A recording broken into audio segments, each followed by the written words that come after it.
This guy comes face to face with a massive goblin warrior that suddenly steps out from around a corner, and in that moment he knows he's done for. The thing is built like a tank and attacks instantly. Every single hit lands, tearing into him without mercy.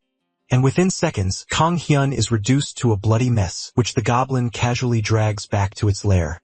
And then he wakes up at home in his own bed without a single scratch on him. Instead of freaking out, he immediately starts training, working on his body and practicing sword skills using YouTube videos. Then, without hesitation, he heads straight back into the dungeon. This time, he runs into two goblins. He manages to take one down, but his weapon gets stuck and the second goblin doesn't miss the chance. He dies again. And once again, he wakes up at home. So what the hell is going on? Kang Hyun has a unique ability that only he possesses. Every time he dies in the dungeon, he resurrects back in his bed. For anyone else, death in the dungeon is permanent. Game over. But for him, it's just another attempt. And this whole madness only started a few days ago, back when he was just an unemployed loser living with his sister. RMC, Kang Hyun, gets chewed out by his little sister for being a lazy bum. He's currently drunker than a sailor at the pub and tells his sister that he can't just go back to their parents' house because at this age, he shouldn't be depending on their parents. But that just makes her even more angry because that means he thinks it's alright to be depending on his little sister. Tomorrow is New Year's Day, and she orders him to get out there and try to find some part-time work, which he nervously agrees to just so that she can let him sneak to his room. She doesn't have to tell him anything more because Kang Hyun himself knows that he is pathetic. The most he has accomplished after moving to Seoul was a short internship at a big company. Tomorrow, he's gonna need to look into some cheap jobs just to get his sister off his back so he can start making money. The light coming from his computer illuminating the dark room reminds him that he left the house without turning off his game. It really would be great if reality were like a game. Maybe things wouldn't be so horrible for him. As his eyes close and sleep takes him away, his last thoughts are of the amazing life he could be living if he truly lived in a video game.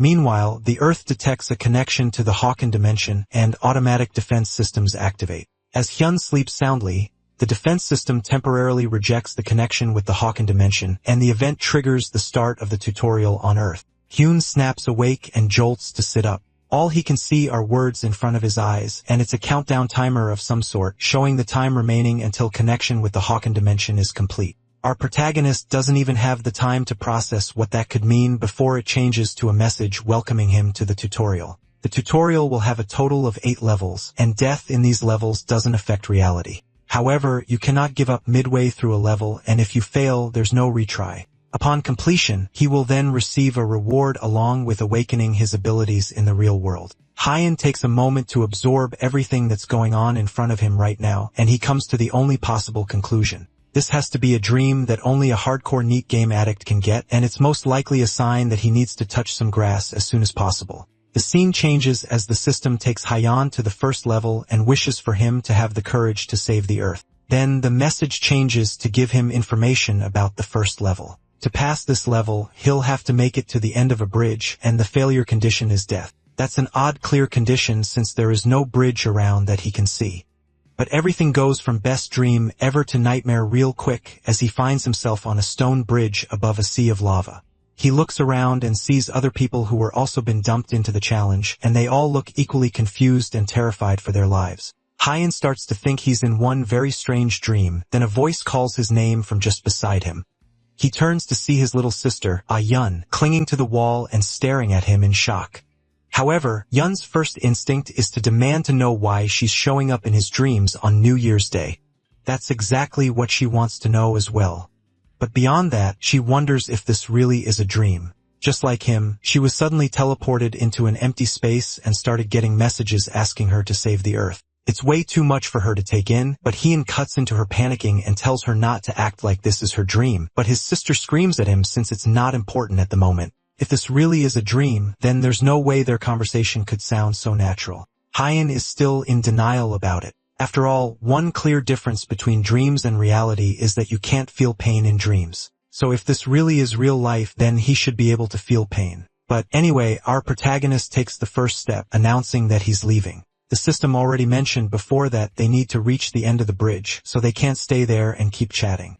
He's not surprised that she doesn't remember since in his head. He still thinks that she's just an NPC in his dream.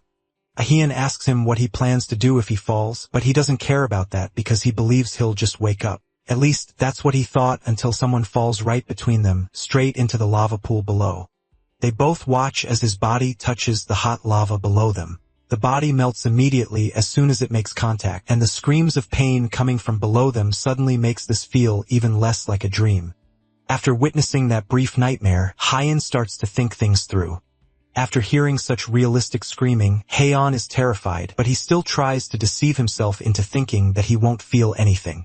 Since her brother isn't reliable, Hyun decides to crawl since it's a lot less risky than walking. Our MC watches as his sister slowly crawls ahead of him, and he continues to deny the fact he's scared. Despite that, the two of them make their way over the scalding hot magma pool, and it's been several hours at this point since they started their slow crawl over the bridge. Hyun calls out to her brother and asks if he has any guesses as to what might be going on. The only thing Haeon can think about is that this has to be an incredibly vivid nightmare, but this whole situation is way too vivid to just be a dream. There's definitely something bigger going on, and Hyun is sure about that. Maybe the system was lying, and if they die here, then they will die in real life too. Hyun breaks out crying as the situation hits him. He was doing such a good job ignoring the facts until now, but she just keeps reminding him. Now he can't go any further because he's scared. Our MC collapses on the floor of the bridge and asks her to just let him rest for a bit. His hands and feet are trembling, so he plans to lay down for a while. And despite all the obvious evidence stating otherwise, he still desperately wants to believe it's a dream. That thought is quickly interrupted as a system window opens up in front of them, informing them that a certain amount of time has passed since the tutorial started, so the difficulty of the challenge has increased. What does that mean for them? It means that Hyun is completely wrong, and just staying in one spot will definitely not make things easier. The area around them starts to shake, and suddenly the platforms behind them start to crumble. All the bridges start collapsing, and the people who were once slowly crawling their way through the challenge now get up and break into a desperate sprint towards the end. Yen breaks into a sprint to escape, and Yen quickly pulls himself together. They both run for their lives as the collapsing bridge behind them slowly catches up. As long as they don't trip, they can make it to the end. After an unthinkable amount of sprinting, the end of the bridge is in sight. He looks towards his sister and notices that the bridge directly above her has started to crumble. There's no time for her to move out of the way, and the large rocks are already falling towards her. Hyun doesn't waste a second. He leaps from his bridge and lands on hers, making one last mad dash to save her from her demise and get them both to safety on the other side. A system notification pops up telling them that they have leveled up and congratulates them on reaching level 1. Because they completed the trial, a temporary awakening has been activated as a reward, which means they will be officially awakened at the end of the tutorial. Hyun collapses to the ground as the adrenaline leaves his body. Meanwhile, Yen is more focused on reading through the details of the system message. Afterwards, a status window appears before her, tells her things like her level, her strength, and her agility. The mention of game stats pique Hyun's attention, so he struggles to push himself up to see his own status window. The only thing he's able to see is his unique ability, which is resurrection.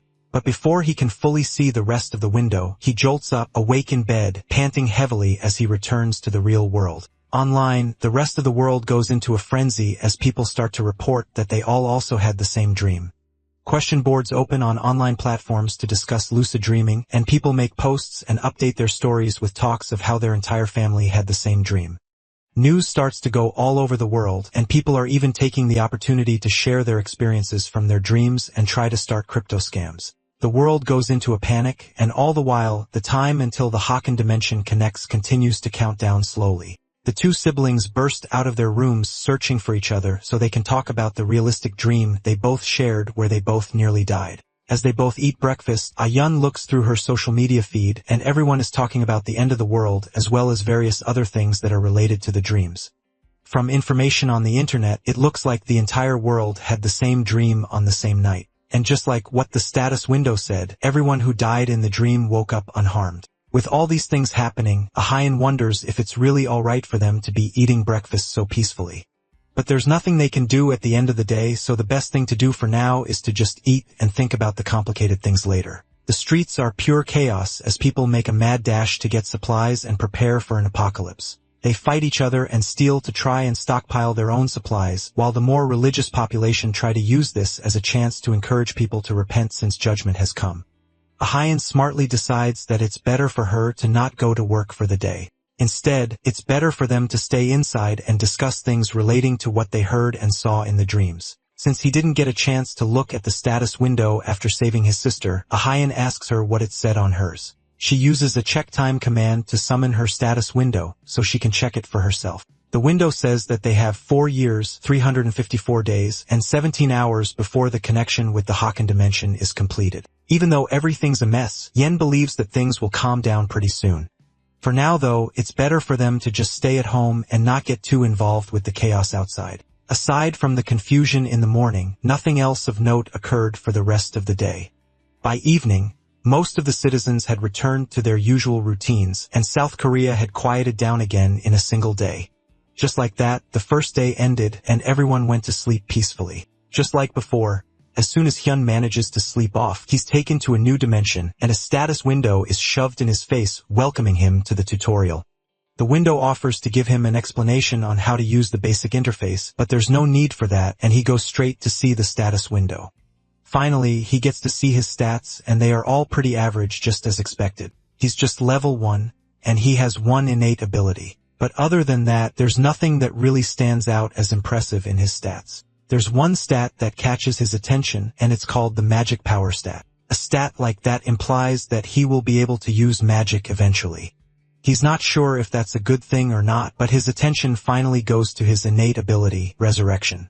It's an ability that allows him to resurrect 24 hours after death until the world escapes its current crisis. Then he will be able to return from death as many times as possible. He will respawn at a chosen location. But in the event that he doesn't choose a location before dying, then he will resurrect at the last place he slept. Of course, it's not just a free skill, and anytime he dies, his level will decrease by 1. His ability stats will also temporarily decrease by 50% for 24 hours. All those resurrection penalties don't apply during the tutorial, however, making it an overpowered skill for beginners. Hyun praises his luck since a skill like that almost guarantees that he won't end up being a useless extra during the apocalypse. Now that he has gotten a look at his stats and his skills, it's time for him to enter stage 2. Whether his stats are high or low, he can just fix them by leveling up. As the amazing resurrection man, he can definitely do anything that he puts his mind to. What he has to put his mind to, however, is what comes next. In a castle surrounded by an eerie atmosphere, a bloody goblin screams out a war cry while holding a stained club.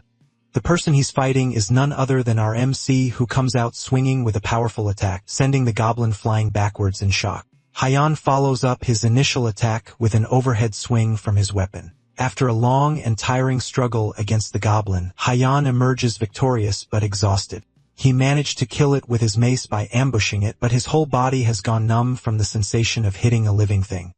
Still, he only beat it because it was a goblin, and if he hadn't ambushed it, then it might have been him laying in a bloody pool on the floor. But the challenge isn't over yet, and a much more terrifying monster appears. It's a goblin soldier, and as soon as it notices its comrade laying dead on the floor, an overwhelming wave of anger fills it as it glares at Hyun. It looks like he miscalculated, and there were actually 2 goblins from the start. But that isn't the scary thing here. The scary thing is that the goblins were supposed to be low-level mobs for beginners, but this goblin is way bigger than the previous one, and the sword it's carrying is over a meter long. If he gets hit with that, then it won't end with just a small injury. The goblin growls at Hyun before swinging its blade to kill. Our MC just barely manages to block with his mace, but the impact of the collision is enough to send him flying to the ground. He doesn't even realize when the tears start flowing as the goblin continues to mercilessly attack him with his long sword. Hyun never worked out and only stayed home all day. On top of that, the mace he got in the tutorial isn't that long. There's no way it stands a chance against a meter-long sword. After the completely one-sided battle, Hyun is left near death, but the goblin isn't done yet. It drags his bloody body through the grounds of the castle, leaving blood streaks across the ground as they go. Our protagonist can do nothing but desperately beg for someone to save him from this dream-turned-nightmare. As the goblin used his body to draw a trail across the ground, the steadily approaching fear of death started coldly tightening around his neck. In the few hours before his life finally ended, he was forced to endure the savage torture of 4 goblins. By the time morning comes, Ayan is woken up by the panicked screams of her brother in the other room. She angrily runs to his room and demands to know why he's messing around so early in the morning. Her anger is cut short when she sees the frail frame of her older brother having a nervous breakdown on his bed. She manages to get him to come out of his room for some breakfast, and that's where he tells her what he went through in the tutorial. Apparently, he died from extreme blood loss as the goblins relentlessly tortured him. Despite his trauma, she's relieved that he's at least fine enough to crack jokes as they talk. That means that they don't need to go to the hospital to get checked out. The same can't be said for others who are also going through the tutorial as well. According to the internet, for the past 2 days, psychiatrist visits have jumped up by a lot, and it looks like there are a lot of people who have also gone through something similar to what he went through. Hyan thinks about it for a moment, but decides that his case isn't bad enough for him to need to visit a psychiatrist anyways. Despite all the chaos that's going on in the world, there's also some good news. It looks like if a person dies, then the tutorial ends for them. All the people that died in Stage 1 didn't dream of Stage 2, which means that he won't have to go through that torture again. Hyan is glad to hear that because it means that he will be able to sleep peacefully tonight. At least that's what's supposed to have happened. But as the bright purple status screen flashes in his face, welcoming him to the tutorial and leading him to Stage 2, he realizes that being the main character is a lot harder than he thought it would be.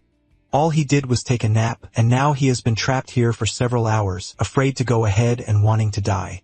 But even if he dies, Stage 2 is just going to end up repeating itself over and over again. Since he doesn't have any other choice, he walks up to the door that leads to Stage 2, and he's presented with 2 weapons to choose from.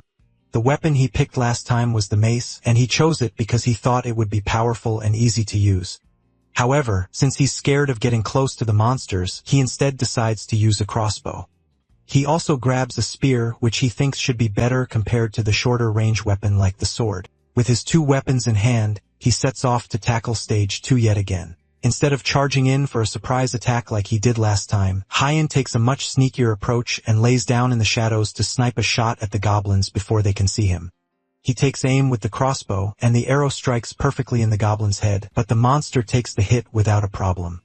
With that, the element of surprise is gone as the goblin looks back towards him with bloodlust in its eyes. Our MC goes in low, holding the spear towards the ground, and manages to dodge under the larger goblin before going in and stabbing the smaller goblin, finishing it off immediately. But, unfortunately, he can't pull the spear out of the first goblin's body, and he's left completely defenseless as the second goblin launches its giant body at him.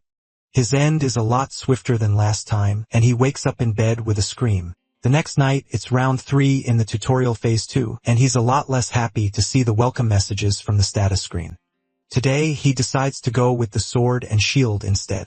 Instead of using a weapon that he has at least tried before, he decides to use the sword because he spent the entire day studying sword techniques on YouTube. With the confidence of a keyboard warrior, Hyan charges into the second stage for the 3rd time, and this time he doesn't even try to use the element of surprise. And just like every keyboard warrior, our MC gets promptly put in his place as the goblins gang up on him and take him out cleanly. This time, though, instead of waking up traumatized and scared, it looks like dying multiple times has finally broken him as he laughs creepily while promising to kill them all. Round 4 comes the next night, and Hyan tells the status window to shut up as it wishes him the courage to save the earth. To start off, he swings a sword to practice for his eventual entrance into the stage. He plans to bring his stats up through hard labor, and surprisingly, his efforts actually allow him to increase his vitality by 1 point. Unfortunately, though, that simple point increase required him to train for 8 hours straight. He calls for his status window, and this time he has an additional skill point which he got after passing Stage 1. He was so out of it after Stage 1 that he didn't even remember it. He invests the point in strength and charges into the second stage for the 4th time. Now that he has raised his ability points by 2, it's time for him to get his revenge on the goblins. But today isn't the day for that revenge. He was so tired from his 8-hour practice session that he couldn't even take on one of them, and he ended up dying immediately. But our hero prevails again and re-enters for round 5 of Stage 2. But instead of going in for a quick death this time, he instead decides to use each round as an opportunity to boost his stats. In round 5, he raises his vitality by 1 point by endlessly swinging his sword around. In round 6, after 10 hours of training, he manages to raise his strength by 1. And through all this hard work, he's able to take out the 2 goblins at the front. but due to his lack of physical abilities and combat skills, it still wasn't enough to face off against the rest of the goblins. In round 7, he goes back to swinging his sword around again and again and again. After several hours of training, he manages to surpass his limits again and raises his vitality by 1 point. As he collapses to the ground completely out of breath, another system message pops up. Through his endless training, his swordsmanship has increased to the lowest possible rank of F. This new swordsmanship allows him to effectively swing his sword by correcting his posture when swinging as well as helping with distributing his strength. Finally, after all that hard work and effort, it's all finally bearing fruit. Now the time has come to make the goblins pay for everything they have done to him all these days. Now that he has the skills, it's time for him to think of a plan. From his days of being tortured and killed, he managed to find out that there are a total of 5 goblins in stage 2 of the tutorial. 2 are in the castle at the front and 3 are in the forest at the end. The first 2 are easy to take down. All he has to do is ambush the first and take it out with his crossbow, then finish off the other with his sword. The issue is the 3 goblins in the forest. He can handle 2 of them in the same way as before, but the last goblin is the hardest. After taking out the other 4, the 2 of them are stuck in a fierce final battle of sword versus battle axe. But unlike all the other times that he has been in this exact situation before, things are different now. He can actually see the attack's path now, and his body is reacting before he even thinks. This must be the effect of the lowest rank of sword mastery. However, the problem is that he has already exhausted his vitality fighting the other 4 goblins. He may have a bit of an advantage, but it's not enough to win him the battle just yet. The difference in vitality is too great, and after a few more attacks, the goblin manages to knock Haon's sword out of his hand. Then it goes in for the kill, swinging its sword up for the final hit to Haon's head. But instead of being scared, Haon smirks as he cleanly dodges the attack. Thankfully, instead of aiming to kill Haon immediately, the goblin aims to knock him down and then save its strength for the final blow. Because of that, the monster's attack pattern is just way too obvious. Haon is able to quickly turn on his heel and kick dust straight into the goblin's face, momentarily blinding it. It screams in pain and tries to clear the dust out of its face, but Haon is several times faster, taking the opportunity to grab a loose rock and smash it straight into the goblin's shins. It continues to yell and scream, now blindly swinging its axe around hoping to take down Haon. RMC moves out of the way of the careless attacks and comes up behind it right as the goblin barely manages to open its eyes. Then he comes rushing in with the rock and smashes it right into its face, pushing it backwards with the force of the attack. Haon stands victorious over the dead goblin as it falls to the ground. With that, the system pops up and congratulates him for clearing stage 2. As a reward, he receives 5 additional stats as his clear reward, as well as the option to choose any weapon of his liking to keep. On top of that, he also gets the ability the lowest ranked shield master and the lowest ranked crossbow master. This is the kind of power he has been looking for this entire time. And through his efforts, he finally achieved it. For the first time in a long time, he wakes up without screaming his head off and heads to the living room to cook breakfast for himself and his dear sister. He's feeling great and wants to celebrate clearing stage 2 by eating a good meal. As he's tasting his cooking, a loud sound rings out throughout the world. His sister comes flying out of her room as he coughs heavily from almost choking on the food. Then a system notification pops up informing them that the world tutorial has ended and they can now freely use the system outside the tutorial. On top of that, dungeons have now been activated around the world, meaning that people will now have to fight monsters outside of their dreams. As soon as that notification pops up, a giant alien-looking door pops up right outside their window, and both siblings go to check it out as the people on the street gather together and stare at it in awe.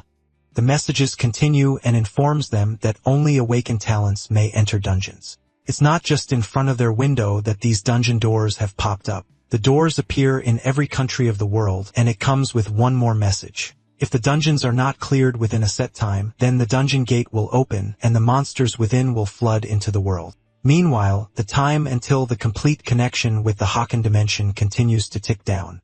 As soon as the dungeon doors activated, the world fell into greater chaos than the first day. The siblings opted against joining the world in the mayhem, and instead, they worked together to search for information on the dungeon that they can get from the internet. From what they can see, it doesn't look like the tutorial is completely over. It says that people who recently celebrated their birthdays are also participating in the tutorial from the beginning, and they need to be at least 16 years of age to start the tutorial. There's also a whole lot of fuss going on about the dungeons online, and those who pass the tutorial are starting to get the title of talents. They are being urged to hurry up and clear the dungeons before the gates fall. The most important thing that all talents can use is their status windows. Kian triumphantly tries to summon his own status window to check it out, but nothing happens. Instead, a notification popped up that since his tutorial is still ongoing, he can't use his status window yet. The tutorial has a total of 8 stages. And although he repeated stage 2 7 times, everyone else must have already finished the tutorial. He asks his sister if there is any information out there about stage 3. And from what she can gather, it seems like the theme of stage 3 is patience, but that's all she can find. Since only a few people cleared stage 2, there isn't much reliable information, meaning that Hyan will have to work through it himself. Even so, with the efforts that he went through in stage 2, he has gotten a lot stronger, so he won't suffer disgracefully like before. That night, tutorial stage 3 begins for Hyun. And although he isn't suffering, that doesn't mean that he's not being disgraced. Right now, as he tries to maintain his stealth, a monster joyfully pisses on his head, not realizing that our fearless main character is hiding under the bushes that it is relieving itself into. Meanwhile, all Hyan can think of is how much he wants to kill this thing. Let's go back a bit to when Hyan entered into the 3rd stage in the first place. The clear condition for this stage is to defeat the Gorka chief. To help him in his mission, the system provides him with a ghillie suit. It looks like this mission is all about infiltration and assassination. Just as before, he calls for his status window and happily sees that his level has been increased to level 4. His stats have also increased, and he has gained many new abilities to add to his roster. One of the new abilities is the lowest ranked Shield Master, which is an F-tier skill that allows him to use his shield more effectively, and the lowest rank Crossbow Mastery, which allows him to operate a crossbow more efficiently and also increases his ability to shoot with precision.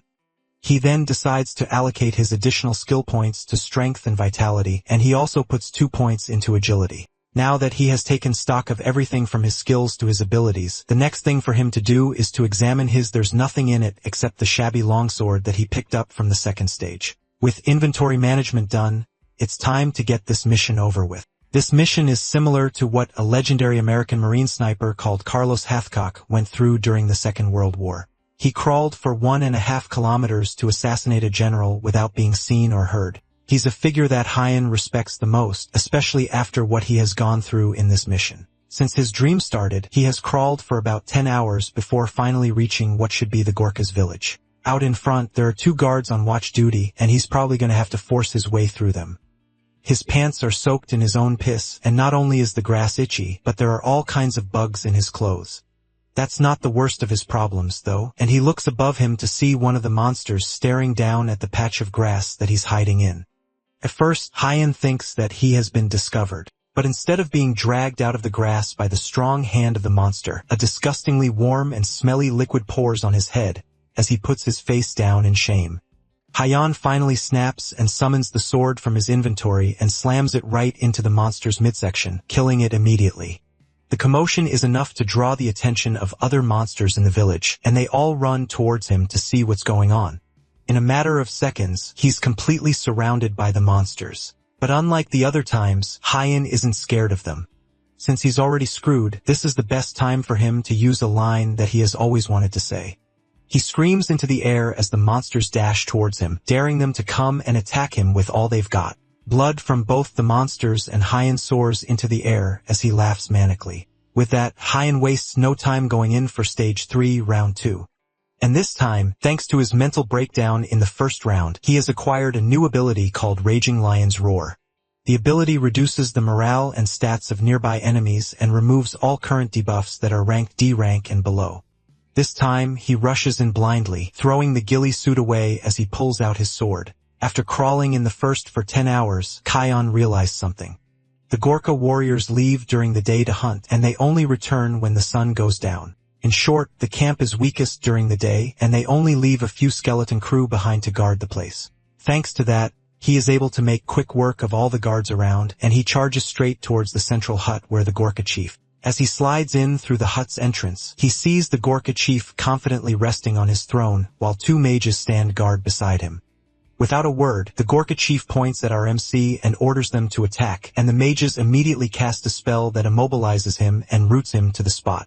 Right as it looks like all hope is lost, he remembers the skill from earlier and decides to try out his luck. He sucks in a deep breath and then lets out a mighty roar, removing the debuff and causing the chief and the mages to stagger backwards in shock. Then, without giving them a chance to regroup, Hyan rushes in with his sword, aiming straight for the chief. With one quick swing of his blade, Hyan effortlessly clears stage 3 and receives the intermediate rank body regeneration ability as a clear reward. He also managed to clear stage 3 in the shortest time possible and set a new record. With that, he receives the temporary title of Impatient One as an additional reward. The Impatient One title is given to the naughty boy who quickly passed tutorial stage 3, which is supposed to test patience and tenacity. When his record is updated, his title will change to the next one available. As a boost, Hyan also gets a +1 boost to all his stats. Somehow, Hyan broke through stage 3 in one day. And considering that it took him a week to get through stage 2, this is definitely a huge achievement. Thinking about his rapid growth allows him to reach a single conclusion. He starts to believe that he is actually insanely talented. At this rate, he might even break through stage 4 in just a few minutes. A month has passed since he had that thought, and a new day rises in South Korea over Yun's apartment. She watches the news while making breakfast for her and her brother. It's been 25 days since the specially formed squad of Awakeners were sent to clear dungeons. As the news calmly plays in the background, a desperate scream that Hyan has gotten used to hearing every morning fills the apartment. She leaves her cooking to go and scold her brother. At this point, the neighbors will file a complaint if he keeps waking up like that. As she goes to find out what happened this time, her brother steps out of his room and triumphantly tells her that he cleared it by just going out and messing everyone up. She's about to congratulate him, but her words die in her throat as she bears witness to the absolute unit that her brother has become. She nervously asks him if something happened during this last dungeon run because his face has become scary. Now that he's out, she asks him what the content of stage 4 was. To put it simply, it was a group project that is meant to test their leadership skills. He had to find a way to remove the dungeon core, then a portal leading outside would automatically be created, allowing him to escape. His party members were like NPCs who fit into the setting, and they all just argued on whether they should keep going or retreat, and they didn't have enough rations to keep going and brute force the dungeon. A couple of them rejected the idea very strongly, and ultimately, they decided to leave the dungeon with Yun leading. At first, it was pretty cool carrying the entire team, and the mission should have gone along perfectly well. So Hyan can't understand what happened that made him take a month to finish the stage. The problem started that same night after they spent the day clearing the dungeon. He sent a group of them to go on night watch, but they disobeyed him. When he caught them trying to run away, they ambushed him and killed him. Every attempt after that ended the same way, and he would always end up with similar people, meaning that similar situations would keep repeating. Hyung had to think on how to get out of the loop, and in his endless wisdom, he came to the conclusion that there is only one way to solve all his issues. He just needed to beat them all into submission and take down anyone who got in his way before he started clearing it. In the final round of stage 4, Kian spawned in to see his party members are all arguing on whether they should press forward or retreat. Before they even get a chance to argue with him, he immediately yells for all of them to shut up, quieting the room down immediately. One of the party members tries to ask him what in the world he thinks he is doing, but they are immediately met with a sword to the throat before they can say anything. Hyan gives them one chance. They will all follow his words from now on, and anyone that refuses or talks back will die. The same party member tries to argue, but Hyan immediately feeds him a well-deserved knuckle sandwich, followed up by several face restructuring punches. By the time he's done, the once rowdy party member's face has been reduced to fine, fleshy paste. It's safe to say that he got his message across, and he asks the other members of the party if anyone else has any objections to him leading the way. They just need to follow him because he already knows the way. As they set off to leave, he takes a quick look at his status window, which shows that he has grown severely since he finished the 3rd stage. He is now level 14, and most of his stats have doubled. On top of that, he has gained a few new skills, and some of his abilities have ranked up. As they go through the dungeon, any monster that tries to attack them meets a swift end from the overpowered Hyan. Eventually, they make their way through the dungeon, and just like he promised, he manages to kill all the monsters while also properly guiding his teammates. They reach the core, and with one clean hit, he breaks the supports of the core and successfully clears stage 4. Just like the other stages, he receives several new items and abilities like the E-rank cleave skill and B-rank ring of strength in mind. Just looking at the results, his gains from stage 4 weren't bad at all. He doesn't need to say anything about his rapidly growing stats, and he could farm the item drops from monsters as well. Among them, he still doesn't know what the mana stones he keeps getting from monsters are used for. They are most likely going to be useful though, so he decides to hold on to them for now. His new skills and items are also incredible, but his biggest gain is that he has gotten pretty strong in real life as well. After a brief warm-up workout of 300 one-handed push-ups, he can tell that just bare body exercises won't cut it anymore. To improve his strength, he'll have to go to a gym, but that's something for him to worry about later. Behind him, his phone rings with a message. He picks it up and sees an emergency alert from the Ministry of Public Safety and Security warning that a dungeon has opened nearby and advising all citizens to refrain from leaving their homes. Outside on the streets, monsters roam free, killing anyone they come across and breaking everything. Hyan rushes to his balcony to check what's going on outside, and just like the report warned, the streets are filled with goblins. His mind immediately goes to Ayun, who decided to go to work in the morning. There's no time to waste as he sprints out of the apartment, already trying to figure out what he can use as a weapon. The only thing that he can find that might be useful is a basic dirty kitchen knife in the sink. It's better than nothing, and he takes it and rushes out of the apartment onto the monster-filled streets of the city. As soon as he gets out into the street, he yells out to call all the monsters to him. Unfortunately, his lion roar skill still can't be used outside, and he's just going to rely on his physical abilities for one to take care of this. Luckily for him though, his yell was loud enough to get most of their attention. The goblins charge at him, and he continues to taunt them, calling them stage 2 small fry that he has already taken out before. For some reason, he can tell how strong they are just from the way they move. He stabs his knife straight through the head of the first goblin that gets close to him. And as the monster dies, he pulls the knife out of the goblin's body and prepares to take on the rest. Elsewhere, a group of office workers desperately barricade themselves inside their building. As they cower in fear and wait for the inevitable, they can hear loud banging sounds coming from outside the door as something or someone wrecks the place and monsters scream out. Ahian is among these office workers, and she looks down at her phone, which shows the last text conversation she had with her brother. He was desperately asking her if she's still at work, and she started bombarding him with questions asking if he's planning to come to her office, but he didn't respond. Now as another set of monsters scream out behind the barricaded doors, the sounds of pounding reach the office where she and her co-workers are hiding. Eventually, the barricade breaks down, and a muscular foot walks into the office. It's Hyan, and he didn't mean to break the door down, but accidents happen when you're stronger than a battle ox. The other workers start murmuring to themselves and wonder if the psychopath is really Hyan's older brother, while the little sister just blushes in embarrassment. Meanwhile, one of the older office workers angrily asks Ayan why he would destroy their barricade. Now the monsters outside will easily be able to get into the office. They don't need to worry too much though, since he has already taken care of any monster that would have tried to get into the office.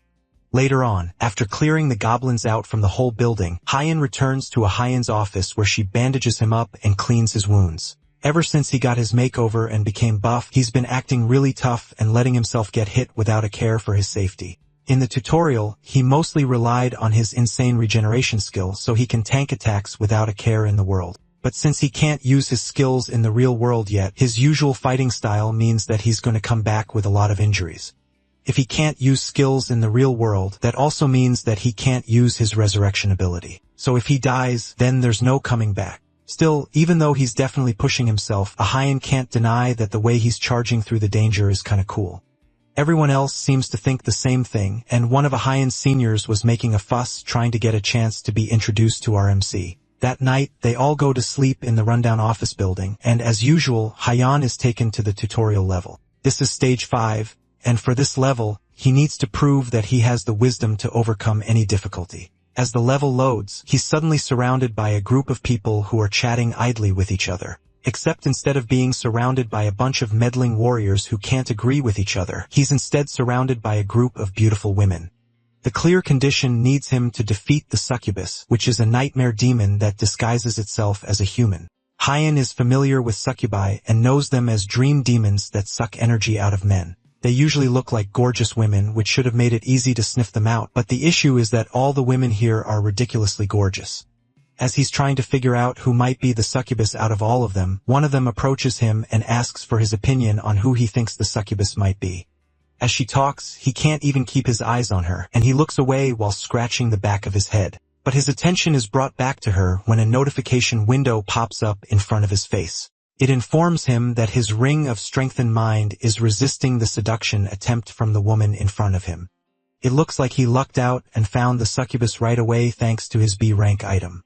As night falls, the group gather their tents around the campfire while Hyeon sits in front of it, thinking about what he has been through ever since the tutorial started. In Stage 1, it was a circus of hellfire, and in Stage 2, it was a week-long desperate battle with goblins. Stage 3 gave him a golden shower after hours of crawling through dirt and bugs, and Stage 4 was a month-long deadly group project. All those times had him rolling around like a dog, but now he finally has an opportunity to get an easy win. But just because he has found out their identity doesn't mean that he's done yet. The notification window clearly said that he would become a target if he found out her identity. He's not entirely sure how this is going to go, but he knows that a succubus is at least decently strong, especially if she can transform into a human. Instead of acting rashly, he needs to win over the other NPCs. And since the men might already be under her spell, he'll have to approach the girls first. For now, the best thing he can do is sleep on it and figure out what he will do tomorrow.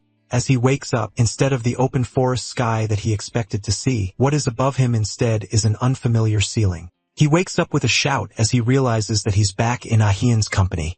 The other office workers approach him as they see he's awake, and they were just about to wake him up anyways. The army has arrived, which means that they are about to be saved. Meanwhile, Hyeon is fuming at the fact that he woke up in the real world. The succubus most likely realized that he had figured out who she was, and she killed him in his sleep. Outside, groups of military jeeps speed through the city streets with armed professionals shooting down any monsters on sight. The other office workers celebrate the army's arrival and the fact that the monsters are no match for military-grade guns, but our MC remains silent as he watches them down on the street. He feels a shiver run down his spine as the soldiers battle through the hordes of monsters. Our black-haired MC isn't sure what it is down there, but he can tell that it's something dangerous. Meanwhile, the soldiers are starting to struggle with the unending wave of monsters. No matter how many goblins they shoot, 2 more pop out of nowhere to replace them.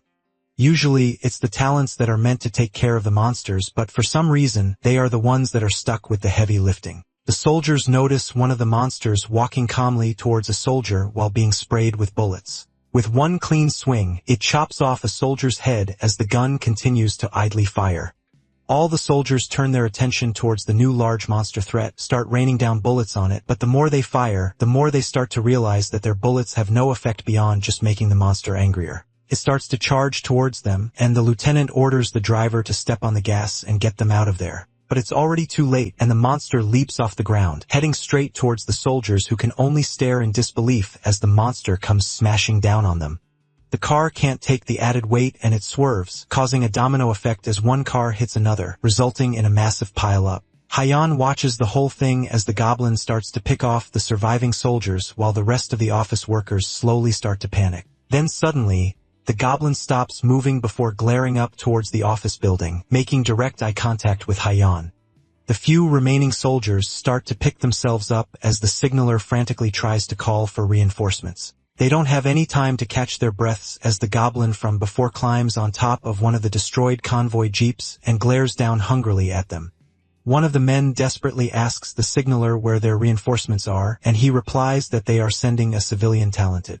As they wait for backup, the soldiers don't want to go down without a fight, and one of them points his weapon at the goblin right as he leaps in for the final attack, but the weapon is jammed at the worst possible time. As the monster comes in to land the finishing blow, the soldier accepts his fate and doesn't even try to dodge. But then someone comes rushing in with a slab of concrete and tosses it straight at the goblin. The piece of rock slams into the goblin's face, sending it flying into the streets behind them. The soldier stares out in shock as Hyun comes jumping over the side of the jeep to check in on them.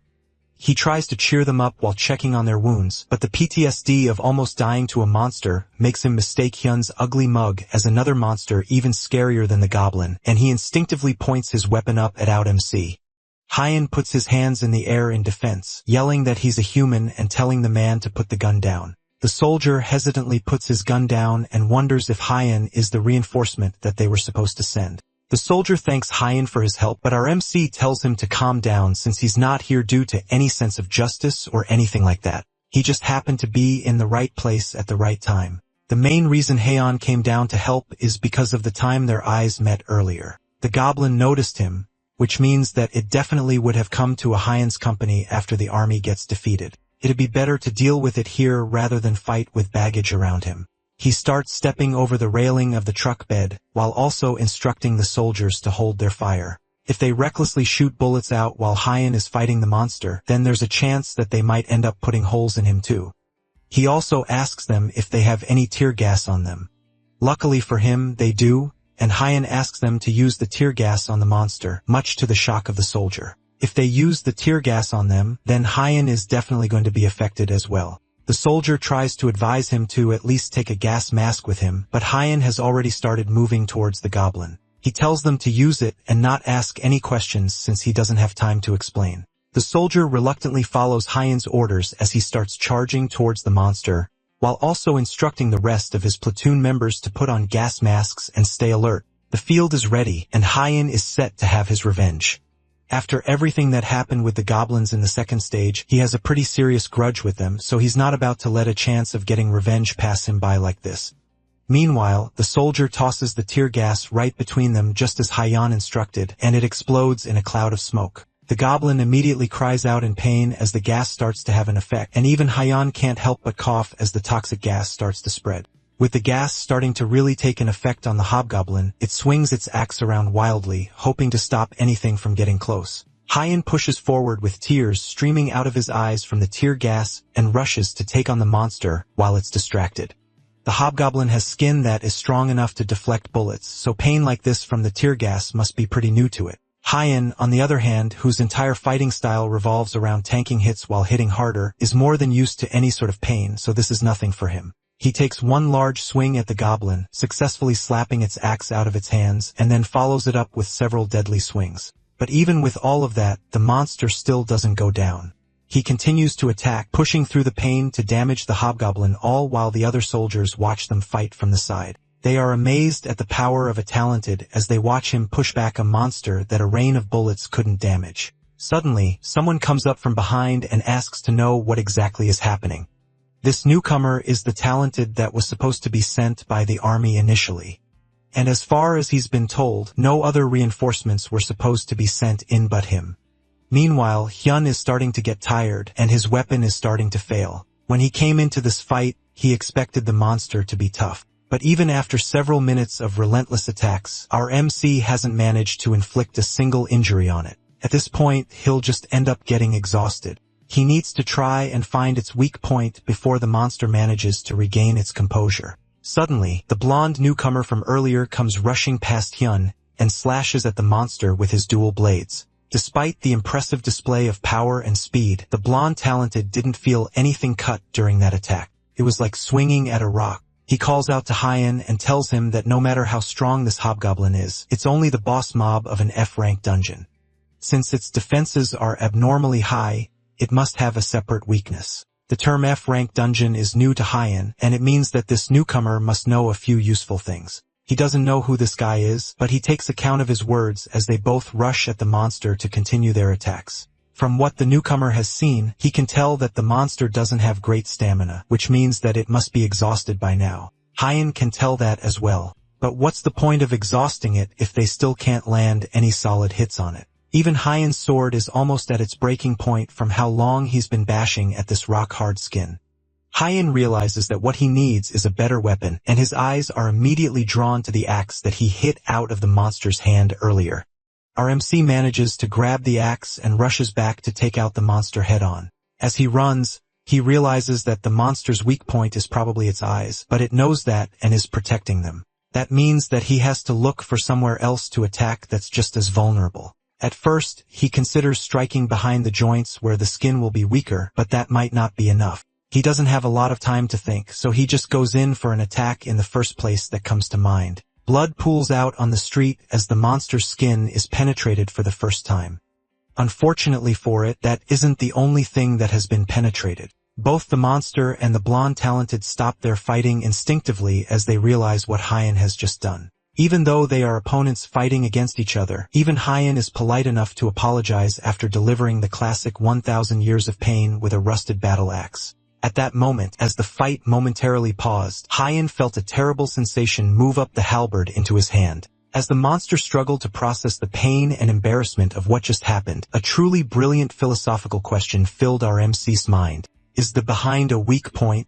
He wasn't sure, but he knew it wouldn't be such a critical weakness that it would be able to kill the thing in one strike. So he made a decision instantly, and his body moved automatically to carry out the gruesome act. With a quick motion, he pulled the monster into the air like a flag, and then all at once, he turned around and slammed it back first into the ground. Before it can pick itself up, Hyun follows his attack up by rushing at the monster, correctly predicting that the inside of its mouth definitely won't be as tough as the rest of its body. The poor beast is already out cold from being defiled, and it doesn't even try to defend itself as the tip of the halberd comes crashing down into its mouth, killing it instantly.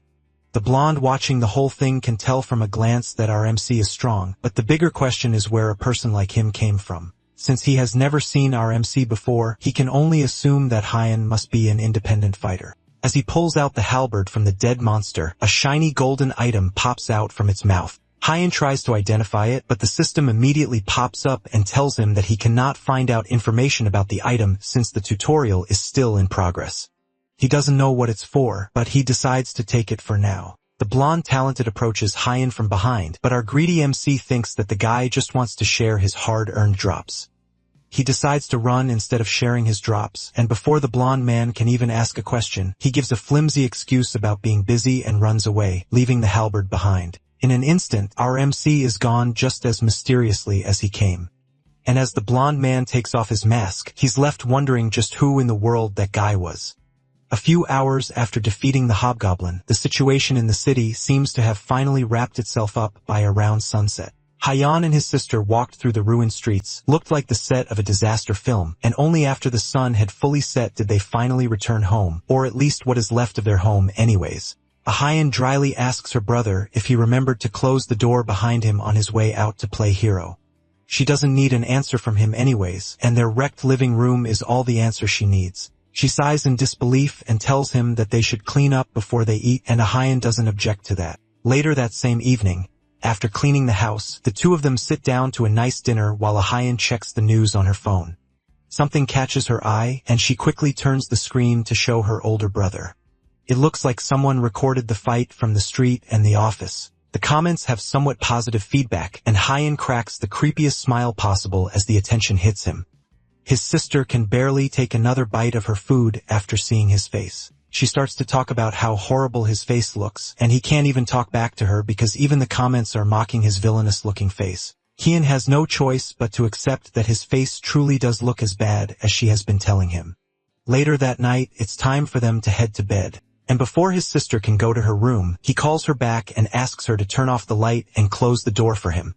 She initially argues, but eventually gives in only because he worked really hard. But in exchange, she warns him not to shout tomorrow when he wakes up in the morning.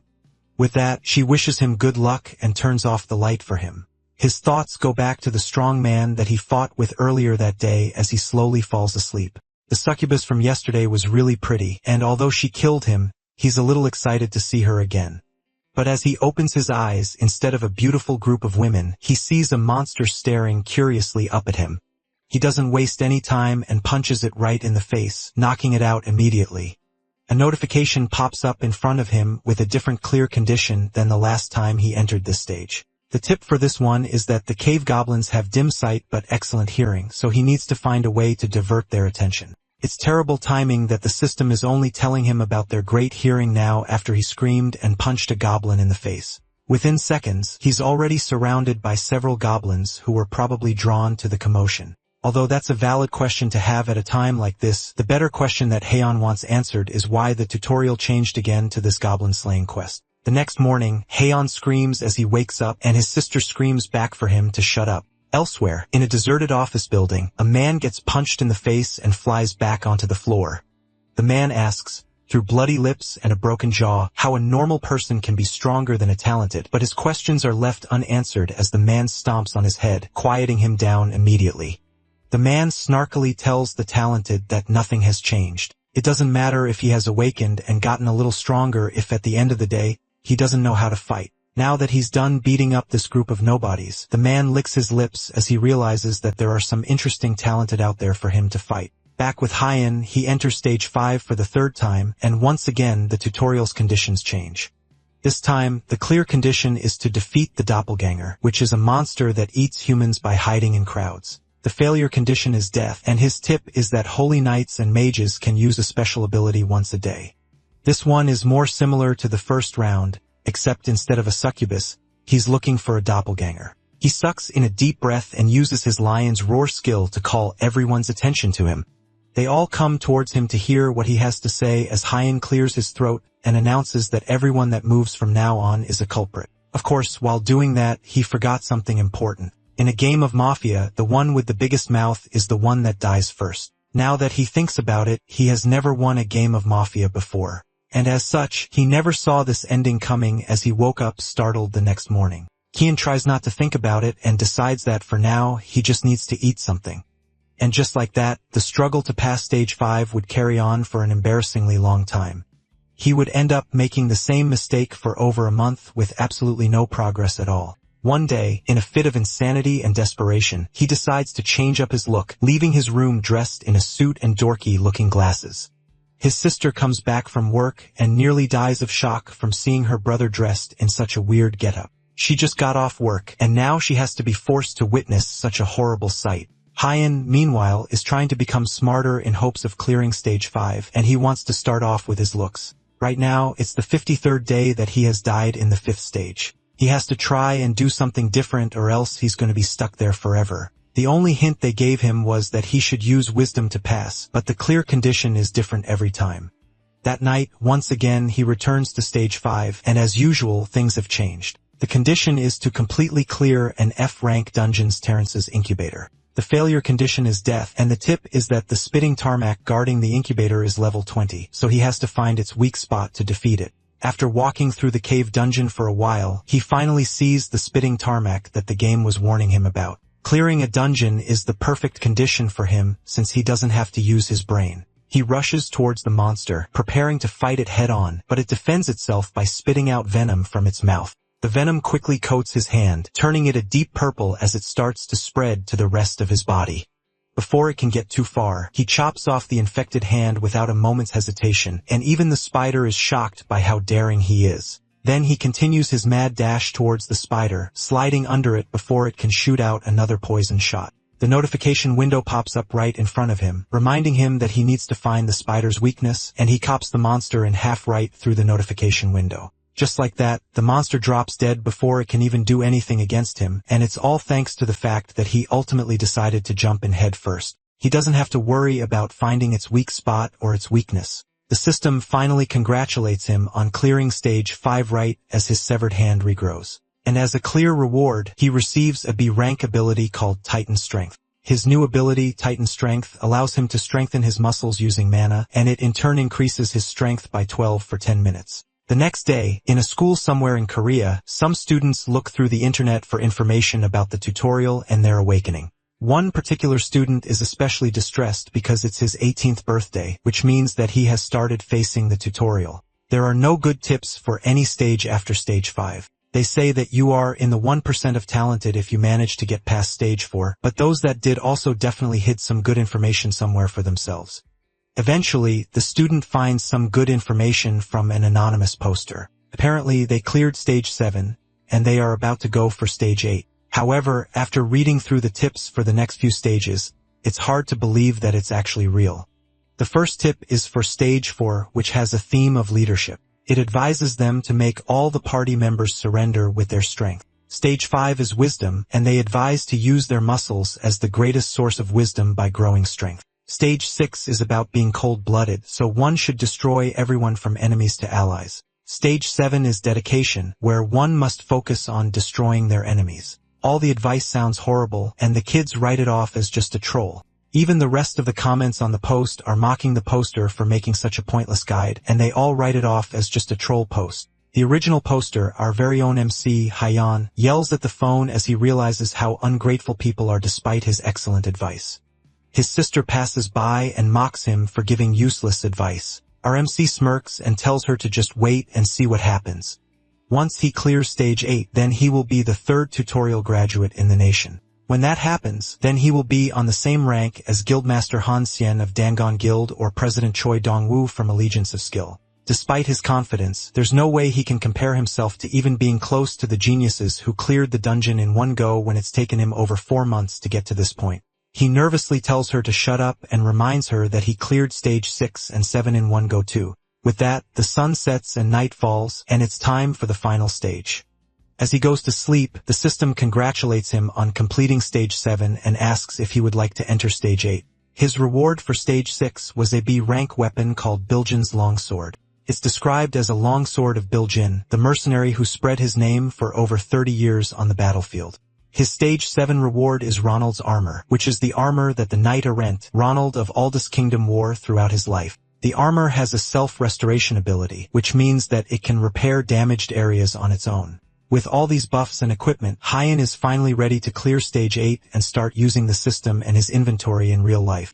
He will also be able to check the item that he got from the hobgoblin. That night, Hyan sleeps and enters stage 8 at last. The notification window for the stage appears, and it asks him what his principle is. Hyan takes a moment to think it over, but no answer immediately comes to his mind. Not long after, the world around him begins to shatter, and eventually the ground breaks apart, causing him to fall below the world into a space of nothingness. His screams become weaker and weaker until eventually he falls completely into the void. And then he opens his eyes to find himself in what looks to be a completely normal city. Crowds of people walk around him, and one person walks straight up to him and then passes through him like he doesn't exist. It looks like he's formless right now, meaning that no one can see him and he can't interact with the world. He wonders if this is Earth, but one look around him gives him his answer. It may look like Earth, but the people around him aren't human. They wear human clothes and seem to have a vaguely human society, but they are definitely different. But then he notices one guy, separate from the rest, that seems to be staring directly at him. The two of them make eye contact, but as Hyan stares back, he realizes the person isn't staring at him. They are staring directly behind him. And behind him, there's a raging sea of monsters pouring out from a large portal. The people around who were once moving calmly start to run for their lives, shouting out for help in their strange alien language. What he's seeing now is completely different from the dungeon break that he saw 2 months ago. This one quite literally looks like the end of the world, and that's when the system notification pops up in front of him, still counting down the time till the complete connection with the Hawken dimension in less than 5 years. This is most likely what is going to happen to Earth in 5 years once the Hawken dimension connects. The monsters around him are massive and completely unbeatable. One of the monsters that appears is so large that it covers the entire city with its shadow, and its hands are long enough to stretch across the entire city at once. The people continue to run for their lives as monsters kill them off one by one, but Hyan is stuck in place, staring at the giant hand as it falls down to the city. He doesn't even try to run as it comes down on him and eventually crushes him, but he doesn't die from the hit, and instead, he's teleported to another white room like nothing happened. Then a voice speaks to him, asking him what he thinks about what he just saw. Below him is some sort of formless being that glows with an angelic white light. Hyan approaches the figure, and he doesn't even need to ask who this is. This person is clearly God. The figure denies that title and explains it's a sort of dimensional administrator and the one in charge of maintaining balance between each dimension. The 8th stage is a personal interview with this administrator where Hyan is allowed to ask any questions he may have. This is also a good time for the administrator to ask him things as well. The first thing on Hyan's mind is the vision that he just saw. He asks if that is what is going to happen in 5 years when the Hawken dimension connects. The figure replies that what happens to Earth in 5 years all depends on what everyone does from here on. Our MC doesn't understand why the fate of the Earth is being left up in the air like that, and he asks the dimensional being why it doesn't just stop this whole thing from happening. The reason is because it's an administrator, not a guardian. And because of that, their job is just to maintain balance.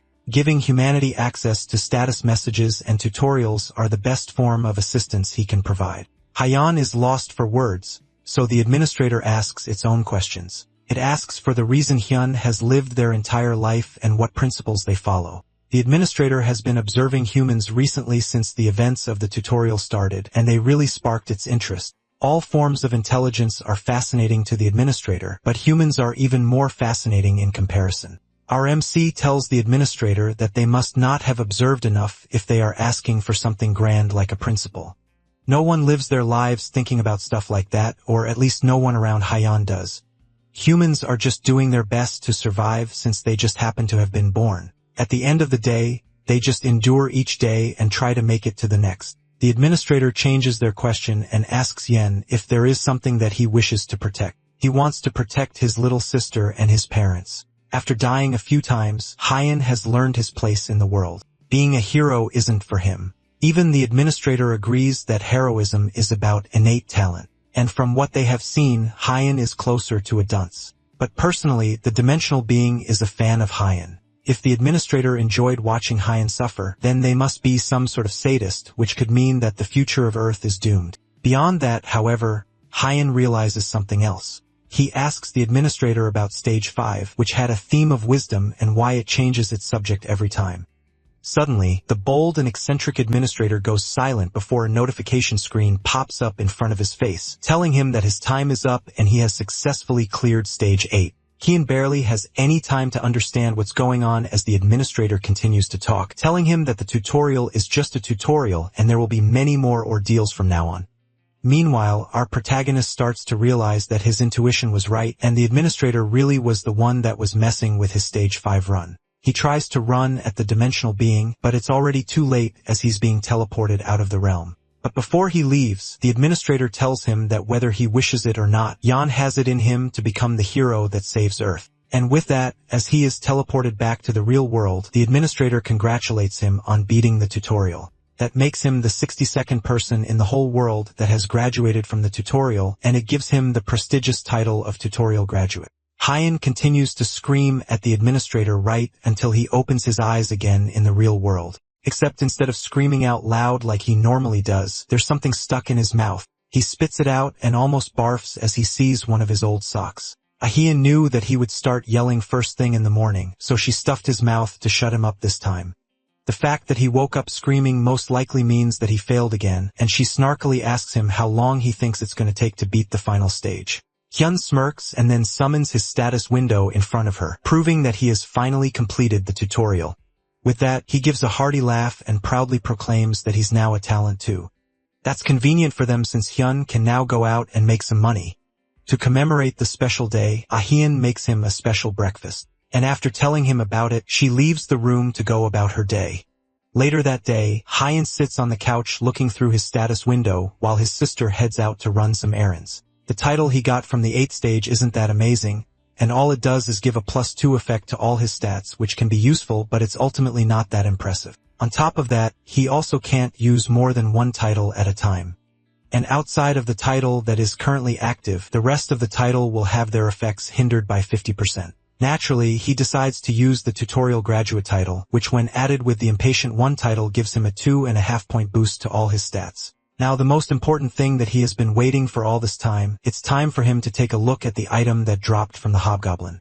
A window pops up and informs him that the book is a skill book for the E-rank skill, Magic Explosion, which discharges magic with explosive energy. Kion is extremely happy to get a skill book of all things. He immediately learns the skill and the book disappears in his hands. Now that he has looked into all the rewards, it's time for him to try applying for the talented education school. Elsewhere, a bright and cheerful-looking young woman walks through the city streets. This is Mi Young, a new civil servant that's heading for her first day at work at her first workplace at the talented education school.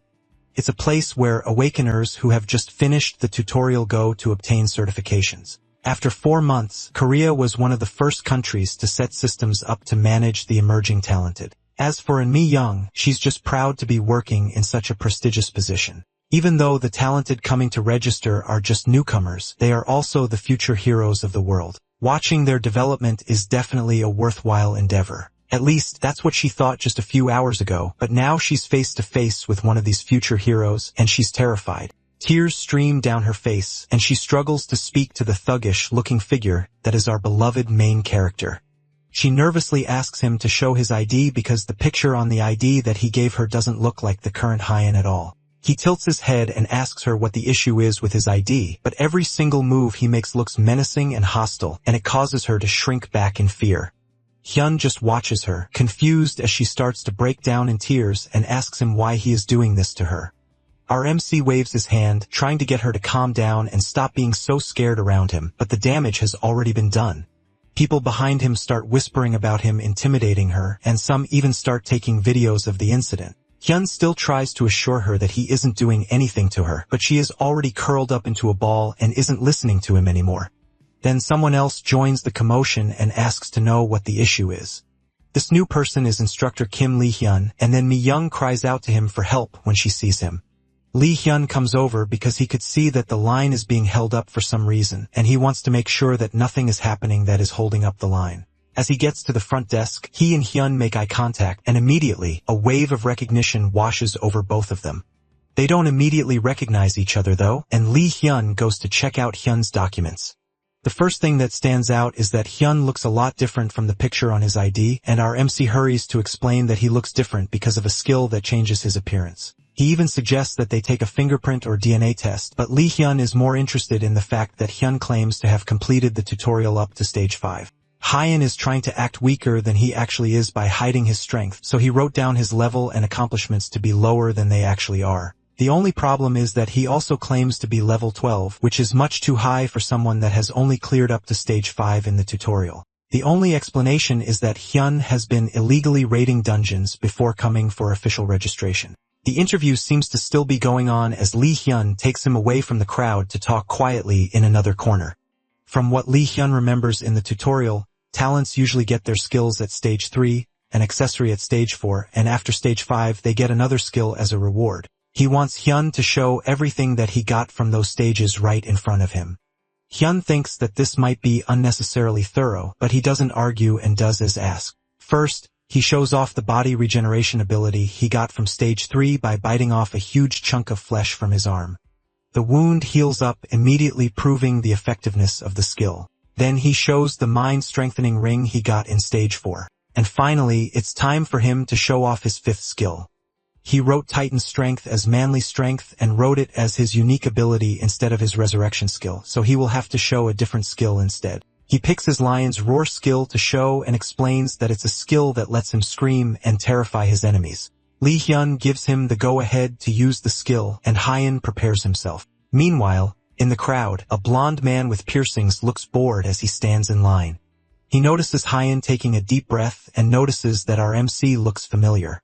Then he immediately recognizes him from the Goblin Slayer video that was circling around the internet some time ago.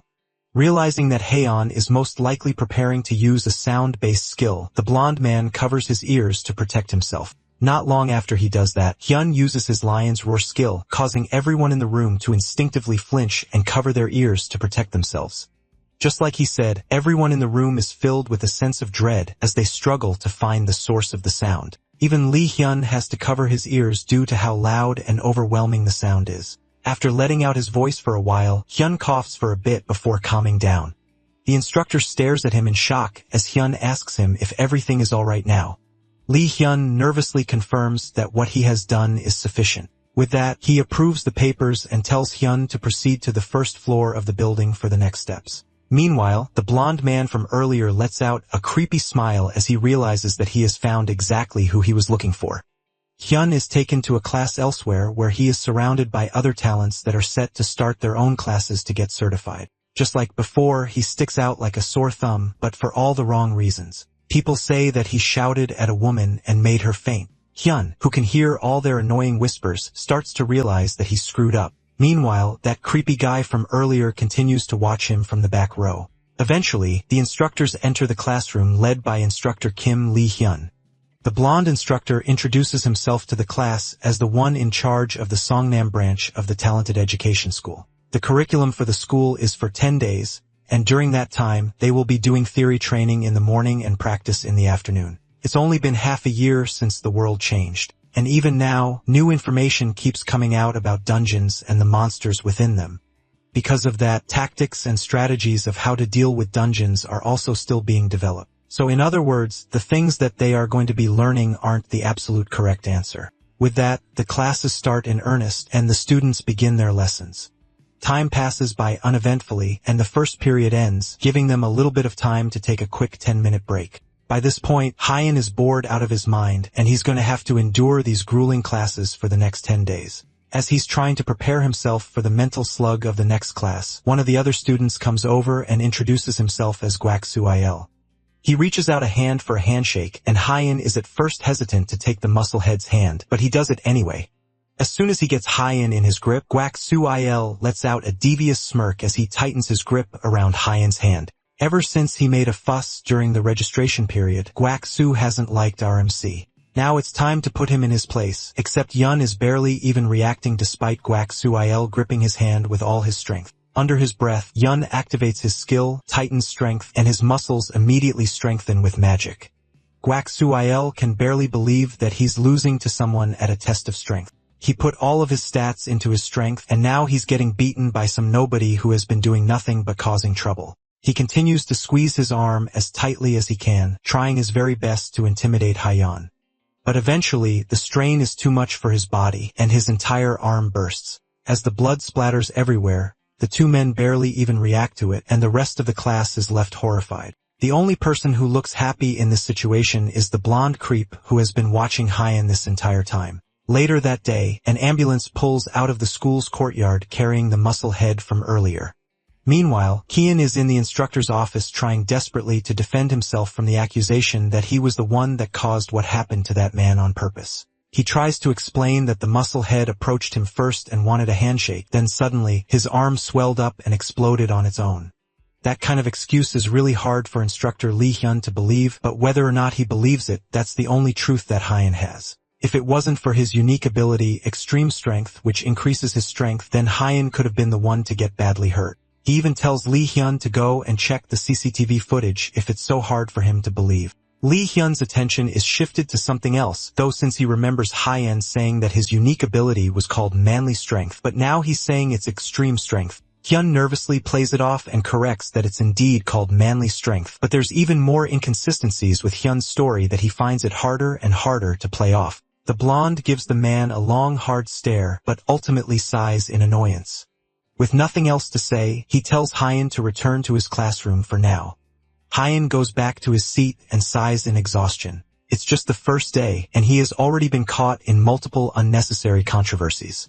Meanwhile, another student slides into the seat beside him and politely introduces himself. It's the blonde man from earlier, and he calmly asks Hyen if he can sit down there.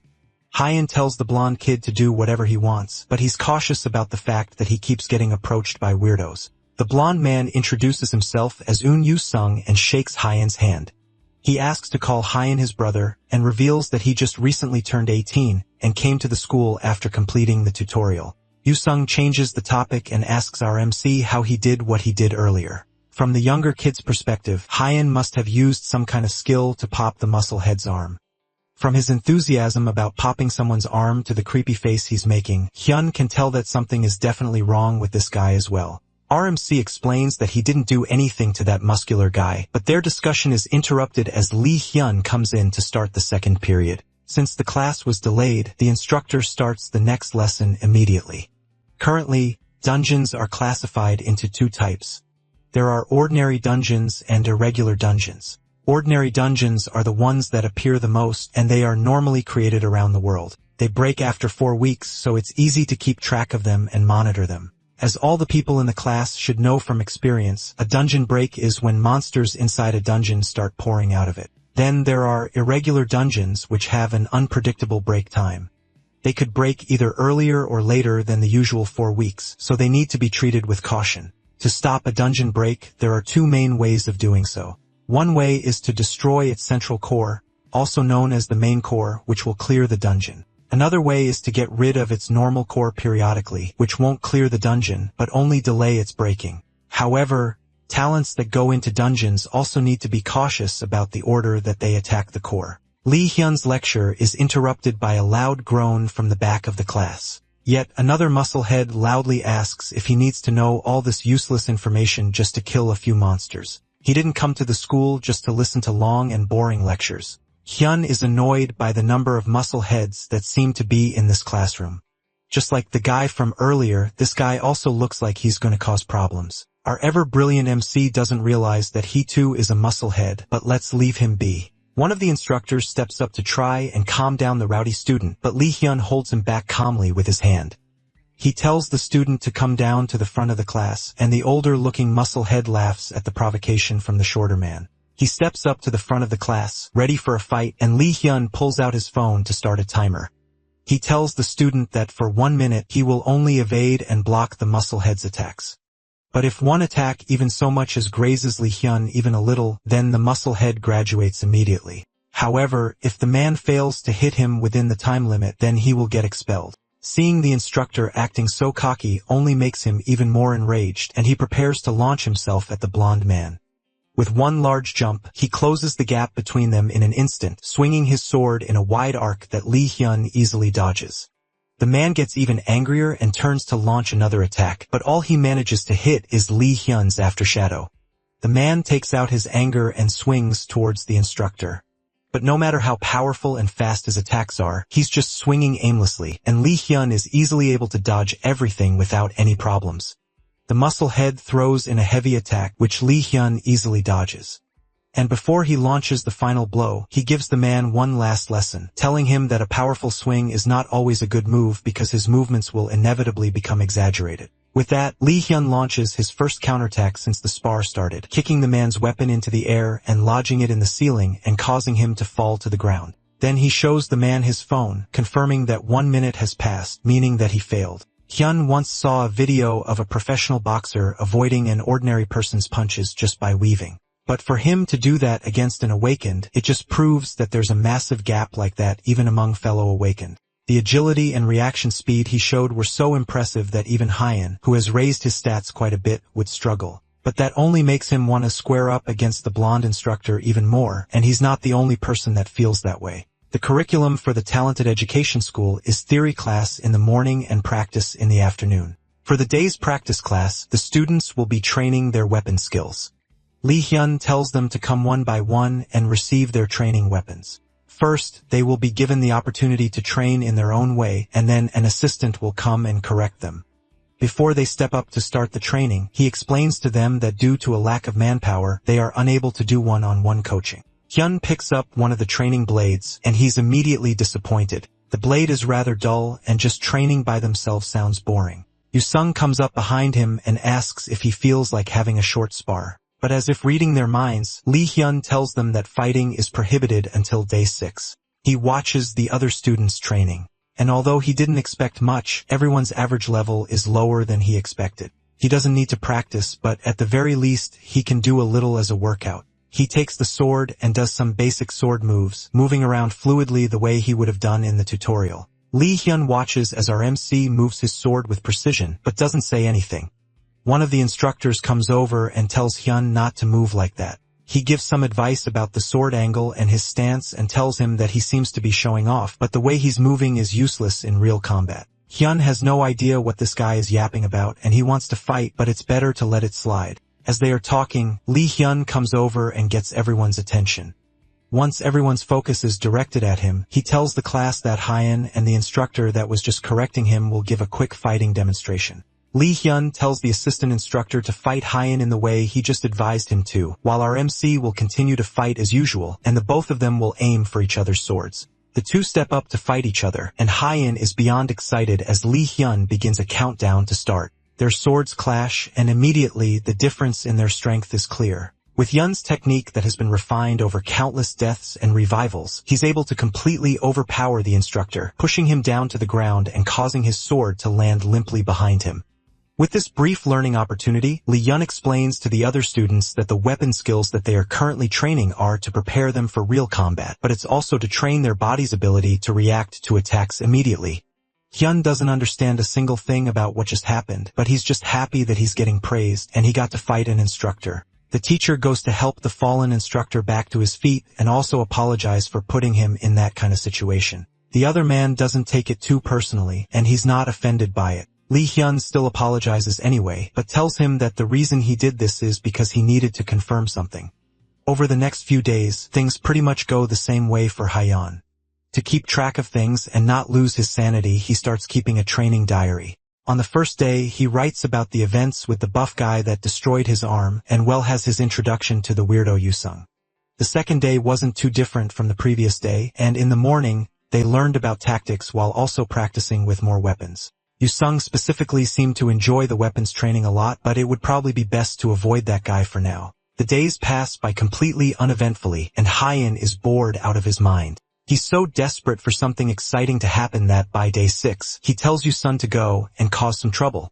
But unexpectedly, the blonde teen refuses. Hyun already warned him to stay out of trouble and quietly graduate. But at this point, Hyun is so bored that he just wants anything to happen as long as it doesn't cause problems for him. The older man can say some truly awful things without blinking an eye, but Yu-sung assures him that he doesn't have to worry about being bored for much longer. Today is the 6th day of the school curriculum, meaning that they will have sparring practice for the first time in the afternoon. On the afternoon of the 6th day, the time for sparring practice had finally come. Students who had spent almost a week practicing and attending lectures are now tasked with fighting against each other. When Kang Hyun's turn comes up, it's absolutely no surprise to anyone that he wins his match without any problems. After a short fight with his opponent, he returns to his seat beside Yu-sung, who congratulates him on an easy victory. But he tells the man that his opponent was just weak, and that's why he won so easily. He's not being humble either, because that's truly how he feels about the competition.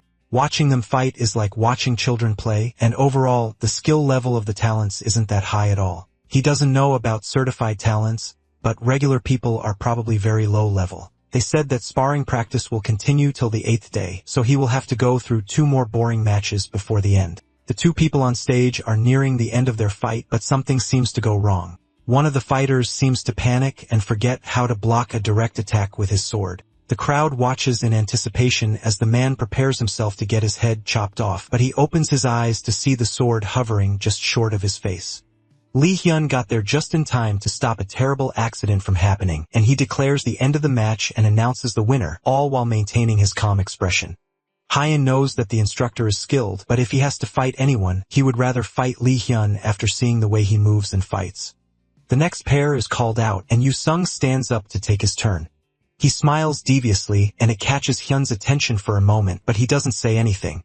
Yu-sung promising him earlier that something entertaining would definitely happen momentarily flashes in his mind, and he wonders if the psycho will end up causing trouble. Despite the fact that he just asked the weirdo not too long ago to go and cause some trouble, now that trouble is brewing, he can't help but be worried. At least an instructor is there, so nothing too bad can happen, right? On the stage, Yu-sung steps up to fight a lady who seems to be a mage.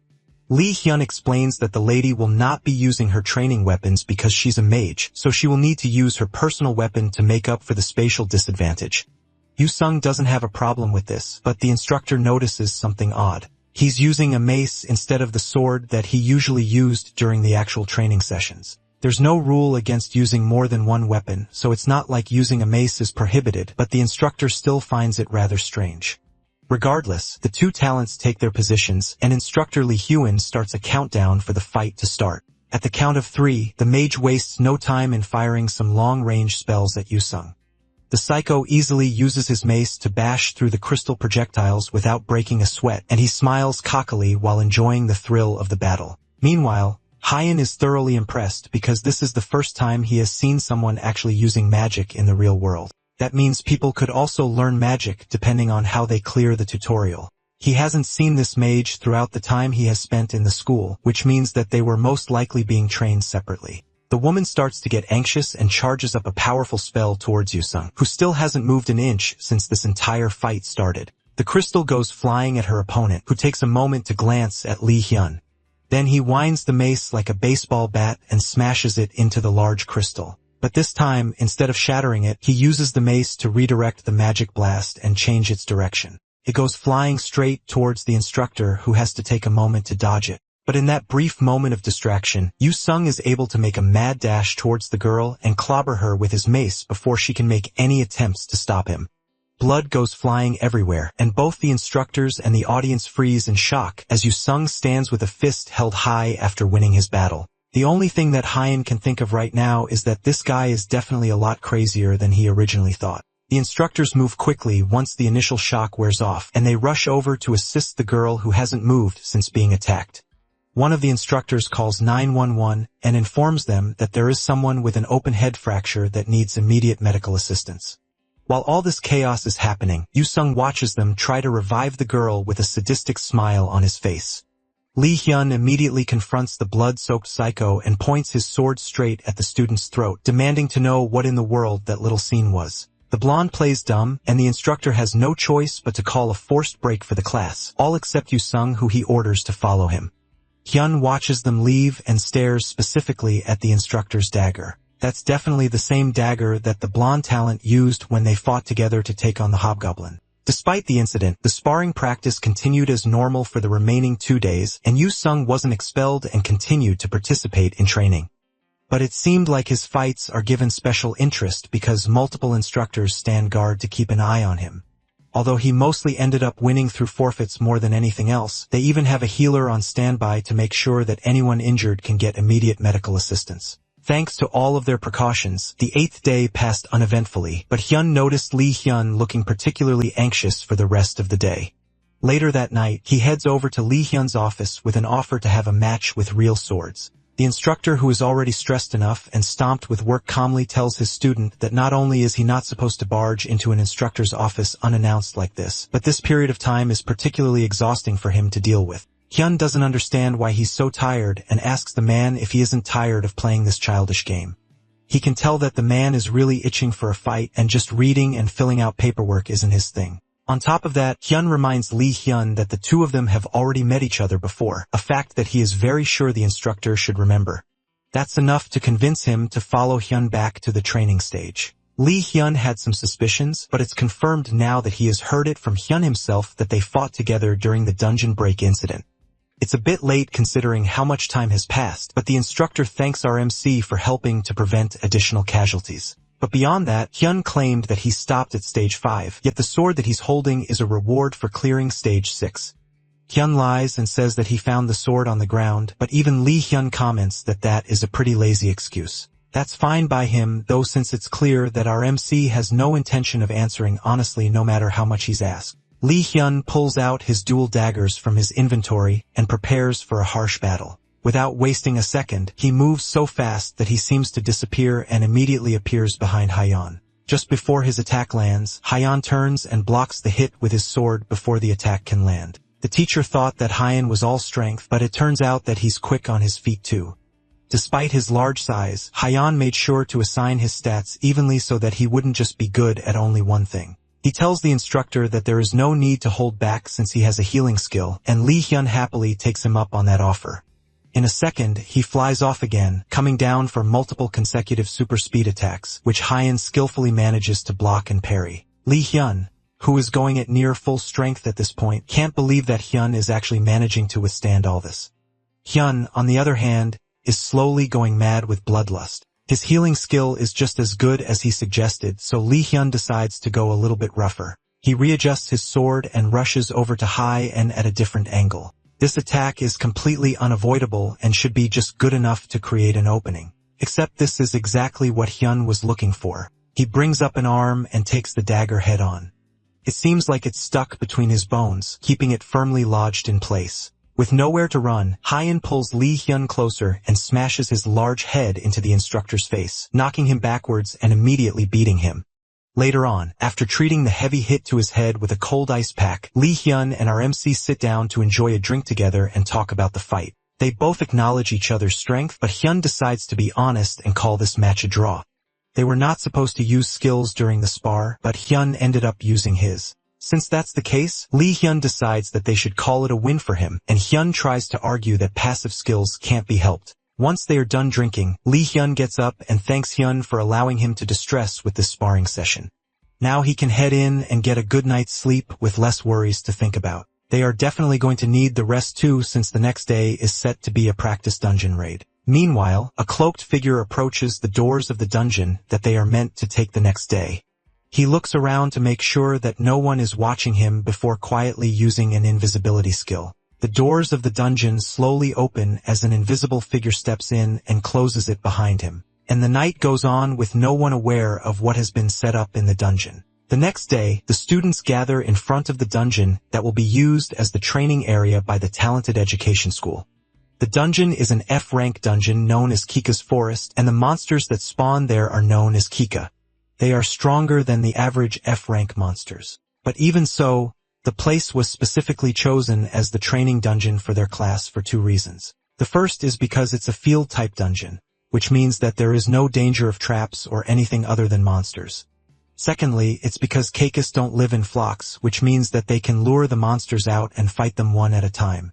The rest of the details for the mission will be explained in detail once they enter the dungeon, so the instructors open the doors for them to enter. This will be the first dungeon that Hyan has entered in reality. In the tutorial, he would always start inside a dungeon, so he has never gone through a door like this before. Walking through the doors fills him with a sensation of passing some sort of dimensional boundary. And then once he opens his eyes, the scenery has completely changed. Inside the dungeon, the instructors will first lure in the Kika to provide an example, and then they will split into groups of 5 to hunt down Kika on their own. Lee Hyun gives the other instructors a signal to begin the hunt while he continues giving explanations of how to monitor and track down Kika. Outwardly, Kika resemble ostriches, and they are known for their nimble legs and solid beaks. They are even capable of crushing metal plates with just their stomping power. As they walk through the forest with Lee Hyun still giving them explanations on how to take care of these monsters, they all suddenly receive a system notification informing them that the main core of the dungeon has been destroyed and the portal leading to the outside has opened. As a result of this, the dungeon will soon collapse, and they are to leave the dungeon immediately. The sky around them starts to break apart like glass, and it looks like the dungeon really is about to collapse. Lee Hyun calmly tells the students not to panic and to calmly leave through the portal one step at a time. They have to leave before the dungeon completely collapses, but they have plenty of time so they can afford to move in an orderly fashion. The students safely leave the dungeon and immediately begin to question what in the world happened and why the dungeon is suddenly starting to collapse. Lee Hyun does a quick head count and is able to tell that everyone got out safely. That doesn't answer the question of who cleared the dungeon. There's more pressing concerns though as the dungeon starts to break and run wild right in front of them. As soon as Lee Hyun sees this, his orders for the instructors to go and get support while telling the trainees to step as far away from the dungeon as they can. Lee Hyun calls for Hyun to come and help out at the front line. The reason the dungeon broke is because of how dungeon laws work. If the main core of the dungeon is broken without defeating the boss monster, then the dungeon collapses and the remaining monsters come flooding out of the portal. This is called a dungeon break, and it's something that was definitely taught in class. There's no time for them to joke around since the Caicus will soon start flooding out of the dungeon break. Lee Hyun plans to go and start directing the students, but he doesn't even have time to think up a proper plan before the first of the monsters starts spilling out. With no time to explain anything else, Lee Hyun rushes off to go and take care of the students, leaving the fight with the Caicus to Hyan. The large horde of birds charge towards Hyan without a care, but he definitely doesn't have a problem with that. Behind him, someone excitedly comes rushing in, begging to join in on the fun. It's Yu-sung, and he comes in with his mace, swinging it at one of the birds that Hyan was just about to fight. As the bird crashes down to the ground, Yu-sung starts to laugh maniacally as he feels the sensation that he was looking for. Crushing the monsters with his mace is the best feeling he has ever felt. Hyun can't even hide his utter disgust at the raw cringe emanating from Yu-sung, and he really hates how crazy the guy is. But still, it's better to have a psycho on your side that can be kind of reliable. He rushes in to join the monster-killing fun, and together, the two of them hold back the onslaught of monsters coming through the dungeon. Then he tells Yu-sung to cover his ears and activates his lion's roar, using the skill to decrease the opponent's stats and morale. Even in the back line, Lee Hyun can tell that all the monsters have suddenly gotten a bit weaker. That proves that Hyan's skill is an area of effect to buff skill. Thanks to the two of them holding off the front line and the skilled instructors fighting in the back, they might actually be able to clean up this mess a lot easier than they expected. The only problem is the largest monster that is still yet to make its appearance. Back at the front line, Hyan uses his mana explosion skill for the first time. He punches a bird in the face with the skill, and although it manages to one-shot the monster, it leaves his hand completely wrecked. This kind of skill is only usable because it's him, but there's no one else who can handle this kind of skill. Yu-sung eagerly asks Hyun what kind of skill that was, and our MC coolly refuses to reveal where he learned it from. As they are chatting, another monster finally makes its appearance, and this one is bigger and much more terrifying than the rest. It's the mutant Kika, and it's clearly the boss monster of this dungeon. Lee Hyun can't believe that the boss monster arrived so quickly, especially since his support hasn't arrived yet. Even though Hyun has faced boss monsters before, the pressure caused by one of this size is an entirely different problem. Despite his panic though, a completely different emotion is going through the two brothers of chaos as they argue with each other on who gets the chance to take on this monster. After the dungeon break event subsides, Lee Hyun goes to give a report to his superior. The next day is the completion ceremony, and his boss asks about the accident that happened during the day's training. Lee Hyun reports to her that someone broke into the practice dungeon and intentionally caused a dungeon break. From the information they've gathered, it's most likely to be an extension of the dungeon terrorism that has been going on for over a month. The woman sighs in understanding and asks if there are any students that stood out during the fight. Lee Hyun immediately reports on two that were exceptionally useful in holding back the monsters. They are even the ones that defeated the Kika mutant boss. One has exceptional physical strength, and his power, speed, and reflexes are at the level of a monster. Above all, his greatest strength is his healing, which allows him to be aggressive without being scared of getting hurt. On top of that, he also has equally impressive stamina as well as an unpredictable combat style that makes him a terror to fight. The other student is an entirely different type of beast. He's pretty much a genius with a prominent talent for combat. His quick decision-making and knowledge of his gear makes him an outstanding fighter, but his excessively violent character is a major flaw of an otherwise talented young man. The woman sets the topic aside and points out that it's rare to see Lee praise people so much. He asks the man if he has sent out recruitment letters, but scouting students that are under training is illegal. He hasn't even attempted to do so. Lee Hyun is a stickler for rules, and it's only natural for a subordinate to resemble their boss. And in this case, it's the guildmaster of Dangon Guild, Han Seon. She commends him for going around and being an instructor to the youth, but she wants him to return back to the guild. After this accident, she has a bad feeling that things are only going to get worse going forward. The next day, the completion ceremony takes place as the principal of the school congratulates the newly graduated talent on their hard work for the past 10 days. The ceremony ends, and Hyun joins his peers in clapping for the big man on stage. He heads outside with Yoo-sung, and there's a limousine waiting for them. Despite his personality, it looks like Yoo-sung is loaded, and the rich kid offers to give Hyun a ride home. As the two of them slide into the car, someone calls Hyun's name from behind them. It's Lee Hyun, and he comes over to inform them that regarding the dungeon break incident that happened the previous day, both of them will be receiving a clear reward since the two of them were the most useful in subduing the monsters. He just wants to let them know that someone will reach out to them soon to give them the rewards. With that, he turns to leave, and Hyun angrily shouts at him to give them some kind of praise at least instead of being so cold. Lee Hyun sighs and decides to at least give them some advice. He tells Hyun that he's strong, and he's only likely to get stronger from here. So it's very likely that the two of them will see each other in a dungeon again at some point. Lee Hyun just hopes that our MC will never forget the responsibility that comes with being strong since he's now a talent too. As soon as he gets home, he proudly goes over to brag to Ah-hyun about his growing potential and how amazing he has become due to being a talent. She barely pays him any mind and idly tells him that he's so great while using her phone. Haeon tells her that this is the last day that she's allowed to be like that. Starting from tomorrow, he will also be going around dungeons, and that means that he will be making money. The only problem is that Haeon doesn't know how he's supposed to find dungeons in the first place. His sister tells him that there's a site called Rydar where he can find out most of the stuff relating to dungeons and how to find them. RMC had no idea about that and wonders if his sister is some kind of expert or something, but she tells him that he can easily find out this information on any social media platform. Despite her deadpan attitude, Ah-hyun is actually worried about him. Haeon immediately downloads the app, and it comes with a dungeon map, monster info, and even an interface to recruit party members. It shows another Kika forest, which is an F-rank dungeon nearby, and he wonders if he can just clear it himself. If he does that, then he can make a bunch of money to show off to his parents.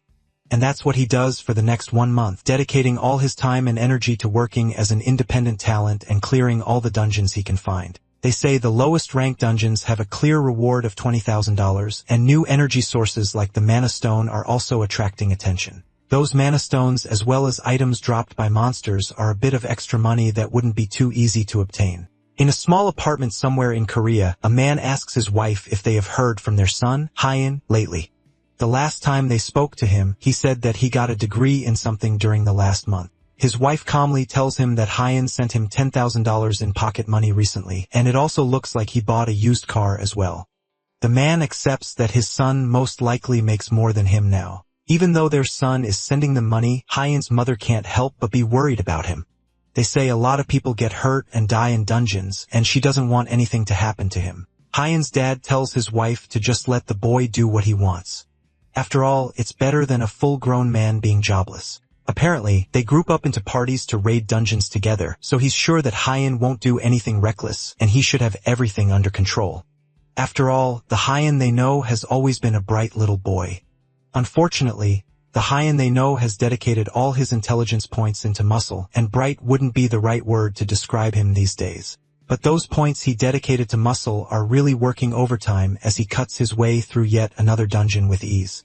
A horde of monsters are no match for Hyan, as he uses his skills and sword mastery to completely crush everything that stands in his way.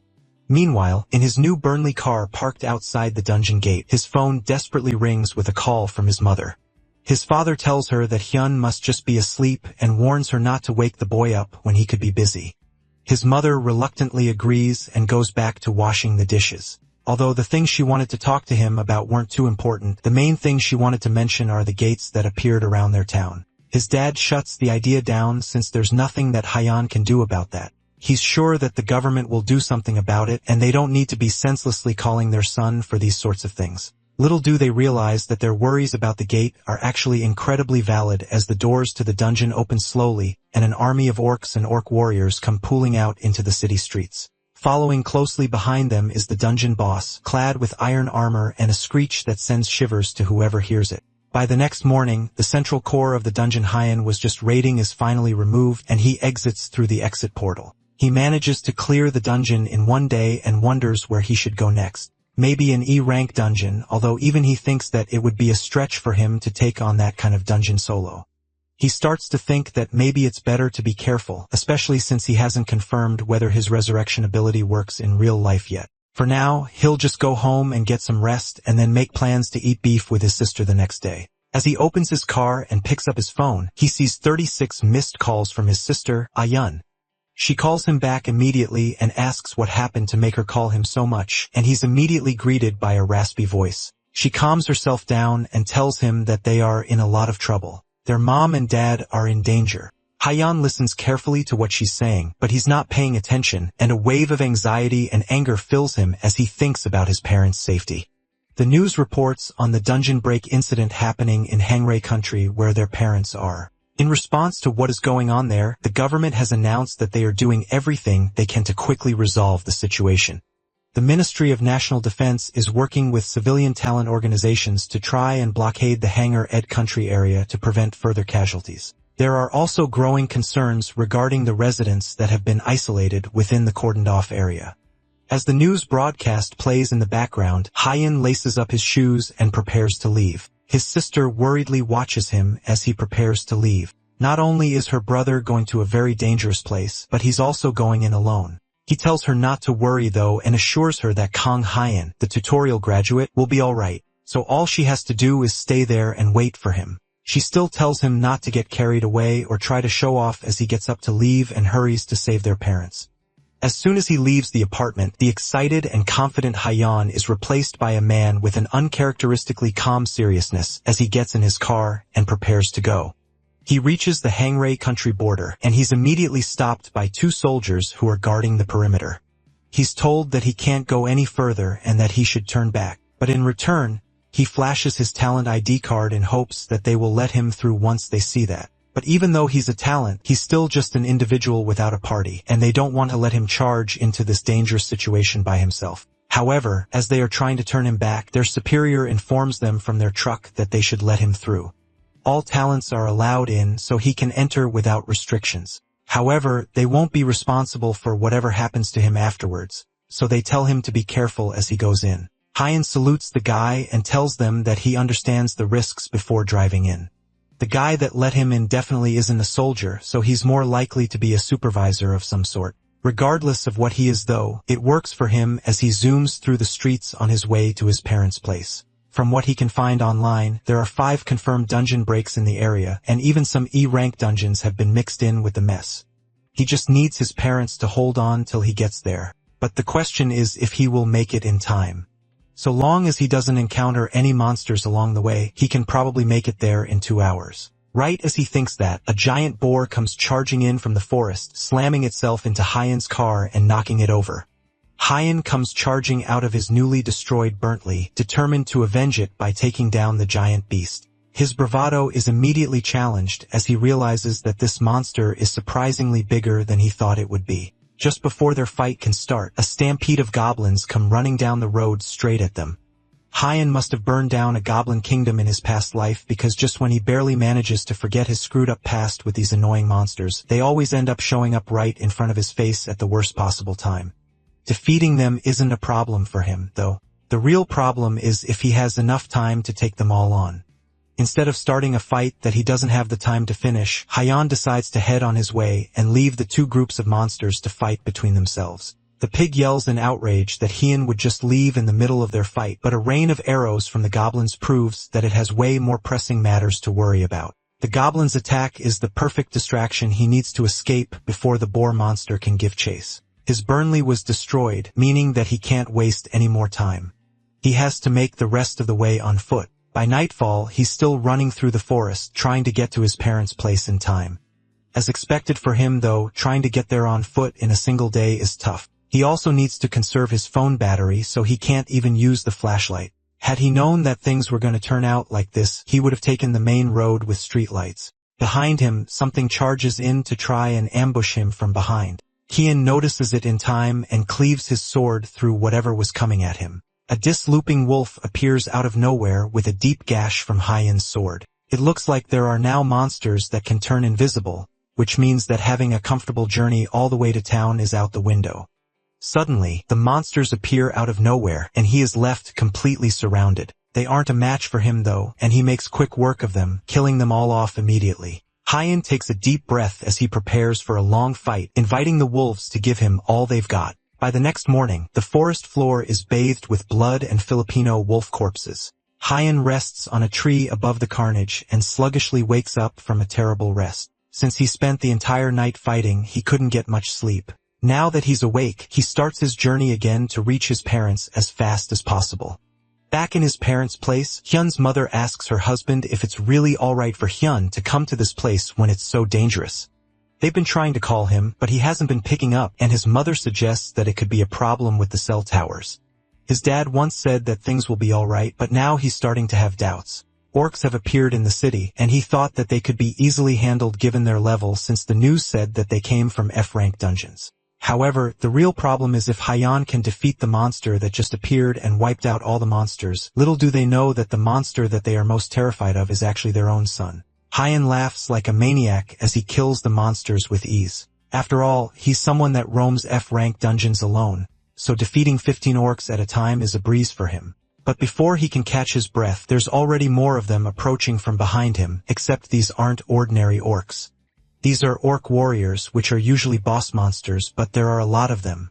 It looks like this was actually an E-rank dungeon and not an F-rank, which makes this several times harder to take care of. He screams out to his parents that he is here to rescue them, so they need to not make any noise and stay where they are. From the voice, they can tell that the monster on the ground fighting the orcs is actually Hyen. He's completely unrecognizable, and they wonder what in the world happened over the past few months.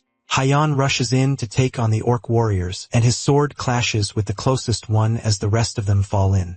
He's able to use his mana explosion to quickly take care of one of them, which shocks the rest for a moment as they stare at their fallen comrade. Another one comes in to try and surprise attack Hyen, and he uses his hand to block it, immediately suffering from a fracture, but he ignores it, using his mana explosion again to make quick work of the second monster.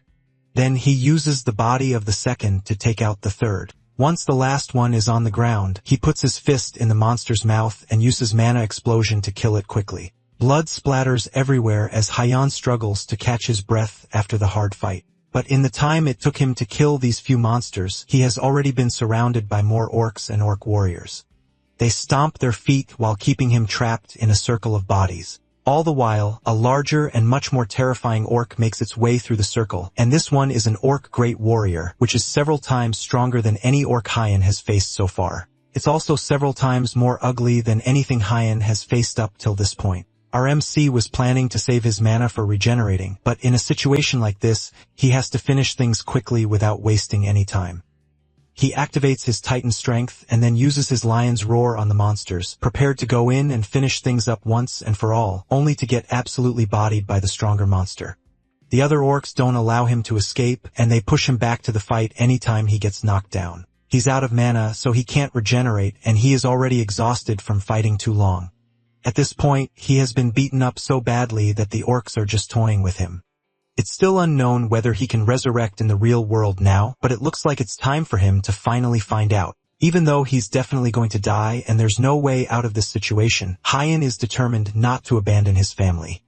He gets up again and again every time he's kicked to the ground, but his attention is diverted as he hears a scream coming from one of the buildings. He looks up to see his father and mother desperately trying to hold back some monsters that are climbing towards their window. Hyan tries to run over to save them, but the orcs hold him back. He still struggles to push through, but a giant hand calmly plucks him up like a Happy Meal toy, then smashes his head into the ground before he can escape. As his eyes close and his consciousness starts to fade, Hyan still desperately reaches his hands out to them, hoping that they won't be hurt during all of this. Eventually, the orc great warrior gets taken down, but a few skilled slashes from a talent. It's Guildmaster Hansian of Dangon Guild, and she meets up with the rest of her guild members who are mostly done killing the monsters and saving the civilians. For now, they just prioritized evacuating the injured, and they managed to save the rest. The damage was significant, but they were able to finish this mission effectively thanks to someone gathering all the orcs to a single place. She asks about the guy that held them off until her team arrived, but they confirm that he's already dead. It's a shame, but Hansian orders her team to dispose of the corpse with courtesy.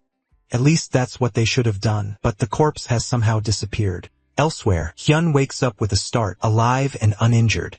It looks like his resurrection ability works in real life after all. He looks around and finds himself in the same tree that he slept in when he took on those invisible wolves. Just like the ability specified, if he doesn't designate a location to respawn, then he will resurrect at the last place that he slept. That's not what he has to focus on now, however. His memories rush back to his parents that were about to be attacked by monsters in their own home. It's already been 24 hours since then, which means that whatever would have happened must have happened by now. Our MC grabs his sword while gritting his teeth and jumps off the tree, hoping to get back to the city as quickly as possible. As soon as his feet touch the ground, he can already feel the penalties of his resurrection taking effect. His body is way heavier than he's used to, and he's not as fast either. Despite that, he forces himself to sprint through the forest, all the while hoping that everything is somehow alright. After trudging along with his uncooperative body for a full 5 hours, Hyan finally makes it to his parents' abandoned empty home, but all that greets him is a scene of chaos and fighting. With his head hung low, Hyan wanders aimlessly through the night until he's eventually spotted by an army group. He borrows a phone from one of the officers and manages to reach Ayun. From his phone call with her, she tells him that their dad has lost an arm and their mom is in a coma. Hyun can barely hold his emotions as the phone cracks in his hand from the anger of hearing the news. And just like that, this event finishes and 2 months pass along. In Hyun's little sister's home, the news talks of how guild leader Han Se-yen is addressing the new C-rank dungeon that has appeared, but the two siblings in the house couldn't care less about the random news broadcast. Hyun is going off to another dungeon, and his sister anxiously watches him leave. He has already died 3 times this week, and yet it seems like he's not even done yet. Hyan claims that he's fine, but Ahyan knows that he's just blaming himself for what happened to their parents. She tries to assure him that what happened wasn't his fault, but our MC slams the door to the apartment as she's talking and walks down the stairs to head to his next dungeon. Ahyan peeks her head out the house and watches him go, still looking extremely worried. Meanwhile, in a dungeon, a group of talented fight a monster type called Interia. After killing off the monsters, one of the talented is able to level up, and his other members praise him for being the party's ace. The man takes a moment to bask in the praise, knowing fully well that he's an elite who made it to stage 5 of the tutorial. Within the next month, he's planning to reach level 35, which is the minimum requirement to join the Dangon Guild. Even with his inflated ego on the inside, he takes a moment to congratulate his party members as well, and assures them that they will soon catch up with him. As they are talking, one of the party members notices someone rushing in from deeper in the dungeon. It's Hyan looking incredibly serious as he pushes through the dungeon at an incredible speed. He flies past them completely solo, making the others realize that he must be raiding the dungeon alone. They call out to him, but either he's too far to hear them or he doesn't care as he races towards the core room. The group wonders if they should follow him, and their ace thinks for a moment on what to do. He would feel uneasy just letting Hyun go like that, but the core room is still way too dangerous. They continue to follow him with the plan that if things go south, then they will just retreat. But by the time they catch up to him in the core room, he's already about to fight an entire small army of interior beasts. Hyun wastes no time as he activates his skill, Wayne's secret technique, which is an ability that increases all his stats by 40%, but as a result breaks down his body over time. With the enhanced strength, he leaps headfirst into the army of monster bugs hanging off the ceiling. And with one slash of his sword, he's able to cut through a majority of them at once. Then he activates his mana explosion, killing the rest easily. The party from earlier watches in shock as multitudes of monster bodies fall to the ground, and eventually, they are all cleared, leaving Hyun alone with the core.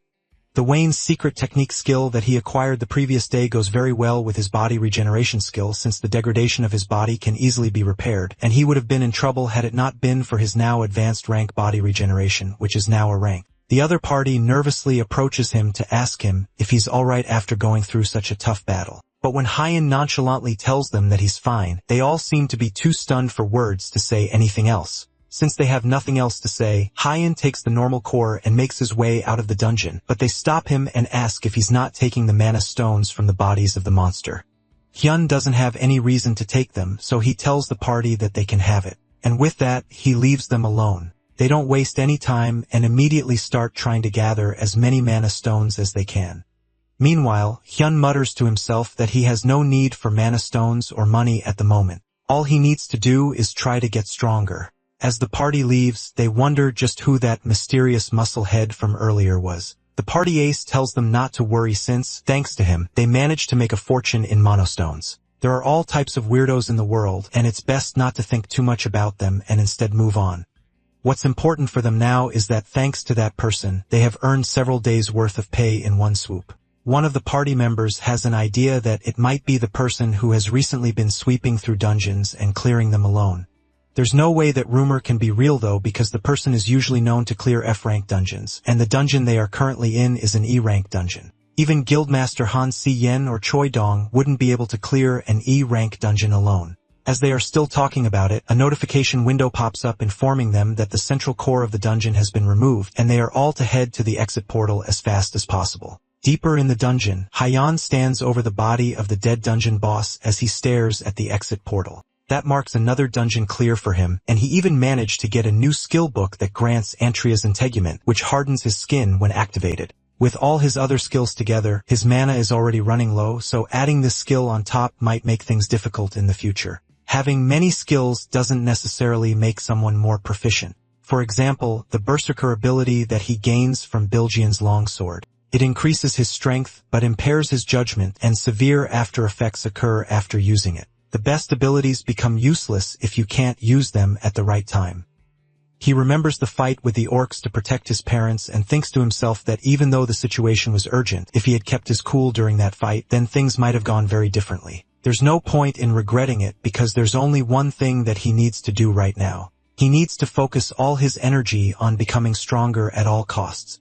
For now, he'll learn the new skill and add it to his growing arsenal of impressive skills. Outside the dungeon, a reporter interviews the party from earlier as they exit. He's hoping to get information on the stories about a man that has been going around clearing dungeons by himself. People say that he was spotted earlier today in this very dungeon, and he thinks that the man may be among them.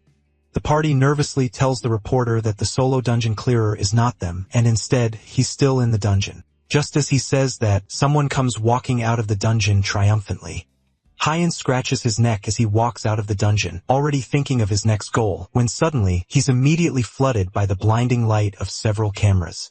Multiple news reporters scream over each other, trying to get Hyun to look their way and give an exclusive report. At the same time, multiple recruiters stretch out their cards towards him in hopes of getting him to join their guild. It's chaos and pandemonium, and our MC brushes past them easily, telling them directly that he is not interested in them or the rumors about him.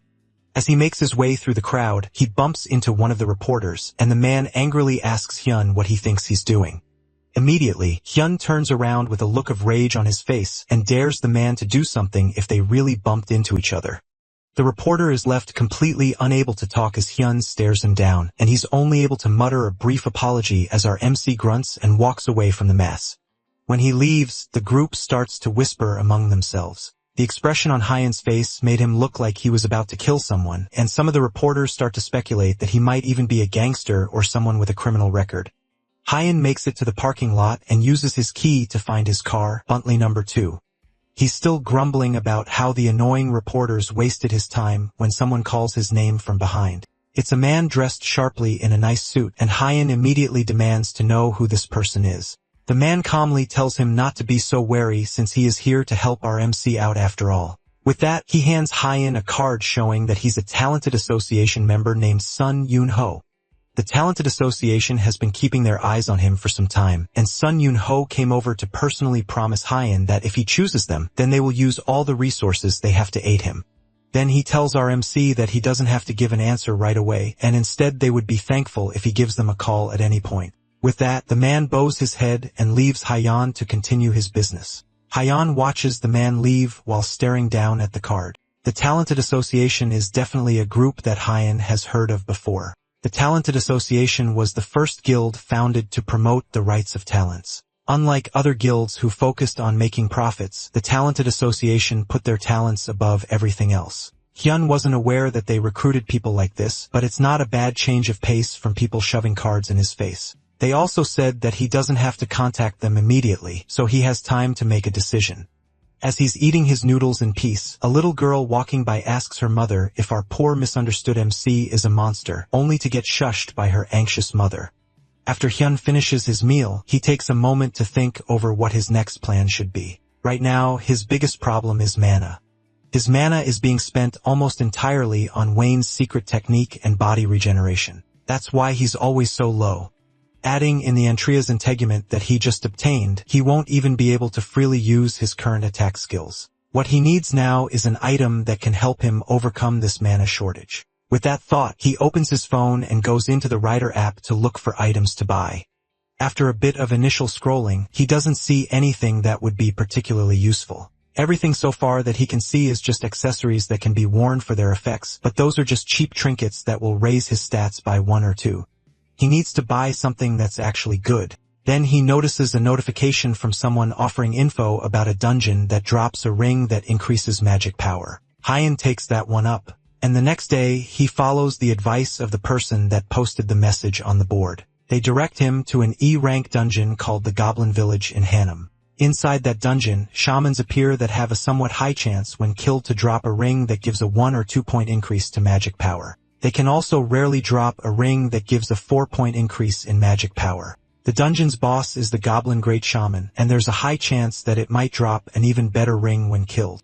The dungeon was originally a quiet hunting ground with good income that only a select few knew about. But recently, unauthorized people have occupied it, and they are arguing that it's their territory while not letting anyone in. The government also hasn't done anything about it since there is no dungeon break. So the only thing the person posting can hope for is that a major guild clears it after seeing their post. Hyun heads up to the Goblin Village dungeon, and initially it seems like there is no one there. According to the post, there's supposed to be people guarding the entrance. That doesn't matter to our MC, though, and he pushes his way into the dungeon to start another solo raid. As soon as he enters the dungeon, he sees 3 people standing guard at the entrance. The man in front admires the gear that Hyun is wearing and assumes that they will get a nice treat from defeating him. The other 2 also agree that taking Hyun's gear will be a nice treat for them. One of them approaches Hyun first, telling him that the dungeon is the territory of the Bait Guild, but Hyun couldn't care less. The man continues by telling him that anyone who enters Bait Guild territory without permission will have to pay a toll. They tell him that if he gives them everything he has, then they will let him go. Hyun's response is to calmly toss the man that approached him like a javelin, knocking him out immediately with a single punch. The remaining 2 barely have a moment to react, and they immediately pull out their weapons to start a fight. The other man rushes towards Hyun with his sword held high, and Hyun doesn't even try to dodge.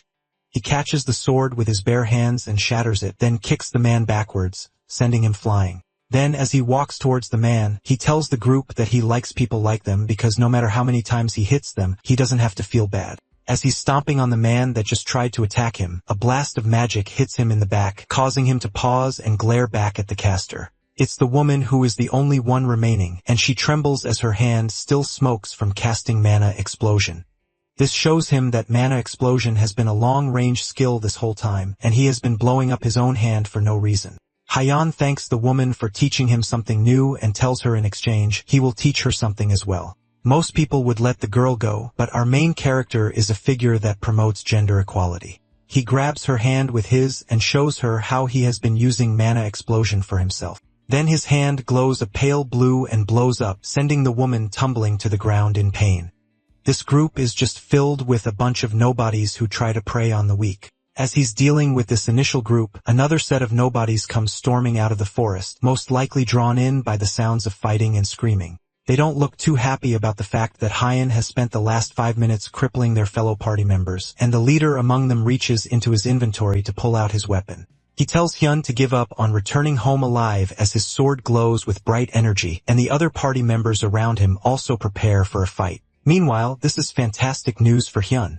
After all, he needed someone to guide him through the forest anyways. For one of the Bait Guild members, the tutorial completely changed his life. With the appearance of dungeons came an environment where power alone decides your rank. Violence and money are all things that can be leveraged if your rank is high enough. And for this lone background character who was just another cog in society's machine just a year prior, thanks to the appearance of this new system, he can now live a plentiful life. On top of that, he became the executive in a big guild like the Bait Guild. With all these things by his side, he's sure that inside of dungeons, he has nothing to be afraid of. But as the roaring fist of our main character makes its way to his face, a man who was once untouchable realizes that there are still a lot of things to be afraid of. In a matter of seconds after declaring that our MC would not be making it out of the dungeon alive, he and all his fellow party members are on the ground in pools of blood, and he has no idea what in the world just happened. Somehow, they all lost to a single unarmed man. Hyan, who had just finished wiping the floor with all these criminals, pulls out the knife they managed to stab into his stomach and points it at them. He gives them all 5 seconds to gather in front of him before he starts dishing out punishments. It's time for him to select his faithful guide that will take him through this journey. In a flash, all the criminals are gathered in front of him in an obediently little pack as Hyun holds the person that he selected as a guide close to his chest. He tells them all to clap for the person he has chosen to be his guide through a fair evaluation. This person is Bait Guild's grunt Kim Sung-woo, and he tells them to clap for the man who has been chosen among all of them. The bloodied and beaten men don't clap immediately out of fear, but a glare from Hyun has all of them clapping their hands gleefully. Now that Hyun has gotten his guide, one of the criminals asks our MC what he is going to do with the rest of them. Hyan thinks for a moment and then asks them if they will stop doing evil acts and promise to start living honest lives if he lets them go. Then men all put their hands together and promise that they will never do anything bad again if he lets them go. Hyan doesn't believe them for a second, and he punches and kicks all of them for even daring to think that he's stupid enough to believe that. He continues to pummel the men, knowing fully well that they are just lying so they can escape and go and do it again. All the men are left in even bloodier pulps than last time as Hyan takes a crying Sung-woo with him to continue his journey through the forest. From what Hyan has seen over the several hours that he has been in this dungeon, this place is one of the rare dungeon archetypes that can exceed the size of a city. It's way too big, and at one point, he suspects Sung-woo of leading him around in circles on purpose. The Bait Guild grunt nervously says that he's not leading them around in circles, and instead, he is just trying to find the path with the fewest monsters. That's a useless thing for him to do, though, since he is walking with Hyan, and our MC tells him to just focus on taking them to the core even if it leads them to where monsters are. He points his blade at Sung-woo and tells him to take them to where monsters are since he's bored. And immediately, the grunt moves to go and find some monsters, but Hyan stops him. It's already getting dark, so they need to rest and wait for the next day to make their move. The two men settle down and build a campfire for the night. Hyan rests against a tree as Sung-woo cooks some ramen over a fire for them to eat. As the two of them enjoy their meal of instant ramen and a meson, they both sit in awkward silence. Hyan is the first to break it, and he asks Sung-woo how old he is and what he was doing before he became a talent. The man is 25 years old, and he was in college before the world changed with the tutorial. Hyan advises that he should have just stayed in school instead of joining a guild like the Bait Guild and doing horrible things like he did today. Sungwoo tells him that he needed the money since his student debt has been piling up and he couldn't apply for a scholarship because he kept taking part-time jobs. To make matters worse, his father's business failed, which only made their situation a lot harder. The shock was too much for his mother, and things only grew more desperate. As he's in the middle of telling his life story, Hyan stops him and asks why he's suddenly preaching a sob story. This is way more information than he cares to know about some random kid. With that, our MC tells him to stop talking nonsense and just focus on eating the ramen so they can rest up for the next day. Sungwoo can't even hold back his tears as he continues to eat the food. Later that night, the two men rest on the forest floor as the embers from the campfire smoke away. Sungwoo waits until the dead of night to slowly open his eyes and check if Hyan is asleep. He can't hear the larger man's snores, but considering that he's completely wrapped up, the bait guild grunt guesses that Hyan must be asleep. This is his chance to either escape or kill Hyan. But after remembering what happened earlier and how easily Hyan beat up the rest of his party members, it's safe to say that trying to kill him is a very bad idea. No matter how he thinks about it, there's no way he can kill a monster like this. Hyan instead makes the much smarter choice of trying to run away and save his life instead. He slowly starts to sneak out of the area, but Hyan's voice calls out to him immediately, stopping him in his tracks. Hyun calmly asks the man where he's going, and Sungwoo smartly says that he just wants to go and pee. Hyun tells him to just do it here and then reminds him that if he tries to run, then he's dead. The next day, the two of them make it through the forest and eventually reach the goblin village where the main core is located. Hyan can feel a lot of mana gathered around there, which proves that what Sungwoo is saying is the truth. Our MC's forced partner asks him how he can feel something as sensitive as mana, but Hyan only responds by calling him a weakling. Sungwoo stiffly laughs at the insult, but inside, he's just bearing all of this because he plans to make sure that Hyun won't be able to ignore him much longer, because he will be dead soon. In the goblin village, the monsters are concentrated near the main core. However, they regularly send scouts all around the field, the bait guild farmed by attacking the scouts. But thanks to Hyan, none of those sites have been killed yet. Because of that, the village has all of its troops gathered together in one place. Despite the overwhelming numbers in the village, Hyan shows off an evil grin since killing goblins is his specialty. Hyun makes his move to get started on the massacre as he rushes towards the massive horde of goblins charging at him. Before he can attack first, a bag smacks him in the back of his head, and he turns around to see Sungwoo holding up his middle finger before running away, praying that they never see each other again. Hyun doesn't even flinch as he watches the man run, and he vows to make sure that he messes up Sungwoo once they are finished up here. After running for a good long while, Sungwoo takes a moment to rest against a tree. No matter how strong Hyan is, Sungwoo is sure that he won't be able to do anything against such a massive horde of monsters. But then suddenly, he gets a notification that the dungeon's main core has been destroyed and a portal to the outside has been opened. Despite all the odds, Hyan managed to clear that massive village of goblins and take the main core all by himself. As Sungwoo stares at the two notification windows, he can only think that this is some kind of dream. The E-rank goblin village doesn't have a normal core, and all its forces are concentrated around the main core. Hyan managed to defeat all the goblins in this massive dungeon and take the main core for himself. Sungwoo continues to stare at the notifications in shock, wondering just what kind of monster our main character really is.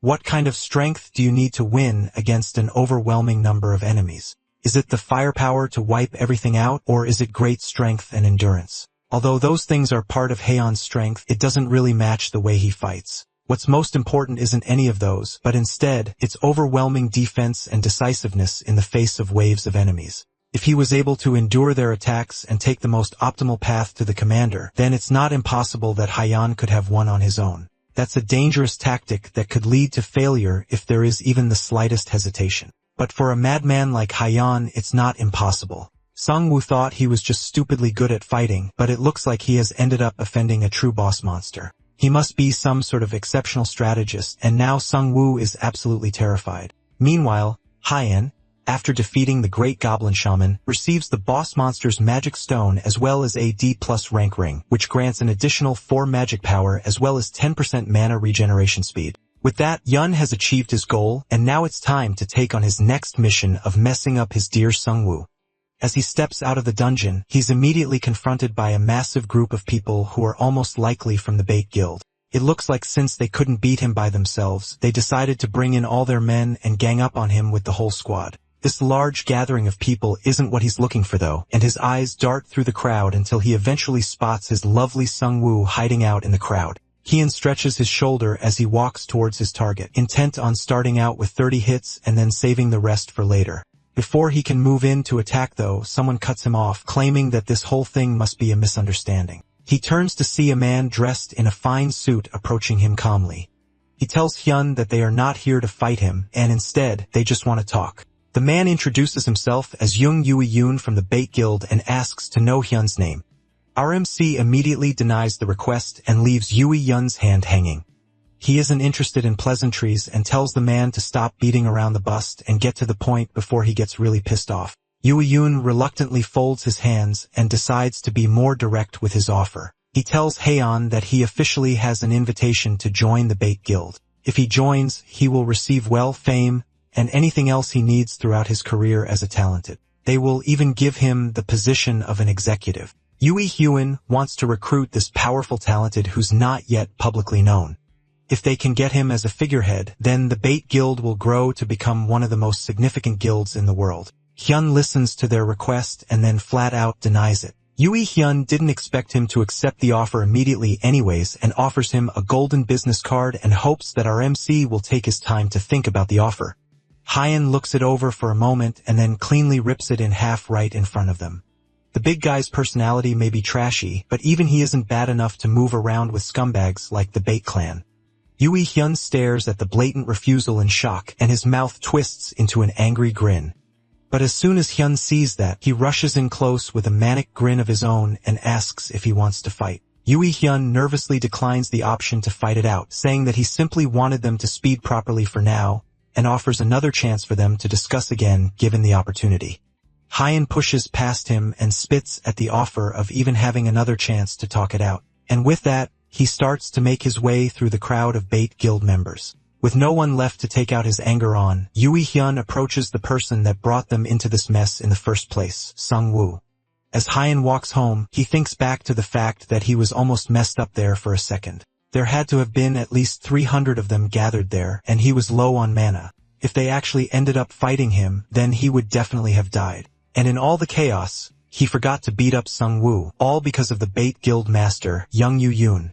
Our MC tries not to get too annoyed by the missed opportunity, knowing that he will get his chance someday, and he will make sure that Sungwoo suffers the next time they meet. Meanwhile, the poor Sungwoo that Hyun hates is currently getting accused by his fellow guild members of volunteering to guide Hyun. He kneels in front of an angry and insulted Yui Hyun as the guildmaster asks if what the rest of the people are saying. When the man can barely answer, Yui Hyun calls for a sword as Sungwoo begs for his life, offering to do anything if they just let him live. The guildmaster barely listens to him as he stabs the sword through Sungwoo's chest. He can't imagine that a traitorous lowlife would even think about living. Then he kicks bleeding Sungwoo into the portal as it closes up and the gates disappear. With the nuisance taken care of, Yui Hyun calls for the vice guildmaster to come over. He wants them to find out everything they can about Hyun, and the vice guildmaster confirms that someone has already been sent to follow our MC. Hyun dared to refuse the offer of the Bait Guild in such a rude manner, but he knows that the big man can afford to be so arrogant because he's strong. But that same strength isn't the same for the people around him as well. If Yui Hyun wants to tame the monstrous man, he will just have to get a hold of his weaknesses. There's no way Hyun can keep his attitude for long when his family is in danger. The next day, Hyun and Ah-hyun head over to a premium Korean barbecue restaurant for dinner. Ah-hyun can't help but joke that Hyun is an ex-jobless college grad lazy bum is buying her beef so often. It's obvious that he has become successful, but the truth is that there's no greater place for him to spend his money than on some good food. As he's turning the meat to cook it properly, his sister offers to take it over as they talk about their parents and the recent hospital visits. When Ah-hyun went to visit last, the doctor said that their mother is fine, and they even said that she might wake up soon. Hyun smiles at the good news, and his sister immediately calls it out. It has been a long while since she last saw him smile. Since what happened with their parents and his first death, he has been incredibly serious and frowny, and nothing like his normal self. Hyun doesn't agree with that and says that he smiles all the time, but his creepy criminal smile obviously doesn't count. Suddenly, Hyun's stomach starts to twist. He realizes that he needs to head to the bathroom for a critical emergency. He runs off even though his sister tells him that the meat just finished cooking. But the reason he's in such a rush is because taking a dump in a dungeon is uncomfortable. After a satisfying war with the toilet, Hyan washes his hands in the men's bathroom and steps back out to return to the table. That had to be at least 2 days worth of waste, but it's finally out of his system. Unfortunately for him though, the waste just keeps coming, and he notices someone talking to his sister at the table he just left. Once the man notices Hyan coming back, he quickly bows and walks away. Hyan smirks annoyingly and asks his sister if someone came over to flirt with her, but she's just as confused as he is and asks if he doesn't know the person. The man gave her a paper to give to him before he left, but Hyun definitely doesn't know who that person is. If they really know each other, then he wouldn't have left after seeing RMC. He would have at least said hello or something. But then the reason for everything immediately clicks as Hyun opens the paper and reads the message inside. It's a simple greeting from the Bait Guild's guildmaster, Young Hyun. The siblings head home despite the ominous letter. And as soon as they return to the apartment, Hyun complains that she should have gone to the convenience store on the way back. She asks Hyun if he wants another bear, and when he refuses, she sighs and decides to go and buy a drink for herself. Hyun tells her to go back inside so he can get it for her, and she's initially surprised by his sudden hospitality, but doesn't argue to a free beer. As he walks out of the convenience store with a newly purchased can of beer, Hyun silently wonders what the people of the Bait Guild are scheming. They have really tasteless methods of achieving things if they dare to approach his family. Hyun filters through his options, wondering if he should stop going to dungeons for a while and stay home, but there's no guarantee that will be enough. Hyun also goes to work, among other things, but there's no guarantee that they will even do anything yet. As he's walking through the streets with his thoughts, his phone rings. It's a call from his dad, and he picks it up immediately once he sees it. The older man first asks Hyun if he's home before dropping the news that their mom has finally woken up. Hyun starts bombarding him with questions asking how she is and if she'll be alright. But for now, all they can do is wait and see. The doctor said she'll be alright, which is a huge relief for RMC. But the relief immediately fades away when his father informs him that someone claiming to be a friend visited them earlier. Hyun has no friend that would be close enough to visit his parents, and he can't think of anyone. Then his father reveals that this friend is someone called Young Yui Hyun, and he asks Hyun's father to pass along a greeting. His father asks Hyun if they are from the same neighborhood, since the older man can't remember ever seeing the intruder before. All the while, Hyun stays silent as he slowly starts burning with rage from the inside. The next day, An-mi Young, the woman from the talented education school that cried at the mere sight of our MC's handsome face, heads over to work and spots one of her co-workers also making her way to work. She's a little later than usual, and she admits that it's because she slept in a little. Both of them stop when they hear someone greet them from the side. It's a talented named Shin Sung-ah, and she brought them some coffee to start the day. They tell her that she really didn't have to go out of her way to do that, but accept the coffee anyway. She tells them that they don't have to thank her since she's doing this for them because she wants to. With that, she bows and leaves them alone to continue their conversation. They start to wonder why she always wears armor. She's a little eccentric, but they know that she's a good person. In fact, compared to the other weirdos that flood in with every group of prospective talented, Miss Sung-ah is practically an angel. Myong especially has a lot to say when it comes to eccentric people. Everyone knows about her first time on the job where she met what has to be the worst batch of students that have come through their school. One destroyed their opponent's hand in a spar, and another intimidated her at the reception on his first day. She still has nightmares about it till now, and thinking about that person reminds her of a great orc warrior or something. As if her nightmares have come to life, Sunga feels an ominous presence behind her and turns to see the very man of her nightmares glaring her down with a look of murder on his face. With each second that they stare at each other, it feels like the anger in his eyes only grows, and eventually, she and her coworker can't stop themselves from screaming in terror. They weakly threaten to call the police as Hyun weakly reaches his hand out to them. As they struggle to bring out their phones, Hyun speaks and asks them about Mr. Kim Lee Hyun. Despite Hyun's terrifying face, the fear in his eyes as he tries to tell them that he needs to protect his family causes them to pause their screaming and calm down. Then Sung-ah is able to weakly tell our MC that instructor Kim Lee Hyun was just a temporary instructor at their school, and he isn't with them anymore. Elsewhere, in a meeting room, Kim Lee Hyun gives a presentation on the research that his group has done. From the research, he tells them that the rank of the emergent dungeons that have been popping up will only continue to increase. And because of that, they need to recruit talented individuals to combat this. His presentation is cut short by some frantic knocks at the meeting room door. He opens it and tells the man that they are in the middle of a meeting, but this isn't something that can be put off if they want the building to keep standing. There's a man with monster-like strength that is making a mess in their lobby, and he says that he knows their vice guild master. That catches Kim Lee-hyun's attention. The vice guild master heads over to the reception room to meet with a very panicked Hyun. When the former teacher said that the two of them would meet each other soon enough, he didn't think it would be like this. He gets straight to the point and asks Hyun if there's anything that he needs help with, and our MC replies that he wants to hire Lee-hyun. The vice guild master has no problems with that deal and asks to know about the details of him being hired. The reason is because the bait guild threatened him and his family, and they are taunting him. Hyun just needs a bodyguard to protect his family while he goes to finish them off. Lee-hyun nervously wonders just what Hyun has been up to over the past few days for things to get this messy for him. The man puts down his coffee and sighs. The bait guild is rather infamous, and even his guild is aware of them and their trouble-making ways. However, they haven't been able to do anything about them since they lack justification to launch an attack. Hyun doesn't care about the details of inter-guild affairs. All he knows is that he wants to destroy them himself, which should be a win-win situation for Lee-hyun. The vice guildmaster isn't even surprised by Hyun's brutality. He is surprised that our MC chose him. The reason is rather simple, and it's because Lee-hyun is the strongest person that Hyun knows. Well, there is one other person, Gu's son, but there is no way Hyun would leave his family in the care of that psychopath. Hyun promises that he will only need the man's help for 1 week, and in exchange, offers to pay up some serious money to get this done. However, for someone as notable in the talented world as Lee-hyun, money is definitely not in the list of his priorities. The Dangon Guild already covers a lot of his monetary worries. If Hyun wants to hire a man as prestigious as Lee-hyun, then he will need to offer something other than money.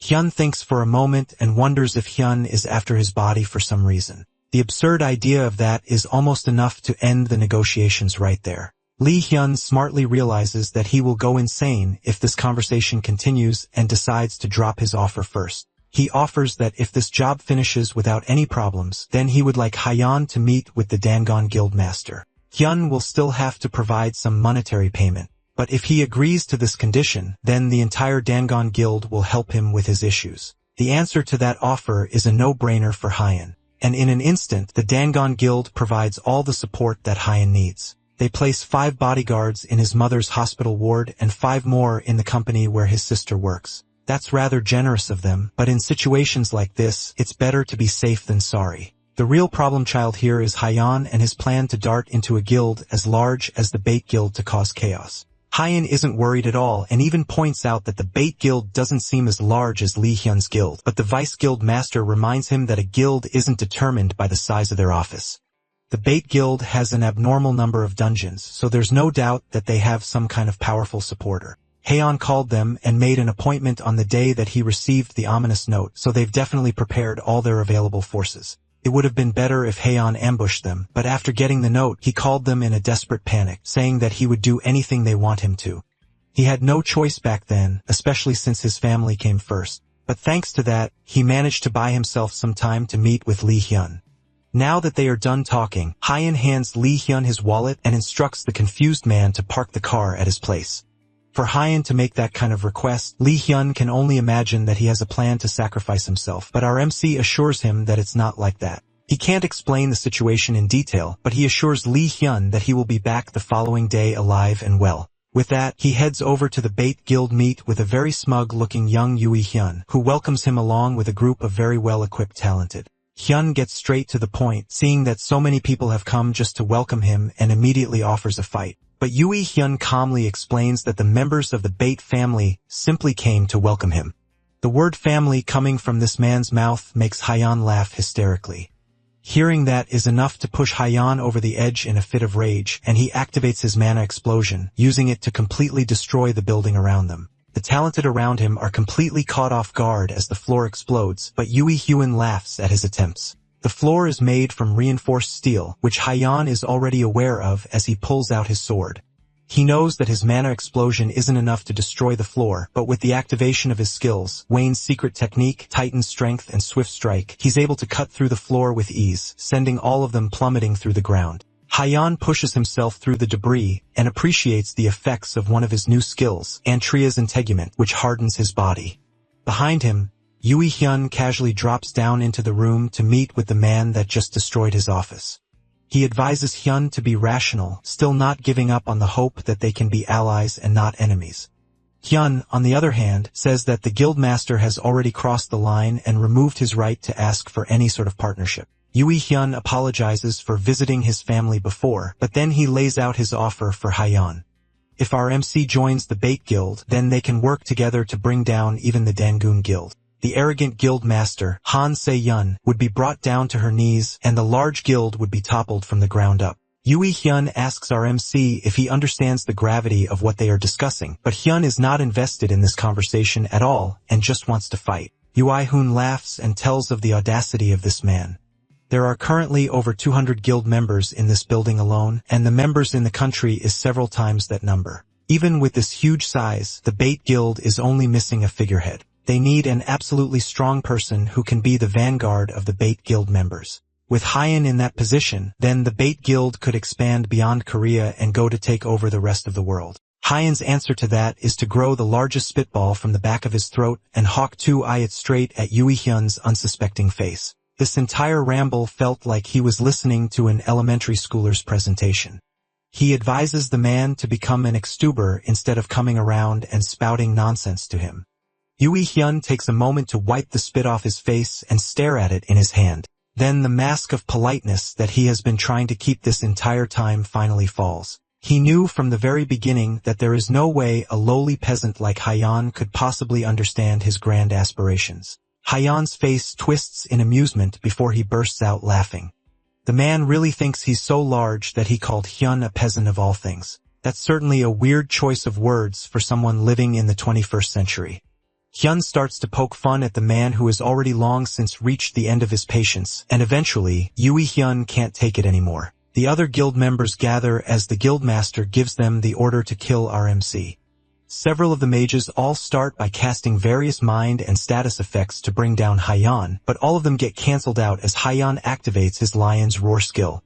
That, as well as the Ring of Strength and Mind, come together to remove all the status effects as well as shock his opponents, decreasing their stats and morale. Yui Hyun is not affected due to his unfiltered rage, and he tells his guild members to forget about restraining him and just focus on killing him. With that, the mages change their tactics and send magic attacks down at Hyan, who is more than happy to test out his Antria's integument skill against magic attacks. The mage attacks him, causing a massive explosion as several of the guild members all rush him at once. In a matter of seconds, he's surrounded by dozens of talented while still getting blasted by multitudes of attacks from dozens of mages. But none of these things are enough to even faze him, and he comes shooting out of the explosions with his sword, easily cutting down several guild members. Wee-hun continues to seethe in rage as Hyan takes in a deep breath and screams out a war cry for everyone to come at him all at once while the building erupts in explosions. By the end of the day, the building is completely destroyed with smoke coming out from the window as Hyan stands in the lower floors, out of breath and bloody. Around him are the corpses of several guild members and the wreckage of the destroyed building. But even with that, there are still quite a few guild members left as well as the guild master himself. Yui Hyun laughs out nervously as he asks Kang Hyun if he's feeling alright. After the rampage that he just went on, he is also a murderer and now he's the same as them. Hyun calls bull on that and warns the man that if he's trying to somehow make him feel guilty for what he's doing, then he should just give up now. After all, he knows that if you're gonna try and kill someone, then you have to be ready to be killed. The guild master grumbles in annoyance and warns Hyan that he is acting way too nonchalant for a man who is about to die.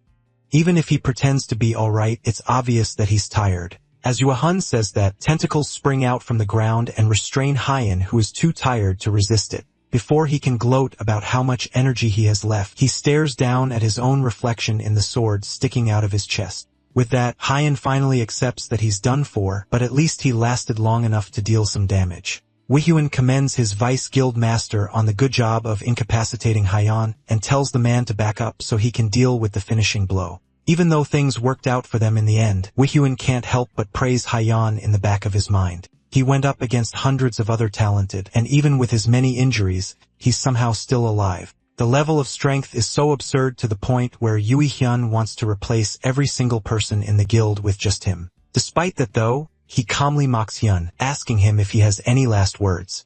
Hyun smiles and tells the man that he will find a strand of hair in every stew he eats. It's obvious that our MC is going to act tough till the very end, so there's no use talking anymore. Hyun places a hand on our MC's face and activates a mana attack that completely burns Hyun from the inside out, leaving him as a screaming ball of flames.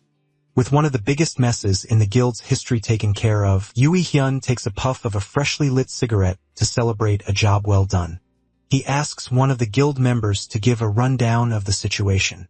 Over 30 are dead and around 50 are seriously injured. All of that damage happened because of one person. As he leaves to relax and get this whole incident out of his mind, he tells them to grab any equipment Hyun drops. Hopefully, whatever they can get off his corpse will help make up for the losses they face. However, behind them, the corpse is gone, and in its place is only the sword that they used to stab him in his last moments. The next day, Hyun revives in his sister's apartment, having lost a level and with all his stats reduced by 50% for 24 hours. He steps out of his room to see his sister, who's not even surprised that her brother just popped out of his bedroom. It's obvious that he died again, even though he promised that he wouldn't do things like that anymore. Hyun doesn't answer and just asks if there's anything for him to eat, since he's hungry. The two of them start to banter as Hyun scolds him for wearing his armor and shoes in the house. Just like that, Hyun successfully made it out from a mission alive and well like he promised. 2 days later, at a dungeon under the Bait Guild's possession called the Kikura's Gorge, two men stand guard and chat idly among themselves. They are both bored out of their minds, and they wonder why no one has come by lately. Over the past few days, there have been a ton of rumors about their guild, so it makes sense that people wouldn't come over to guilds that they own. One of the men thinks that the people that are avoiding them are just a bunch of cowards since they only take some equipment, but the other man reminds them that they also take their lives. As they are both talking, they finally notice someone coming to the dungeon.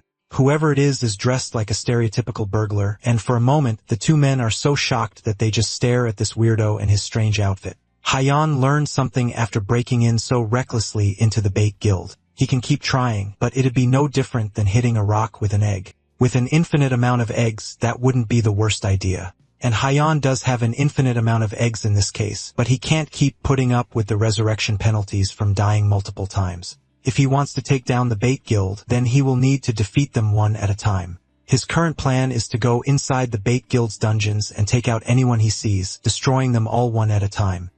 As he holds down the last person to stand in his way in the dungeon, the man wheezes out that he's sorry, but Hyun asks him just what exactly he's sorry for. Even the man has no idea as he's held up in the air with his life on the line. Hyun throws him away like a dirty rag and then tosses down a piece of paper and a pen to him. He wants the man to write in detail where all the Bait Guild dungeons are. If he does that, then Hyun will spare his life. The man gratefully takes the pen and starts frantically writing everything he can remember. As he's writing, Hyun asks the man how the guild hasn't gotten caught despite the fact that they kill so many people. Even if they work to keep it quiet, they have to get caught eventually if they keep it up. Hyun initially wonders if they bribed the police, and the man tells him that it could be that or it could be the fact that the Bait Guild intentionally picks dungeons with no CCTV cameras in the area. After writing down a list of all the dungeons he knows about, the man nervously gives the letter to Hyun. After reading it and making sure that it's correct, Hyun stretches his hand to the man's face and activates his mana explosion, blowing his boy apart instantly. Since the Bait Guild chooses places with no cameras, that means that he won't get caught either. With that, he gives a silent warning to the bad guys, promising that an even bigger and badder guy is on his way. The Bait Guild hasn't been having the best week since Hyun came into their lives. News headlines theorize about a captured monster being released, which is the only way they can explain the carnage that surrounds the Bait Guild office. Hyun slams his hand on the table in anger as he reads through the news. Hyun may be dead, but his effects are still being felt several days after. The guildmaster had to use an excuse that he had saved only for emergencies to cover up the fact that it took an entire building full of people to take care of one psychopath. The door to his office swings open, and someone comes running in, shouting that they have a problem. His panicking is interrupted as a bottle cap smacks into his forehead. Hyun, the one who threw the cap, asks the man how he dares to open the door and just barge in like that with no respect. Hyun is already pissed off from everything he has had to fix over the past few days, and now something like this comes out of nowhere to make his mood worse. The man hurriedly apologizes before announcing that the reason he came to the office in the first place is because a person of interest has appeared again. The nut job who has been trashing their dungeons has appeared again, and 7 of the Bait Guild-owned dungeons have already been trashed with more than 100 of the guild members already dead. Yui Hyun grits his teeth as he tries to figure out who this mysterious person is. Things are already chaotic enough as is, and now there doesn't seem to be any hope. It feels like the more guild members he sends to take care of the situation, the more of them end up dead. There's no time to think, and Yui Hyun is forced to make quick strategic decisions. He orders for there to be no more rotating shifts. From now on, everyone will head into a dungeon at once, and each other will take turns sleeping while keeping watch. With that, he orders the secretary that came to report the incident to get out and close the door behind him. The guildmaster sits down to think about the situation rationally. 5 days ago, Kang Hyun attacked their building, and his corpse disappeared by the end of the fight. Then 2 days later, some psychopath goes around attacking Bait Guild's dungeons. He has been considering something in his mind for a while now, but with the recent events, things have just gotten painfully obvious. He realizes that Kang Kyon must have an accomplice. That's a perfectly valid assumption, even though he's completely wrong about that. He assumes that the corpse must have been taken away with some sort of skill. But even after figuring that out, there's not enough information to form any countermeasures. Right now, Yui Hyun has no choice but to resort to something that he didn't want to have to do. He picks up the phone and dials a number that picks up after just 2 rings. On the other end, someone picks up with an overly cheerful voice that angers an already pissed off Yui Hyun. The guildmaster gets straight to the point and says that he needs help. The voice on the other end laughs and asks what the big bad Bait Guild would need his help for, but the answer is obvious. News of the guild getting wrecked has spread at this point, and the person on the other end is able to tell what the reason is.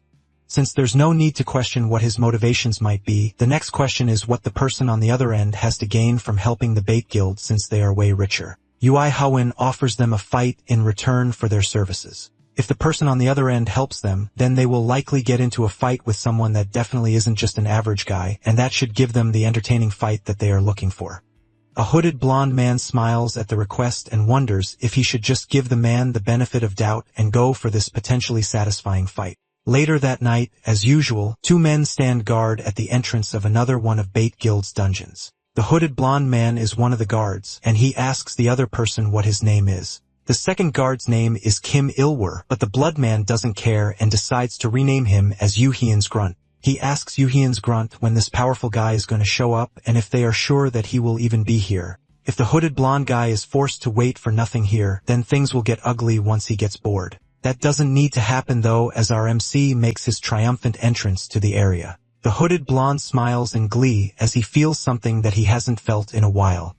His unique ability, Sixth Sense, starts to react violently even though for the longest time, it has only been some sort of vague intuition. This time, though, it's screaming inside his head with all its might that if he doesn't want to die, then he should run away from the monster approaching. The monster himself stops for a moment as he realizes that one of the guards he was just about to kill is in Yu-sung. From the voice, our favorite blonde psycho can tell that the person speaking is his big bro, Kang Hyun. And Yu-sung drops his aggressive pose as he realizes that the person who has been going around messing things up for the Bait Guild is Hyun. He's not even surprised that his big bro is looking for fun things to do as well. Meanwhile, Hyun hasn't dropped his guard yet, as he remembers Lee Hyun's words about the Bait Guild having some kind of backing. Now that he thinks about it, Yu-sung is definitely rich, so it's possible that he could be the Bait Guild's backing. Regardless of whether he is or not, it doesn't change the fact that he's working with the Bait Guild. Hyun turns up the hostility, holding a sword to the man's throat, but Yu-sung calmly says that he can't be lumped in with some trashy delinquents. Hyun laughed and asked what he's doing here if he's not in the Bait Guild. Yu-sung explains that their guild master, Yui Hyun, begged him to come over and save them from some terrorist that's going around, messing them up. Hyun can definitely see this weirdo going along with a request like that just to get the opportunity to have a good fight, and he tells the man that they don't have any business together, so he shouldn't interfere. Kyon even offers that the 2 of them can go out to eat later when this whole thing has been taken care of, even though he doesn't have Yu-sung's contact info. In a second, without warning, the blonde delinquent comes up from behind for a surprise attack. The attack lands, but Hyun easily blocks it without even looking behind him. He angrily asks the blonde what he thinks he's doing with a cheap attack like that, but Yu-sung just laughs in glee. The kid will be disappointed if Hyan just leaves, so it's better for them to have a quick fight before he goes off to his next goal. Hyan isn't against that at all, and the two of them clash weapons with smiles on their faces. Hyan promises that he won't go easy on the blonde just because they know each other, and the fight is going to be to the death. That's exactly what Yu-sung wants, and he dares Hyan to bring it on.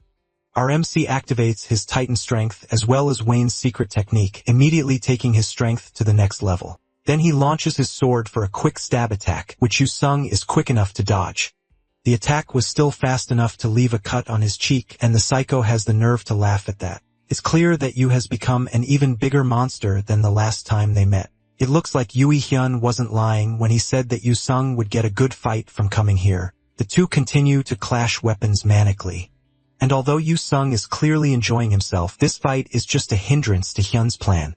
However, even though he would have liked to end this quickly, it's been a long time since he got the chance to fight properly. From his expression, Yu-sung can tell that Hyun is having fun fighting, and things are just starting to get good. But the other guard from before comes running in from the side, causing the two of them to pause. Yu Hyan's grunt thinks to himself that if he manages to contribute to the fight here, then there's a chance that he can one day become an executive. Yu-sung doesn't waste a second turning his weapon on the guard that was unlucky enough to try and interrupt their fight. His headless body goes crashing to the ground as Yu-sung takes a deep but annoyed breath. He glares down at the man, angry that he had the gall to interrupt their fight while they were in the middle of having fun. From that, Hain can confirm that they probably weren't on the same side, but he still didn't expect Yu-sung to kill the guy just like that. Now that the fight was interrupted, the entire vibe has died. Even though Yu-sung really wanted to have a proper fight with his big bro, he would still like to continue the fight, but he also doesn't want Hyan to hate him, even though he has already gathered enough hate already. Now that things have calmed down, Yu-sung asks our MC if he knows what kind of person Yui Hyun is. He's the Mo conglomerate chairman's illegitimate son, which is why he can run wild with his grunts all the time.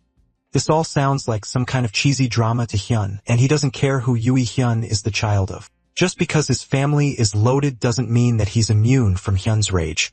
He wouldn't have started this if he was going to get scared by something as simple as that, and he tells Yui Hyun not to interrupt him if that's all he's going to say. However, Yui Hyun didn't have any intention of interrupting, and instead, he wants to switch sides, telling Hyun that whatever he's got planned, he wants a part of it. He also wants to see what happens when the delinquent Yui Hyun gets pissed off. Meanwhile, Yui Hyun screams out in anger as he receives even worse news. 3 more dungeons have been stolen already, and Yui Hyun has cut contact with him.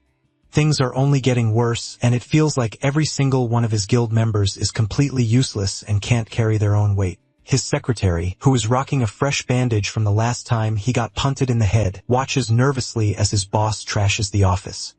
Then the guildmaster orders for all the guild members to assemble by 8 in the morning the next day. The secretary doesn't know how many they can gather, but Yui Haeon doesn't care. He doesn't care if they are sick or if their family just died, but he just wants all of them to be gathered as soon as possible. But the secretary tells him that a lot of the members have quit the guild recently, and most of them have completely cut contact. Yui Hoon continues to shout, ordering that they should take the mothers and fathers hostage and threaten them to make sure that they listen. However, that isn't possible either since the guild's atmosphere isn't good. A lot of members have quit and they are in a very uneasy period. They also don't know how the rest of the guild members who are still with them will react if they attack their own guild members. Yui Hyan is about to lose his mind, but a phone call cuts his mental breakdown short. It's an unknown number, and this is definitely the worst time for them to call. He picks up, and the person on the other line is a familiar voice. They immediately tell Yui Hyan that they are in a difficult situation, while the guild master tries to remember just who this voice belongs to.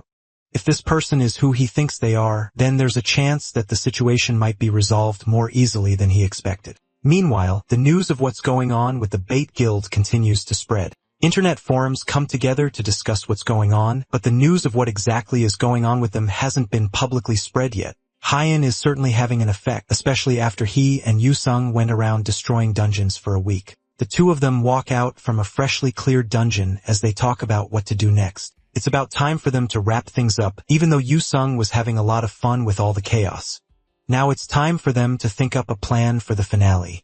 Since it's Yu-sung, their chances are a lot better, and he decides to tell the psycho what his final plan is. He calls the kid over and whispers the plan in his ear, and whatever he says is so horrible that even Yu-sung has to take a moment and ask if Hyan is right in the head. Yoo Hee-hoon gets a letter in the mail telling him that the next evening at 6 o'clock in the Deslepen Forest Dungeon on Seosan Mountain in Anyang City, he will need to come there to save his guild. The angry guild master crumples the letter and angry fumes at how arrogant this phantom thief is. He finally wants to face them directly. And today, at the place of his choosing, it's finally time for them to finish things. He arrives at the dungeon that the phantom thief called him to, along with dozens of guild members ready to end this once and for all. The guild members are a lot more reluctant than the last time they had a huge war with a strong single-talented, but they didn't have a choice. If they didn't come, then there's a chance that Yoo Hee-hyun would have made things a lot more difficult for them. Right now, it might be better for them to lay low and take it easy while just focusing on survival. Yoo Hee-hyun grumbles as he listens to the loud grumblings of his guild members. If only he had been able to convince that person that called him, then this would have been a lot easier. He remembers the conversation he had with the man earlier after he pointed out that he seems to be in a bit of a difficult situation. From the voice, he's able to tell who it is, and the man contacted him to provide a helping hand in this difficult situation. Yoo Hee-hyun had to ask for help from someone like Yoo Sung because he had no way of contacting this guy. But now, the very person that he was looking for is the one who contacted him on his own. If it's this guy, then surely they have a chance of clearing up this mess. Yoo Hee-hoon immediately jumps at the opportunity since this person contacted him at just the right time. He promises the man that if he manages to help, then Yoo Hee-hoon's father will reward him handsomely, and his father will also provide some backing. That seems to set the man off, and the thought of him saying that his father will provide any sort of backing makes him realize that Yoo Hee-hyun still doesn't know his place. With that, he changes his mind and says that he won't intervene in the matter, and then he cuts the call after telling Yoo Hee-hyun to go and cling to his oh-so-mighty father. That man is just acting like a child, and it's like he's worse than a new song. It looks like there are nothing but arrogant people around him, but he'll let them continue trying to remain stubborn. Elsewhere, the same guy that called Yoo Hee-hyun earlier receives news that the Bait Guild has gathered all of their guild members, and it seems like Yoo Hee-hyun has been pushed to the end of his rope. The person giving the man the news reminds him that they were still allies at one point, so it's a bit unfair to not send any reinforcements. The person he's speaking to is Chi Min-jun, and he sips a nice cup of coffee while listening to the news. As far as Min-jun is concerned, there's nothing to be gained from supporting trash like the Bait Guild, but that doesn't answer the question of what happens if they die.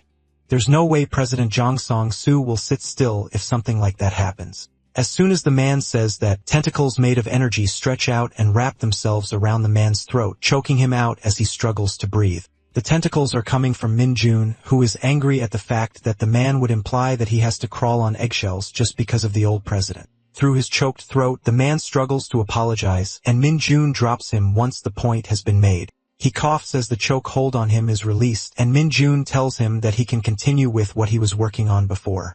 He also tells him that he should find another financial backer. Back at the D-rank dungeon, Deslepen Forest, Yoo Hee-jun and his guild members wait impatiently for the phantom thief to arrive. It's already 6:03, and it looks like the guy is so disrespectful that he's late to a meeting that he organized. Despite this, Yoo Hee-hyun tells his guild members that they should keep their guard up since they don't know how many enemies there will be and if they could be laying an ambush. They don't have to wait for long, though, as the vice guildmaster notices something rushing at them from straight ahead. They look closer and see Hyen rushing at them with a bag on his shoulder, while several angry wolves chase him down. Yoo Hee-hyun screams out in shock as he sees the ghost of a man that he killed himself. At first, he thinks that this might be a twin brother of our MC, but it's clear at this point that Hyen really is alive. Hyun happily greets Yoo Hee-hyun since it's been a while since they last saw each other.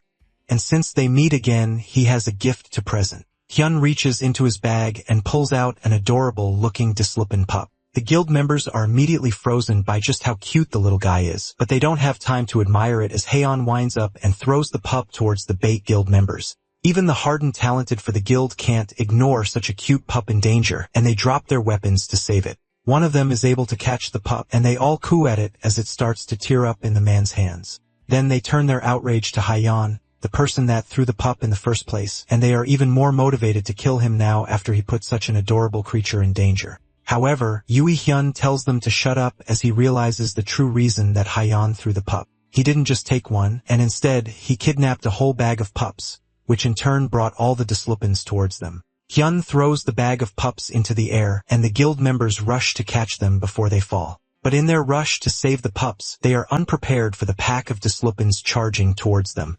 Yui Hyun is able to block a few of them that come charging in, and Hyan slickly dodges behind, wishing the guildmaster good luck as he rushes off to take out the rest of the guild members. Yui Hyun chances a glance behind him while holding off a few of the monsters trying to kill him. The Dislupins are already difficult enough to deal with because they can turn invisible, but Kong Hyan threw their entire formation into disarray as soon as he appeared. His plan to take down the Bait Guild is way too effective, and Yui Hyun is forced to order the rest of his guild members to retreat. The men at the back don't waste a second as they all dash back towards the dungeon gate, pushing past each other to make their escape. The men swear that they are going to quit the guild as soon as they can, but their daring escape is blocked as Yu-sung peeks his head out from the portal. Then as the stunned guild members look at him in fear, he pulls his weapon through the portal and crushes the closest person he can get his hands on. Yu-sung wastes no time once the first person goes down as he goes after the next before they can run away. The guild members start to panic as they begin dropping like flies, and Yu-hoon can do nothing but watch in shock. Yu-sung betraying them was definitely not what he was expecting to happen here, and he's completely caught off guard on what to do. Nothing is working out as he planned, but he still feels like there has to be a way to get out of this. He looks to the left where the invisible monster wolves are tearing apart half of his guild members.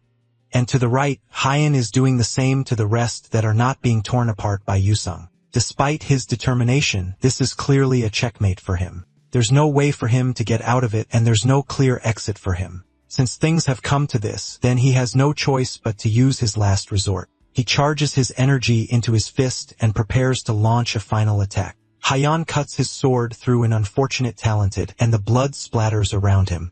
There seems to be no end to them in sight, and the guild members start to look like cockroaches. He's starting to get annoyed by just how many of them keep coming to attack him. As he's fighting, he hears a loud shout from behind him and turns around to see Yui Hyun rushing at him while his entire body is covered in fire.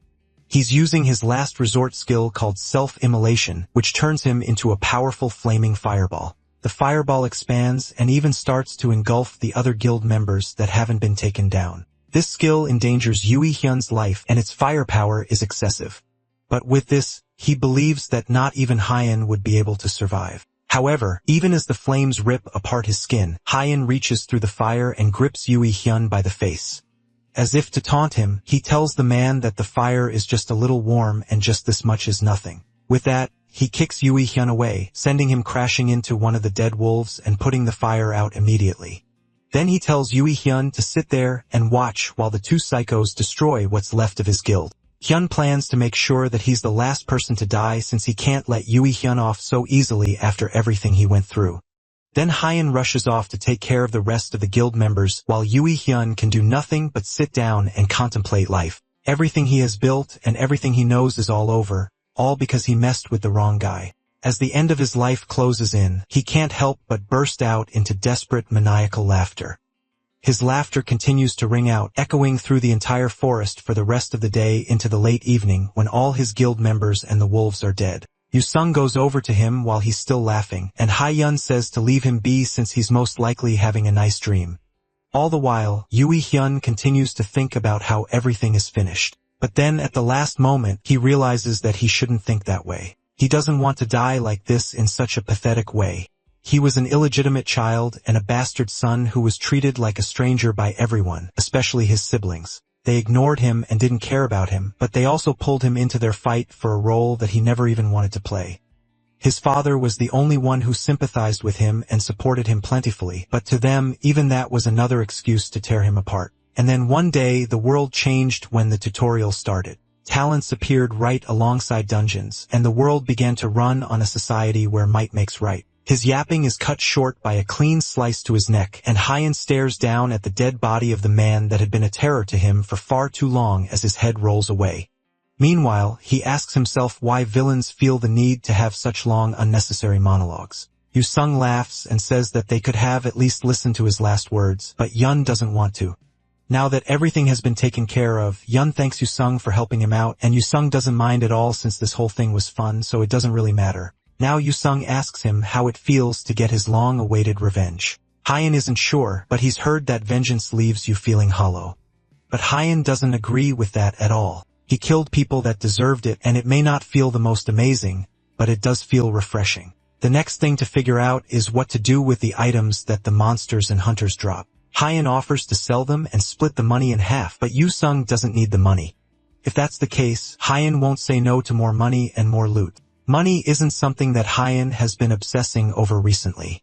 He receives a decent amount from dungeon clear rewards, so he doesn't have to think too much about it. However, this recent incident made him realize that he can't protect everything with just strength and a decent amount of money.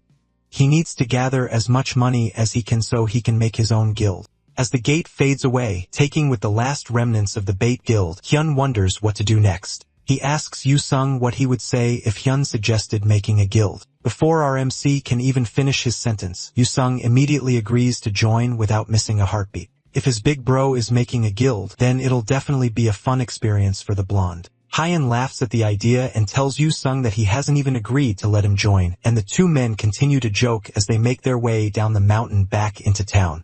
No one knew that at this time, the idea of a small guild that these two men would form as a joke would become the most well-known guild in Korea for all the wrong reasons. Sometime later, Han Seo Group's president, Jong Sang-soo, goes to confront the only person he can blame for the death of his son, Jong Yoo-hyun.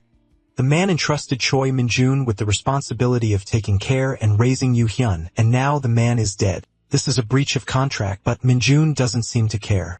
He asks the man to stop joking about silly contracts and pretends to not know what the president is talking about. Playing dumb is just making the group leader even more upset, especially since it's been over a week since he lost contact with his son and the guild members. It doesn't take a genius to figure out that they are most likely dead. Min-jun doesn't care though and even praises himself for taking someone as talentless as Yoo-hyun and turning him into the master of a major guild. As far as Min-jun is concerned, he has already done his fair share. The president becomes red in the face at the audacity of this man, and he has had enough of this. He orders his men to attack and kill Min-jun, and all the guards in the room rush at the man who still sits comfortably on the office couch without a care in the world. Without even moving much from his comfortable position, Min-jun activates his tentacle-like powers, completely ensnaring all the guards before they can get close to him. They all start to choke as Min-jun calmly gets up to talk to President Jong. They had an agreement after all, and Min-jun fulfilled his side of the contract, so there's no need for the president to resort to underhanded tactics. Jong Sung-soo cowers in fear as the angry man towers above him. Min-jun warns him that if he ever tries to do something like this again, then he won't let them go lightly. The killing intent in the man's eyes leaves the president speechless, but he's just barely able to agree to Min-jun's threat, causing the man to smile and release the guards from their chokehold. With nothing else to talk about and the situation mostly settled, Min-jun turns to leave, telling the president to deposit the money as expected. Even though he acts nonchalant and uncaring, Min-jun is still honestly curious about who managed to bring down Jong Yoo-hyun.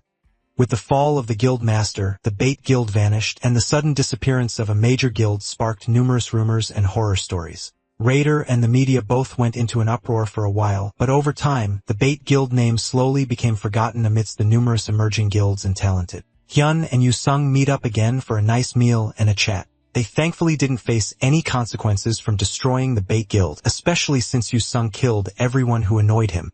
They also leveled up from that battle and managed to dispose of all the stolen goods through strategic connections. And to top it all off, Hyan is now getting treated to expensive food on someone else's cash. All in all, everything went extremely well for the two men, but Hyan still has one major problem. He got a new title called the Ruthless Household Destroyer, which gives him 2 strength and also allows him to invoke instinctive fear in others. The effects of titles that aren't equipped are still half effective. So even if he doesn't equip the Household Destroyer title, it will still have an effect. Hyan is already stressed enough because of his appearance, but now he's just going to cause even more misunderstandings. However, there's no misunderstanding about Hyan being a vicious person. And at the end of the day, it won't make much of a difference anyway. As they are talking, Hyan's phone rings, and it's a call from Lee Hyun, and he's calling to remind Hyun about the promise that he made in exchange for his family's protection. Hyan doesn't remember doing that, and Lee Hyun isn't even surprised, but he reminds RMC that he's supposed to meet their guildmaster, and they would like him to do it as soon as possible. Hyan heads over to the Dangun Guild as soon as he's next available, and unexpectedly, he brings Yu-sung along with him. The guildmaster doesn't mind that, and it turns out that Yu-sung is acquaintances with the guildmaster herself. They met at a party when Yu-sung looked completely different than he looks now. For them to have met at a rich party, it means that the guildmaster was probably born with a golden spoon. And on top of that, she's also a tutorial graduate. That kind of luck is so unfair. They reach the guildmaster's office, and after a brief knock, she lets them in. Sitting at the front of the office with a welcoming smile on her face is Han Se-yeon, the master of the Dangun Guild. She and Hyun shake hands, and she seems relieved to talk to him since she has heard so much about him from Lee Hyun. Since their meeting is about to start, Lee Hyun takes his leave as they exchange pleasantries. She invites the two men to take a seat, and Hyun immediately starts the conversation by thanking her for the help she provided to him and his family, and he offers to do anything to repay his debt. Se-yeon brushes it off as no big deal, but Hyun pushes further, saying that he doesn't like being indebted to people, and goes straight to the point and asks her why she wanted to see him. Se-yeon sighs since she was hoping to treat him to some tea first, but it looks like there's no time for that. She asks Hyun to join the Dangun Guild so they can work together, and our MC immediately refuses the offer. The silence in the room afterwards is deafening, but Se-yeon quietly acknowledges his refusal. His answer was so sharp, but because of how resolute his answer was, it's easier for Se-yeon to give up on him. But Hyun still wants to repay her in some way even if joining the guild is off the table. He offers that they can contact him if anything comes up that he can help with. Sean can't say no to having a powerful awakener indebted to them, so she agrees to keep him in mind if they need him. Hyun doesn't think that there's anything he can do for the #1 guild in the country, but he still leaves the offer open for them anytime. Sean shifts the discussion to something else and asks Hyun how long he thinks the current peace in the world will go on for. Hyun wouldn't call a world where criminals have roamed unchecked since dungeons appeared a world of peace. But since she's also a tutorial graduate, it's very likely that she also had a meeting with the administrator, and she also saw the scene of chaos from the tutorial's 8th stage. Compared to what he saw, calling the current world a place of peace definitely fits. He decides to play dumb though and tells her that he doesn't know. But whatever happens, it's probably not a problem that can be solved by worrying about it. For now, the only way they can prepare is to get stronger. Besides that, the Hawken dimension that started this whole thing still has 5 years left on its cooldown.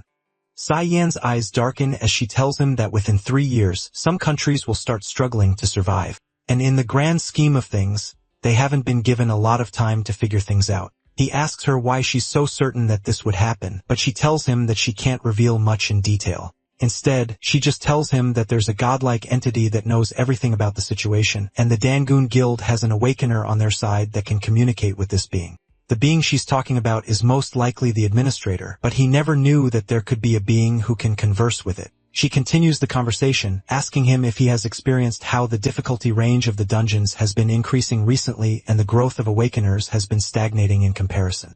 Hyun isn't aware of any of that, but Yu-sung has heard a thing or two about it. They say as an awakener gets stronger, they start to endure more danger. That's why hunting with guns has no effect. But things like bows and crossbows still grant level ups unlike guns. There's a lot of theories about it, but no one can really figure it out. The only ones capable of solving the recent incidents are people equipped with both strength and boldness. People like our MC Hyun are the people who can become heroes who protect the earth from incoming danger. This isn't the first time Hyun has been called a hero who will protect the earth. He tells Seon that he really isn't that good of a guy. Calling him a hero is a bit of an exaggeration when he's the one that eradicated an entire guild. At the mention of the Bait Guild, Seon's voice turns unexpectedly cold as she tells him that she doesn't care about trash like that. The Bait Guild was filled with people that don't contribute one bit to the survival of humanity. They are especially not worthy of protection. One person like Yun is more important to humanity than hundreds of people like those from a guild like that. The one who protects the world doesn't have to be a good person. They just have to be strong. With that, the conversation ends. And after seeing them off, Lee Hyun returns to the guild master's office and confirms with her that he even saw them enter the car and drive off. Then he asks her how the meeting went and how it was seeing him in person. Se-yeon leans forward in her seat as she comes up with a response. He definitely exceeded her expectations, and from their conversation, she managed to confirm something crucial. When she mentioned the administrator, there was a flash of recognition in his eyes. That confirms that he is definitely a tutorial graduate. Elsewhere, a dungeon gate stands ominously as people drive by and walk around it without a care in the world. This dungeon is different from the usual dungeons though and much stronger. It's a D-rank dungeon. An E rank and a D rank dungeon only have a one-letter difference, but there is a big difference between the two. There is an increase in the strength and number of monsters, but the most obvious difference is the variety in the monsters that appear, especially in the D-rank dungeon that Hyan is currently fighting his way through called the Diance's Research Institute. Here, the variety of monsters is even greater, and it makes things a lot more annoying for Hyan to deal with. Normally, the regular mobs and the boss mobs are all the same type, which makes it more convenient. But this place has so much variety, which means each monster has a different attack pattern and fighting style. And now he finally reaches a new monster that he's never seen before, an ogre chimera dirge, which is a monster with a goblin's head on an ogre's body. The proportions are all whack, which makes Hyan think that doing this to the monster might actually be a nerf. But since it's here and the monster looks strong, he decides to make it an offer to join their new guild. Hyan made a bet with Yusung on who can find a candidate for the guild first. The monster gives a direct answer by raising its giant hammer over its head and bringing it down towards Hyan with impressive force, shattering the ground underneath. Hyan is more than fast enough to dodge it though and jumps over the monster's head. The chimera could have just said no if it didn't want to join, but attacking the future guildmaster means that he's been automatically disqualified. The monster roars as a disgusting liquid starts to fill its mouth and then it spits it out at Hyan. Before the strange liquid can touch him, Hyan activates his mana explosion, blasting the monster in the face and escaping behind it. He turns around and notices that his armor is slightly dissolved, meaning that whatever that monster spat at him is highly acidic. This fight is definitely going to be tough since the monster has tough leathery skin, and Hyan also loses by weight class. But our distinguished scholar of a main character is an advanced intellectual. Because of that, he will always find an answer to every problem that comes before him, and the answer here is the monster's hammer. Hyan just has to have it. Elsewhere in the dungeon, some delinquent talented walk through the dungeon just like any other day. One of them points out that he has been hearing monster screams for a while now, but the group leader, Hyung, dismisses it, saying that someone is probably just hunting. More than that, what they should be thinking about is the prize they have right in front of them. A young woman stands completely surrounded by the group of men who definitely don't have her best intentions in mind. This is why people like them love dungeons so much, because they find unexpected treasures in the strangest of places. The hunter from earlier still keeps talking about the strange sounds that he's hearing around them, but Jung still tells him not to worry about someone else hunting. The only problem that the group leader failed to account for is if this person is hunting them. Behind them, an angry-looking Hyun drags his newly stolen hammer across the dungeon floor while muttering something to himself. They all turn their attention to him as his words finally start to come out more. Hyan, our intellectual, also has a good nose, and with that nose, he can smell the scent of weak pieces of criminal trash that he can beat the hell out of. The men can already tell that something is severely wrong when they see the psychopath dragging a giant hammer towards them. He continues walking towards the stunned men, and without another word, he raises the hammer over his head, intent to smash it down on the entire group, but it instead slams itself into the ceiling above their heads. Dust and rubble fall in all of them as Hyun tries to pull the hammer out from the ceiling. They can't tell what's wrong with this nut job and why he would try to swing something so large in this kind of narrow space, but they simply cannot fathom the massive intellect of our main character. The hammer starts to budge, and eventually, Hyan pulls it out, slamming it down on the ground in front of him. More dust and debris flies around the area, and Hyan takes a deep breath as he realizes that the hammer might be a bit too heavy for him right now.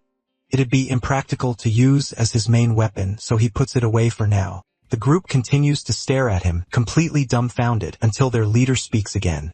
He was wondering what happened that would make a crazy guy like that suddenly start showing off his strength, but it looks like Hyan doesn't even understand the situation.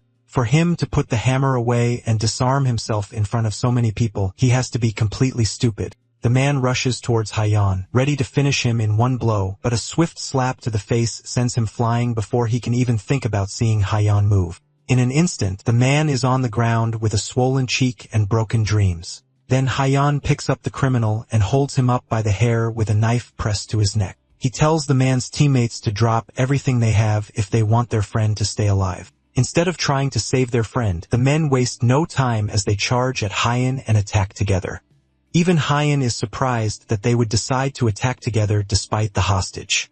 RMC disappointedly tells the man that it looks like he wasted his life and he has horrible friends. He asks the man what his name is, and it's Kim Gyu-shik. Now that he has a name, the thug is going to have the honor of becoming Hyan's partner as they work to get revenge for him being betrayed. After Hyan finds a good grabbing handle using the guy's nuts, he turns a full-grown man into a battering ram, knocking out the first person that comes close with a headbutt to the face. That brief test attack brought back positive results for Hyan as he realizes that the impact from the weapon wasn't bad at all. Now that he has his new weapon, Shik the battering ram, Hyan feels unstoppable. The men who once charged fearlessly now shiver in fear as they warn Hyan not to come any closer, but their pleas are not heeded as Hyan uses his battering ram to beat up the rest, knocking them all out. The young woman from earlier watches in shock as Hyan stands over all the knocked out men and stretches, as if he just completed a hard day of work. From what Hyan can tell, the group was most likely a D-ranked clear party, which is why fighting them took longer than it would usually take for him.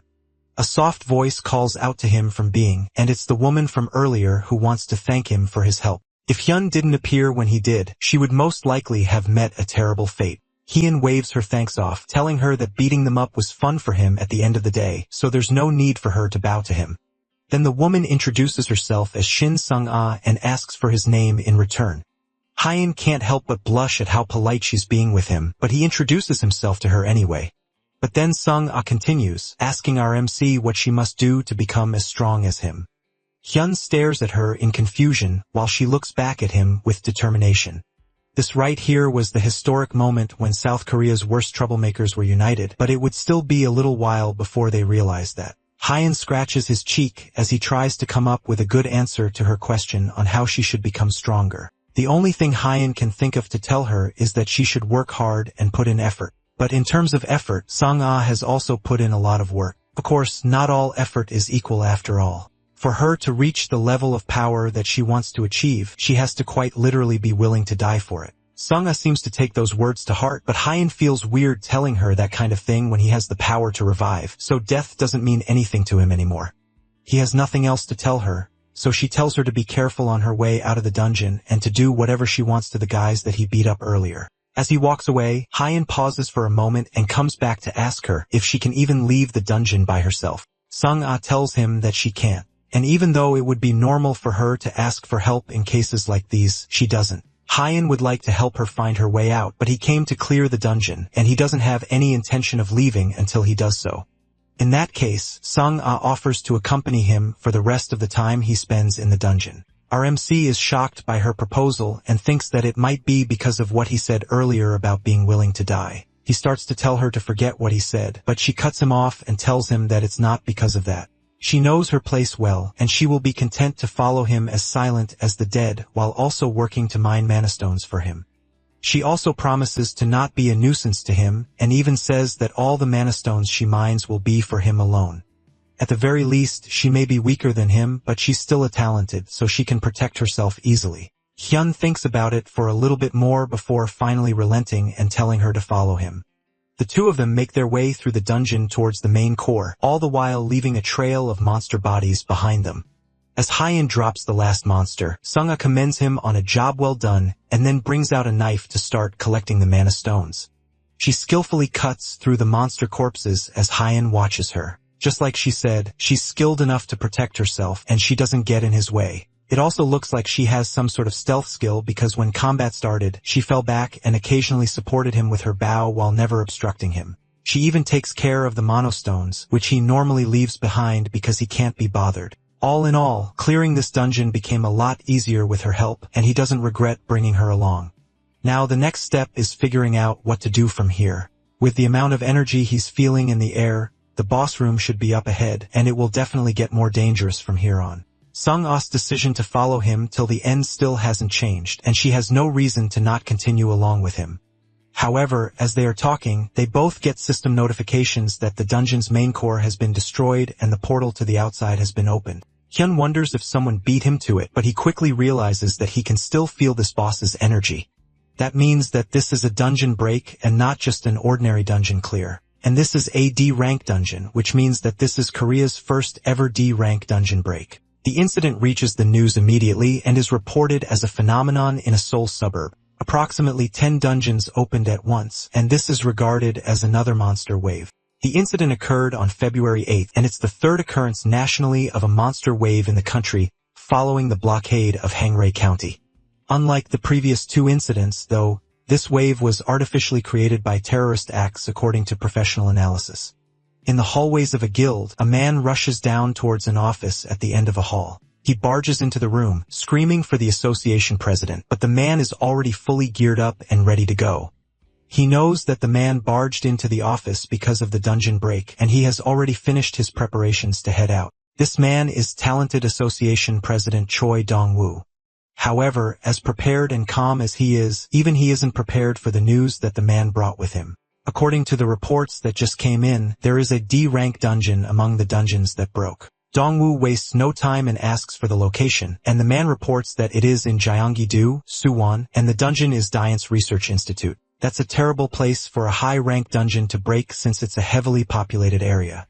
A dungeon break on its own is a very tricky situation, but now the situation looks even more dire. Dong-woo asks if there are any major guilds nearby, but the only one is the Hangyal Guild. However, most of their main members are all on a business trip. Understanding the situation, Dong-woo orders for the 50 most elite members of his guild to be gathered so they can go to Suwon, while the rest will go to other dungeons.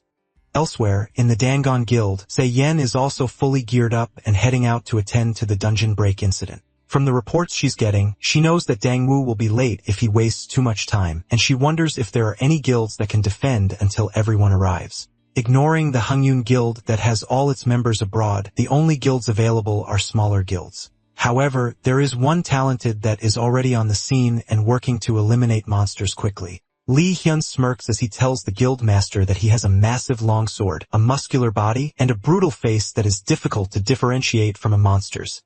Se-young smiles as she realizes just who Lee Hyun is talking about, and she confidently says that there won't be any problems in that area with our MC on the scene.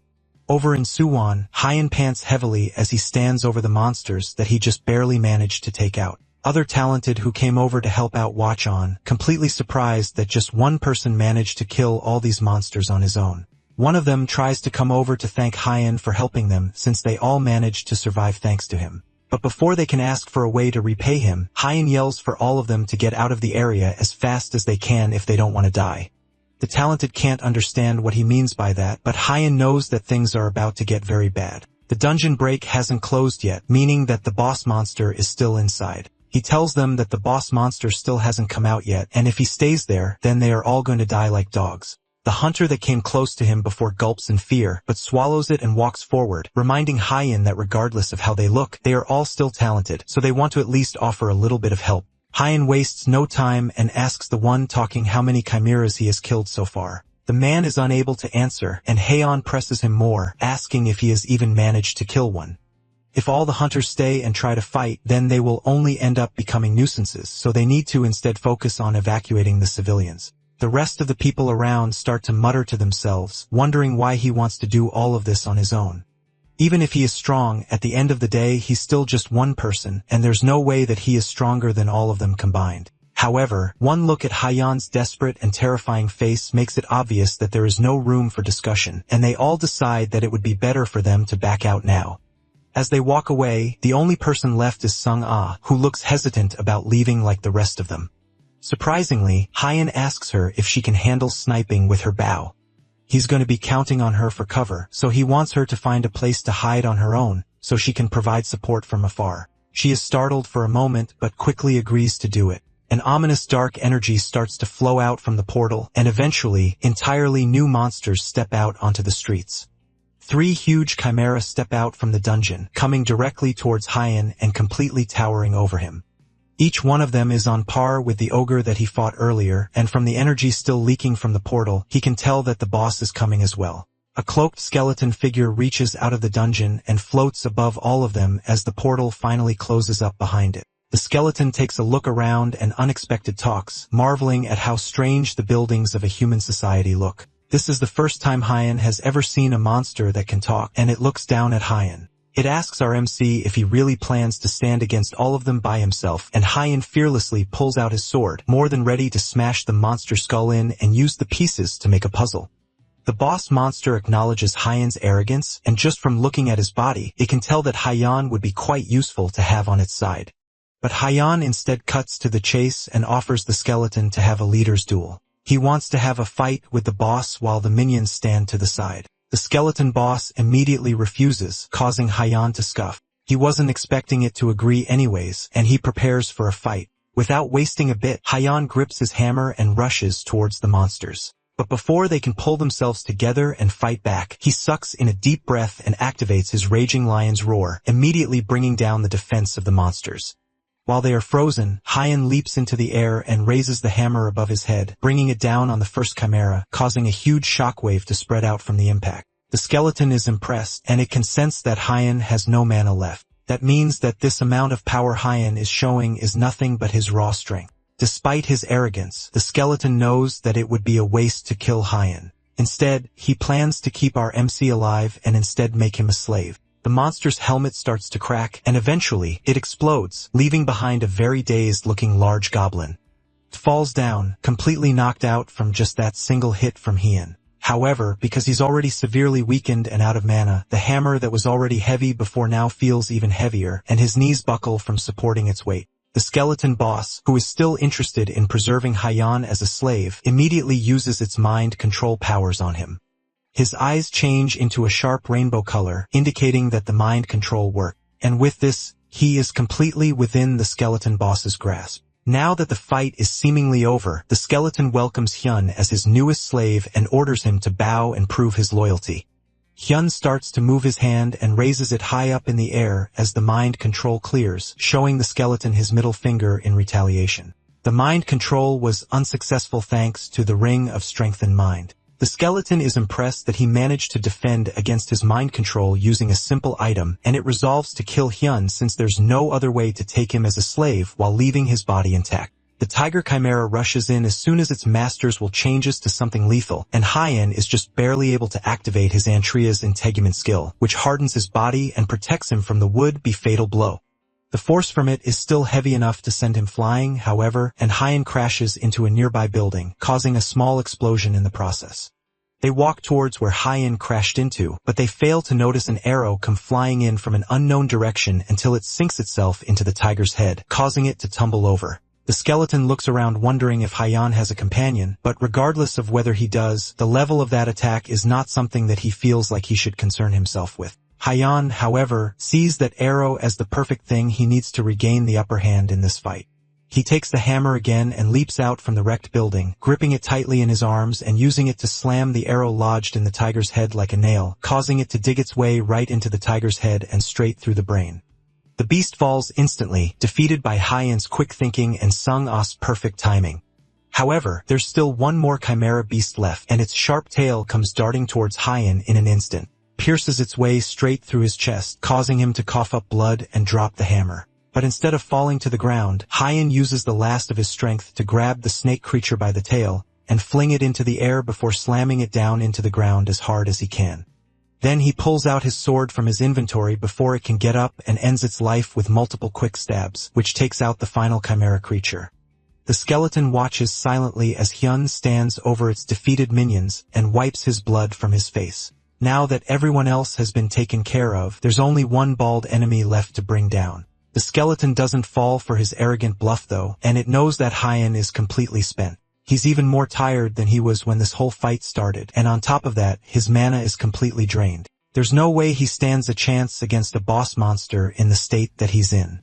Hyan's confident expression turns serious as he realizes that he's been found out. Right now, he definitely doesn't have any mana, and his body regeneration skill is also at its limit. More than anything, he doesn't have the means to strike it down while it's floating. He doesn't even have the strength to jump or throw the hammer, and he doesn't have any mana left to activate his Titan strength skill. Things aren't looking good for him in this fight, and it's about to get much worse. His heart starts to beat erratically in his chest, and blood drains from his nose as something in his body starts to take hold of him. He coughs up blood and starts to stumble about before eventually falling over, hitting his head on the ground and losing all the strength left in his body in the process. The attack from earlier where the snake monster stabbed its way through his chest wasn't just a simple melee attack, and instead it left poison in his body, which has started to take effect. Hyan was already at a massive disadvantage before, but now he no longer has any chance of victory. However, the skeleton gives him one last chance to survive by offering to give the antidote in exchange for him surrendering and becoming a slave. Despite all of this, though, Hyun still smiles maniacally and yells again, that he promised to break the skeleton's skull and use it to make a puzzle.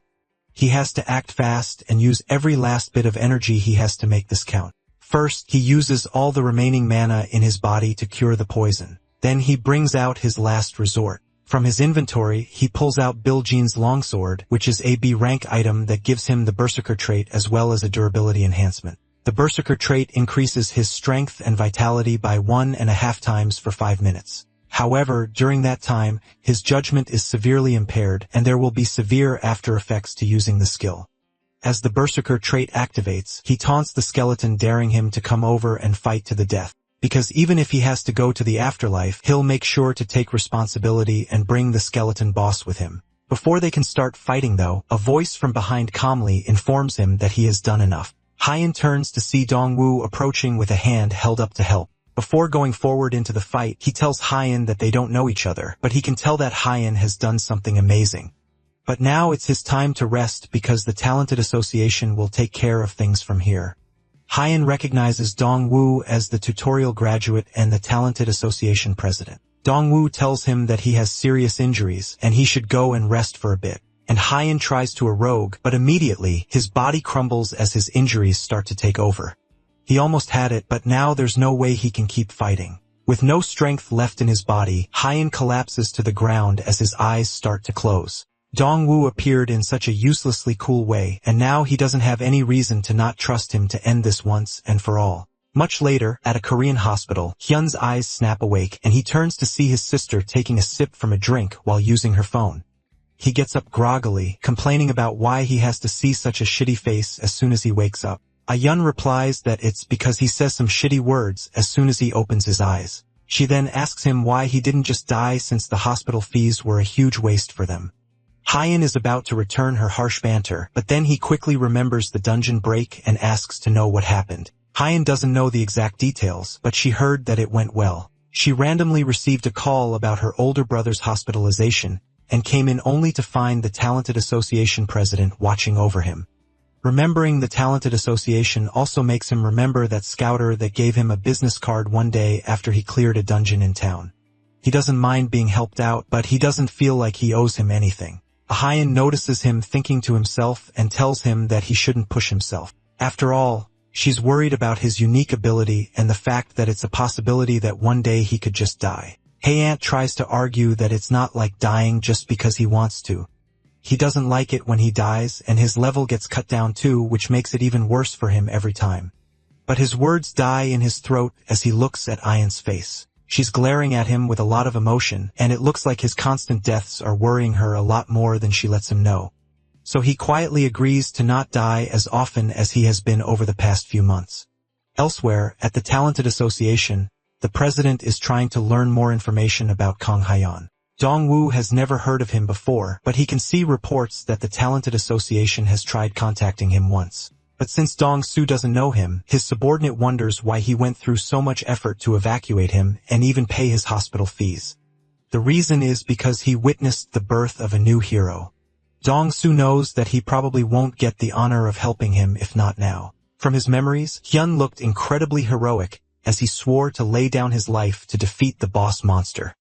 Of course, his memory is heavily glorified, and Hyun's words were a lot less elegant than he seems to remember them being. But a bigger issue is what happened in regards to the case of the Lich boss that got away. After a few more days, Hyen gets his last visit with the doctor. The test results show that there are no issues with his body, and the doctor can barely believe that a Talented's recovery rate could be so fast. With that, Hyen is discharged from the hospital. And as he and Hyen make their way out, Hyen complains that he could have been discharged earlier, but he had to stay an extra day. Hyen tells him that he talks too much, especially since the association president paid for all the hospital fees, so he didn't even have to worry about the money anyway. As the two of them start to argue, Hyen hears a nurse telling someone that there is no patient named Kang Hyen in their hospital. Hyen turns to see a man looking frustrated as he talks to the nurse at the reception, and he tells his sister to go first while he goes to see what's happening. The man at the reception starts to get flustered as he asks the nurse if she is really sure that Hyen isn't in the hospital. The nurse confirms again that there is no patient named Hyen, and if they have been discharged, then there's nothing they can do for him. The man sighs, accepting that he was one step too late in catching Hyan. But luck must be on his side because Hyan comes over from behind asking the man directly who he is and what he's searching for.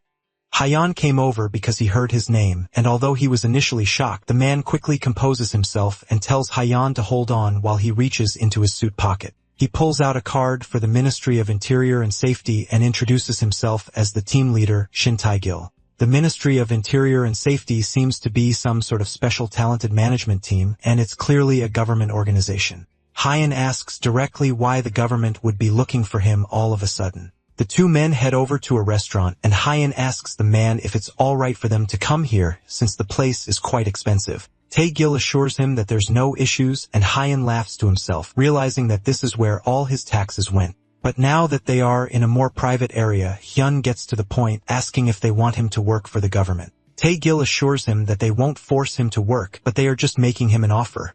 That also means that Hyun would become a civil servant, but he doesn't see much good in that. To start with though, Hyun won't be a regular civil servant. The Special Talented Management Team is an organization dedicated to preparing for the rapidly changing future. The government already knows that there's no way they can control the talented. The number of talented goes up every day, and it's impossible to control them by force. They don't want to antagonize them either, so the best way to work with them peacefully is to make them offers like these. The government has decided to build a relationship based on helping each other out, and to do that, they plan to support the talented as much as possible. As they talk, Hyan focuses intently on how Tae-gil cooks the meat, and he is severely dissatisfied. He doesn't point it out immediately and asks what the benefit is for him to become one of these government-favored talented. The biggest benefit will, of course, be money. The government will offer him enough money that he won't have any trouble doing whatever he feels like. And if there's ever an issue with his personal safety, the government will forever take care of him and his family. They will also give Hyan a person of merit level treatment. The conditions are really good, but that also implies that there will be a lot of him to do. Tae-gil won't deny that. However, they won't ask him to do things that are unfair or unreasonable. Hyan should easily be able to keep his current lifestyle, and he will only move when they ask him for help. It's not a bad deal at all. And, apparently, Talented Association President Choi Dong-woo as well as Dangon Guildmaster Han Sai-yun have already agreed to cooperate with the government. At the end of the day, this sounds like an incredibly profitable side gig for him, and there's very few reasons for him to turn it down. Hyan decides to accept the proposal, and with that, he becomes a government worker. Later that day, he heads back to Gyeonggi-do in Suwon where the dungeon break happened. He drove his car here, and after being evacuated to the hospital, he left it here. After all the chaos, he wonders if the car is still fine. As he walks towards where he parked it, someone calls out his name, and he looks up to see Sung-ah in a casual outfit, and it looks like she was waiting for him. She hands him a bag, and it's filled with the monster cores of all the monsters she defeated in the dungeon. Just as she promised, all of them belong to him. She was going to give them to him earlier, but he got carried off after he fainted, and she couldn't track him down. So she came back to this place and waited for him endlessly even though she didn't know if he would ever return. He tells her that she can just take the monster cores since he doesn't need them, but she assures him that she doesn't want to break her promise with her benefactor. At the end of the day, he won't say no to that, and he walks away with the bag of cores, thanking her for her consideration. Then with that, he continues his search for his car, but he's called back once again by Sung-ah. He turns to see her bowing to him as low as she can go, and she asks him to take her in as his apprentice. Hyan pauses for a moment, completely confused. Meanwhile, elsewhere, close to the doors of an F-rank dungeon called the Gorka Village, a badly beaten lich rests in the forest and looks down disappointed in itself. He can't believe that mere humans have managed to corner him to this extent to the point where he's almost cowering in the darkness and fear. Suddenly, someone comes over to it, surprising the D-rank dungeon boss. It's almost pitiful to see a dungeon boss cowering in the corner of a forest, and of all the people to find it, it had to be Chi Min-jun. The lich carefully asks the man who he is, but Min-jun assures the monster that it doesn't need to be so wary. They are no enemies. And on top of that, Min-jun is the one that liberated the monster from its dungeon. Instead of fighting, Min-jun has come to offer the Lich of Dance an opportunity to join hands and work together. The next day, Hyun brings Sung-ah over to meet Yu-sung, and she introduces herself to the blonde politely. Despite his usually loud and expressive personality, Yu-sung is left completely speechless for the first time in a long time.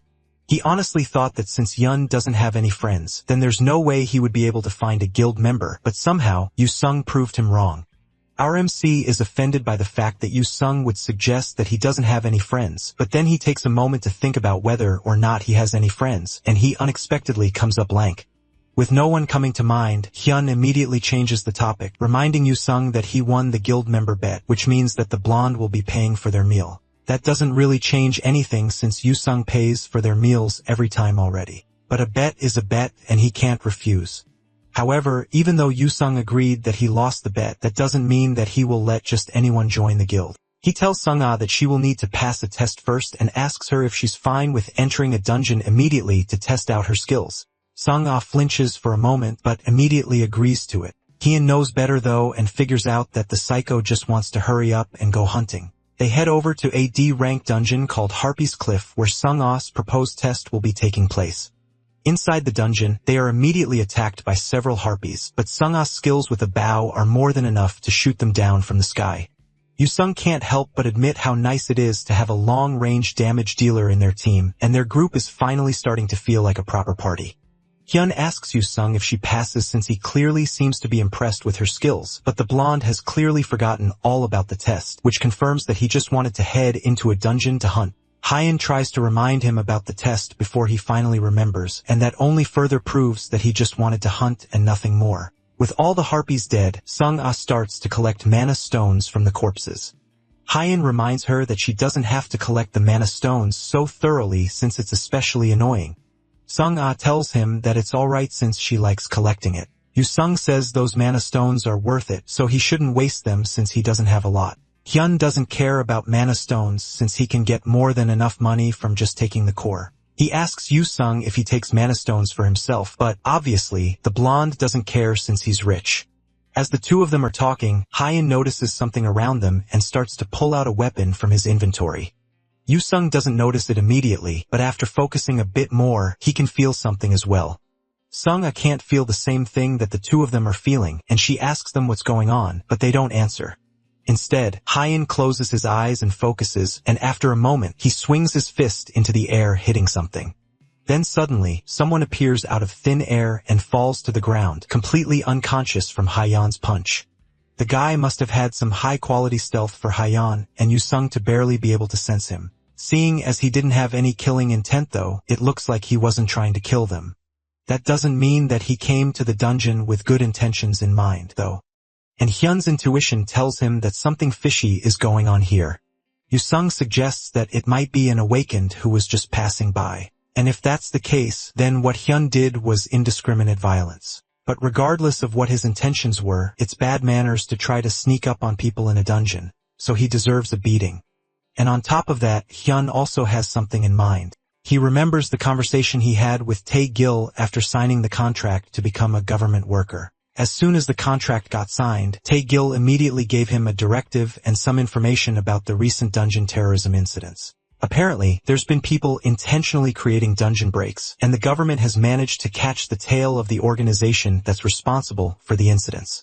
Right now, they are focused on tracking the head, and soon, there will be a massive attack led by the government. During that attack, they are going to need Hyun's help in taking them down. Back in the present, a mysterious, disgusting-looking liquid is splashed on the creeper's face, and he wakes up with a shout. The first thing he sees as his eyes open is Hyun's smug face, and then he notices that he's been tied up. He asks who Hyun is and just what they are doing to him. But before he can finish talking, the smell of whatever they poured on him causes him to gag and tear up. Hyun at least has the decency to apologize and tell him that they were going to spray water on him, but they didn't have enough to drink, so they decided to use the piss that was in the bladder of one of the harpies. The thief just stares up at them, completely dumbfounded by what they are saying.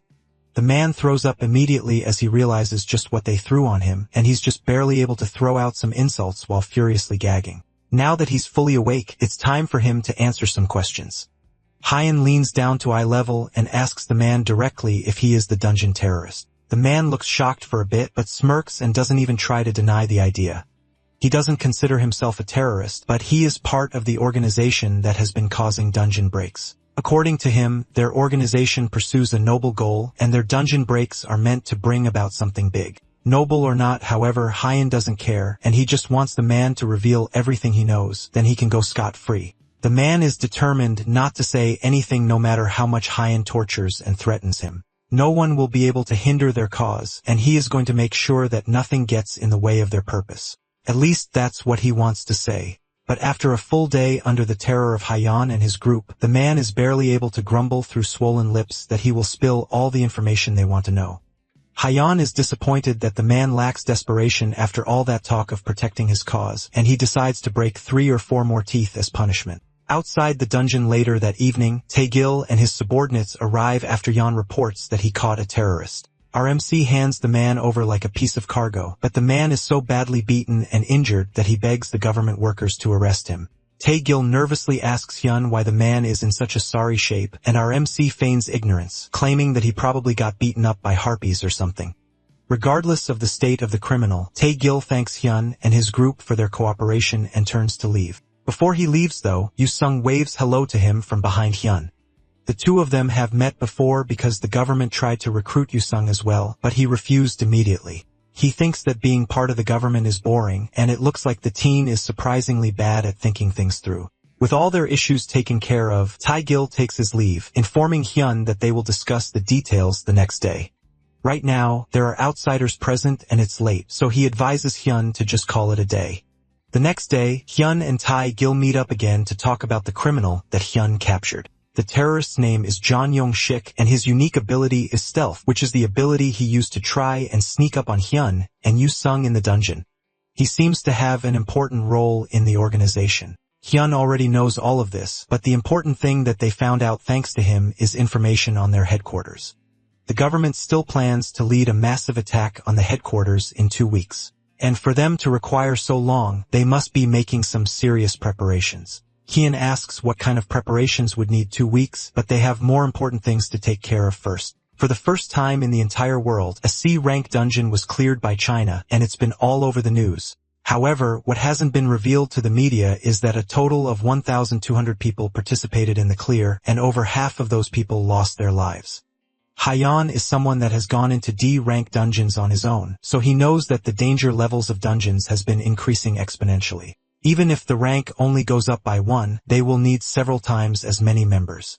China's strategy was to utilize a human wave attack, and that is exactly the reason why it failed. They had incredible numbers, but the average stats of each fighter wasn't very high. That's why Korea wants to take a different approach by selecting a small number of elite members to clear the C-rank dungeon that appeared in Gangnam, known as Binandi's Forest. It's strange that they want to clear the dungeon since China already has the title of the first to clear a C-rank. It would be a lot easier to just stop the dungeon from opening by regularly breaking the normal core. The problem with that approach is that they have never managed to clear the normal core. And at the rate things are going, the dungeon will open in less than 2 weeks. If that happens, then dungeon monsters that killed hundreds of talented will be released into the middle of Seoul, an area full of civilians.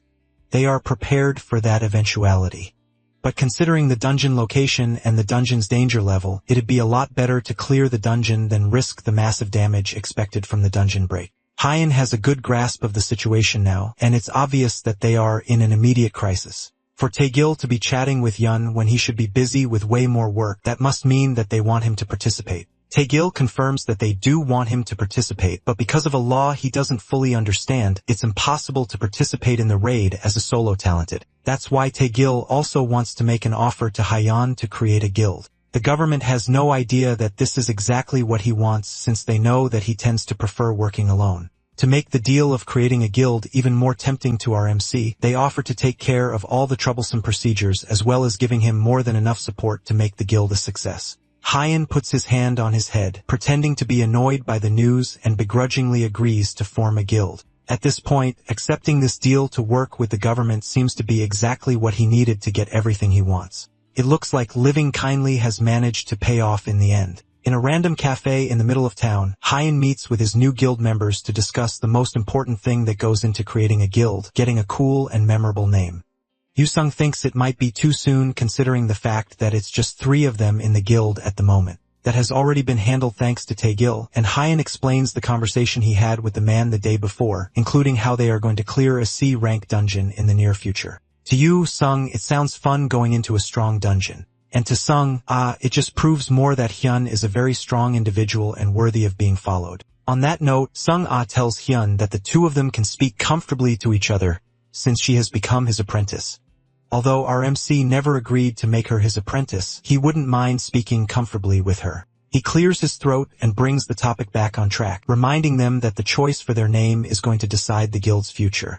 Before that, though, Hyun has chosen some policies that they will uphold as long as the guild is available. Firstly, they won't pick pointless fights. As he says that first rule, he glares daggers at the person that is most likely to break that rule. Secondly, they will pay back as much as they receive, be it debts or grudges. Hyun doesn't want them to act like a group of thugs, but he would hate it if they became doormats. Finally, rule number 3 is that they will strive to become stronger than anyone. Those 3 rules sound good to the 2 guild members, and Sung vows to carve the rules deep into her heart. Now the only thing left is to decide the guild's name. They haven't given any suggestions yet, and Yu Sung starts by suggesting that they call it the Crazies Guild. That suggestion is quickly dismissed, so Yu Sung suggests that they call themselves the Lunatics, which is just another word for crazies. Hyun shuts him down again and asks Sung instead, hoping that her suggestions would at least be more reasonable. She suggests that they call it Kang Hyun and his strong friends, which is somehow both better and worse than Yu's suggestions at the same time. Hyun realizes that the two of them are practically hopeless, and he will have to figure this out himself. As our MC takes a pen to a piece of paper, Yu Sung laughs at him for thinking that there's any chance that he can come up with a better name. After a while of thinking, Hyun writes a name down and shows it to the other two, who look at it for a moment before agreeing that it's not bad. Elsewhere, at a shady-looking bar, a young woman reports to Min Jun that one of their members, Jong Yong-shik, got caught. The man swirls a glass in his hand as he tries to figure out what this means for their team. He didn't have much value as a combatant, but he was irreplaceable because of his stealth ability. Because he was captured, it looks like the plan to cause a dungeon break in the Hyge's Plains dungeon will have to be cancelled. Min Jun needs someone to take out the anger for this failure on, so he asks the woman about the person that caught Jong Yong-shik. According to their investigations, it was a talented named Kang Hyun. That's a name that Min Jun has been hearing a lot around town recently. 4 months ago, he fought a mutant in the talented education school, and then he took on a large-scale dungeon break practically solo. Then he defended against Diance's research institute. Everything about him has been nothing but a problem for Min Jun, and the man has finally had enough. He changes the topic since it was starting to get irritating, and he asks how the drug they are promoting is going. The woman says that producing it still needs time, but there have been some problems procuring test subjects. To make things progress faster, he tells her to move up the schedule by any means necessary unless she would want to become a test subject herself. Meanwhile, the news of a small elite team being created to take on a C-rank dungeon starts to spread all over the internet. A list of potential guilds that will be participating in the raid is also released, and people go crazy with conversations about it. The guilds mentioned in the list aren't too surprising to see. First on the list is obviously Sei Yan's Dangon Guild. The second is the Talented Association with Choi Dong-woo leading the pack. The third is the Fire Dragon Guild, which is not as well known as the first two, but is still a pretty reputable guild. Next is the Immortality Guild, and the list goes on with all the guilds being a powerful gathering of people led by strong talented. The list goes on with the Guardian Guild, the Black Knights Order, and so on. The lineup is legendary, but the real conversation spreads from guild number 7. It looks like a pretty new guild that was created recently. And looking at their numbers and reputation, they don't really fit among the group of much more powerful guilds. The next day, in a meeting room of the Ministry of the Interior and Safety, Hyun walks in and waves a quick greeting to everyone in the room while apologizing for coming in a little late. Then he introduces himself as the guild master of the Badass Guild for a completely new guild. It's bold of them to be late to the first meeting. Later, people would call the incident that occurred that day the Basad Guild's first eccentricity. Of course, this one is only interesting because it's the first incident. People usually stopped counting after the 50th one. The world has come to be known as the Dungeon Society. About half a year ago, a cataclysm started from a shared dream of 7 billion humans kick-started a new age for Earth. While countless guilds fall and rise every day, another guild has taken up the chance to become the next big thing on the scene. That is the Badass Guild led by our MC Kang Hyun. Special Awakener Management Team Leader Shin Tae-gil isn't too thrilled by the name of the guild, and he skeptically asks Yen if this is really what he wants to name his guild. Since it's an English word, it's clear that Tae-gil doesn't know that it means that something is very cool or awesome. Despite the meaning though, Tae-gil is still wary of the unorthodox name, and he asks one more time if Hyeon is really sure that this is what he wants. Our MC is already certain that this is the perfect name for his guild, and Tae-gil hesitantly approves it. Now that the guild has been set up, he tells Hyeon that there will be a strategy meeting for the C-rank dungeon Vanandi's Forest. Tae-gil will send the details to him separately, and he urges Hyun not to be late. In the midst of the chaos rocking through the dungeon society, there were hundreds of people who die every day.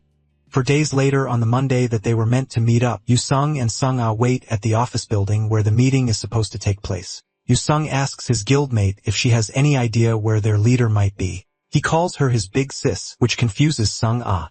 Despite his appearance, Yoo-sung is actually just 20 years old, so he is younger than her, which is why he decided to call her his big sister. Sung-ah hesitantly agrees to the casual nickname just before their attention is drawn to the loud footsteps of the person of the hour. Hyun walks up to them and apologizes for coming so late, telling them that he had to take a dump, which is why he delayed for so long. Yoo-sung doesn't acknowledge his late arrival, and his attention is more focused on the weird-looking shirt he's wearing. The stretch has a stretched-out face on it that's clearly too small for Hyun. RMC tries to defend his stylistic genius by saying that his character is pretty popular among kids these days, and that's why he's wearing it as a way to restore his image.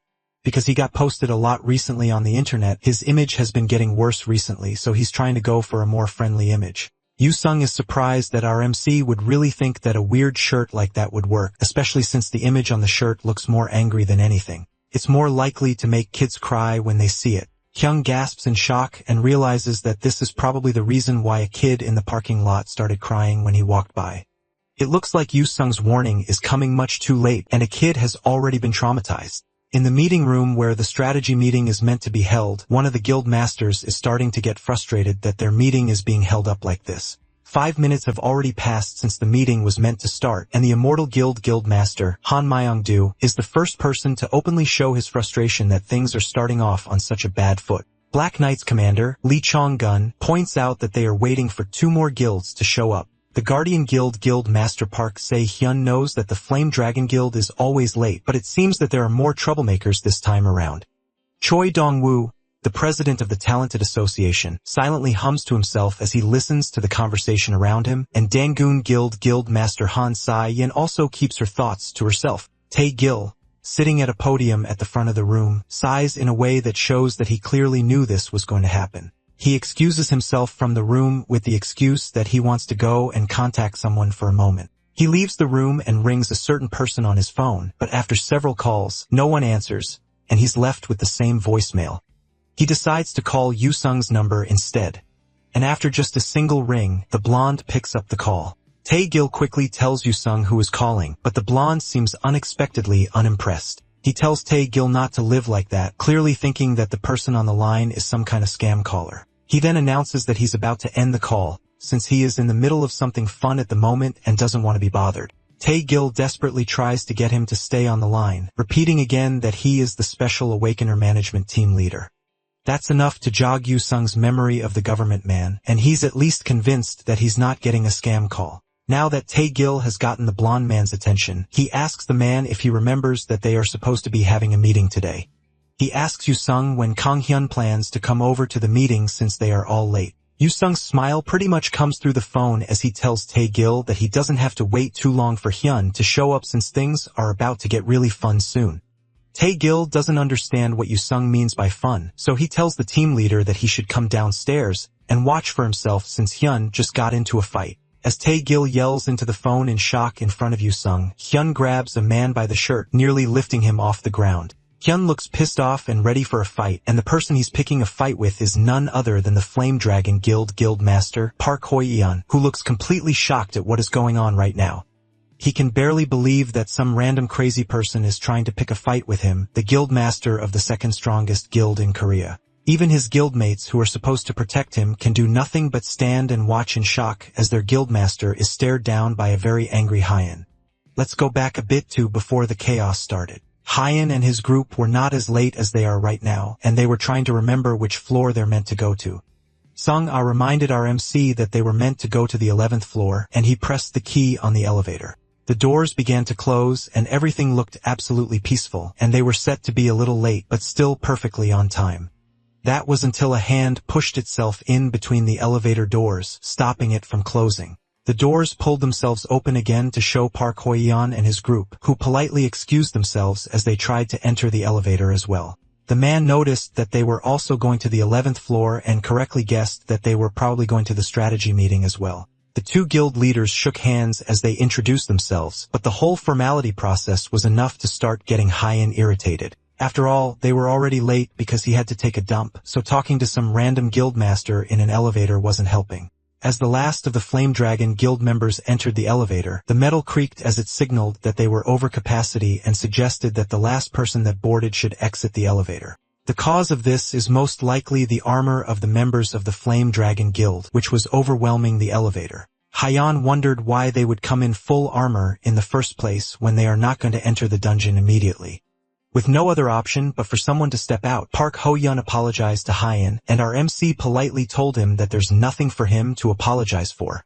Since Hyen said that Park Hyo-yeon made the suggestion that started the entire issue in the first place. He told Hyo-yeon that he and his guild members should come out of the elevator and let them go up first. Yu-sung and Sung-ah just froze at the audacity of that request, but Hyun was immediately pissed off. Park Hyun, clearly unable to read the room, continued and reminded Hyun that his guild is quite big, so it's likely that they will play an important role in this attack. Since that's the case, it would be more efficient for them to go up first while Haeon waits their turn and goes up after them.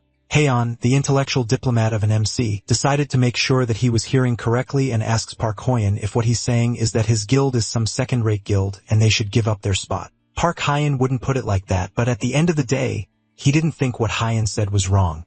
Even Yu-sung and Sung-ah were getting frustrated and they started getting ready for a fight, but there's no need for that at all. Hyen had all the rage in him to easily cover 3 people, and that's what led us to the incident at the ground floor that had 2 guild leaders fighting, or to be more specific, one group leader completely dazed by the audacity of another who wanted to fight. Tae-gil can't understand why that would lead to a fight, especially since he told both of them that this is an important meeting that they shouldn't be late for. Hyun at least has the presence of mind to apologize, and he tells Tae-gil that he has a truly unfortunate disease that causes him to beat up people to feel better. Park Hyo-yeon, who has also made it to the meeting finally, slams his hand on the table, already angry at Hyun.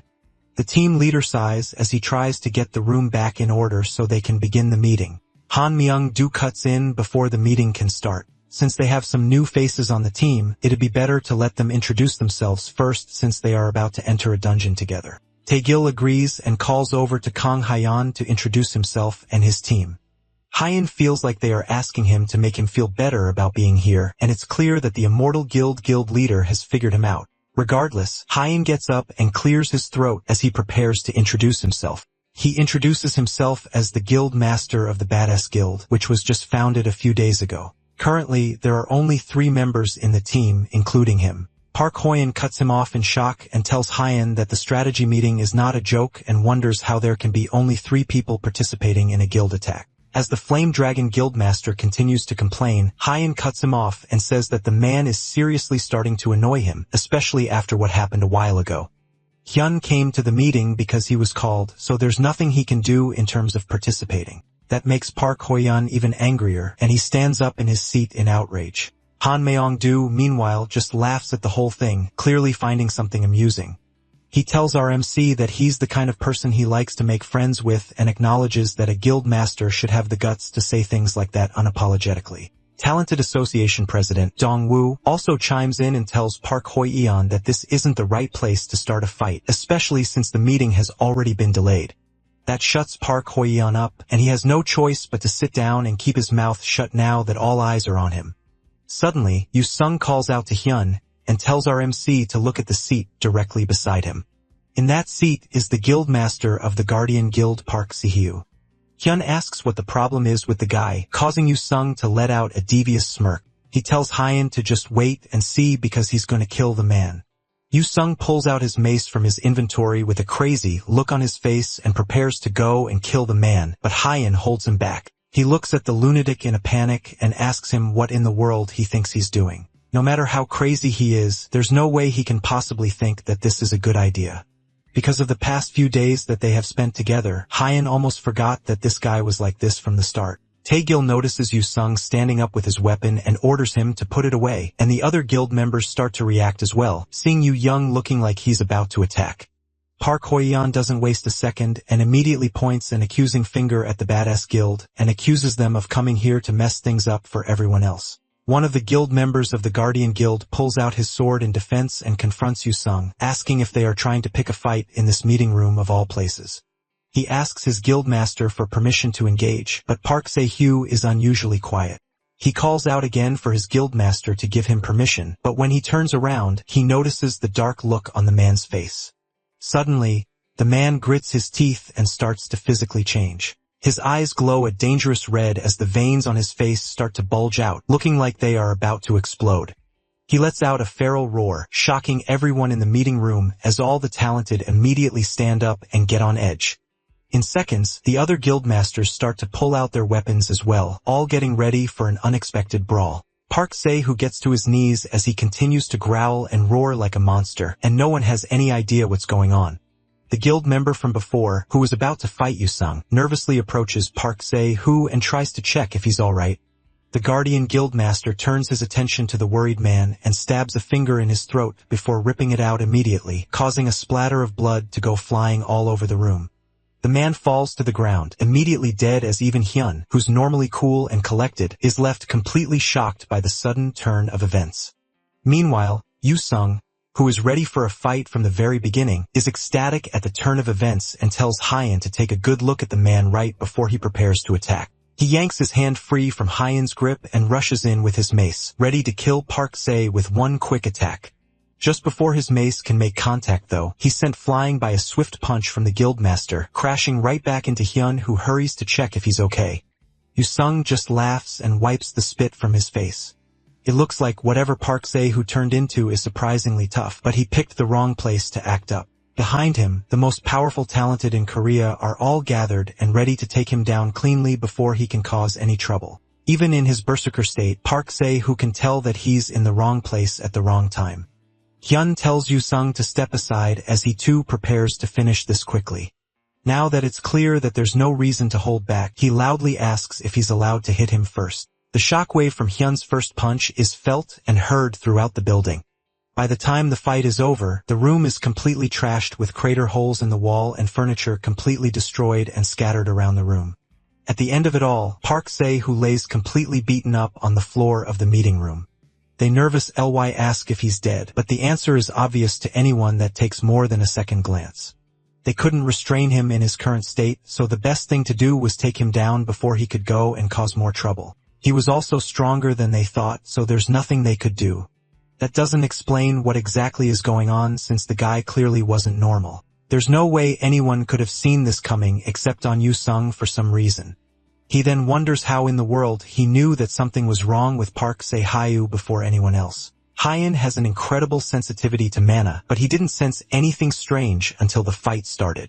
He wonders if this could be some kind of unique ability, or maybe he can even see the future and sense incoming danger. Thinking back more, if Hyun can sense future threats, then even his reckless and crazy actions might have a reason behind them. Maybe even that time as well, during the sparring match in the school, he might have had a reason to attack that girl. Suddenly, Yu Sung laughs as he wipes the blood off his face. With a creepy smile on his face, he relishes in how fun this fight turned out to be after a long time of peace. He cringes heavily as he sees the weird smile on his friend's face. There's no need to overthink things when it comes to Yu Sung. Since the start, he has always been a psychopath. With the whole mess more or less taken care of, Taegil apologizes for the disturbance and tells them that they will resume the meeting via video call in the afternoon. All the guild leaders start to leave the room, and Hyun lets out a large yawn as he starts to leave as well with his group. After making the effort to come out early, things just had to end up like this. Before he can leave, though, Taegil rushes to catch up with him and asks him if he has a moment to chat. There was something he was going to bring up after the meeting was over, but since things have turned out this way, it'd be better to tell him now. It's about what they talked about the last time they met up. He promised that the government would do everything in their power to provide support to the Badass Guild. Haeon smirks and says that it's because he's lived a good life. Now that the Badass Guild has been approved and is recognized as an official guild, the government has also cleaned up and organized a guild office for them.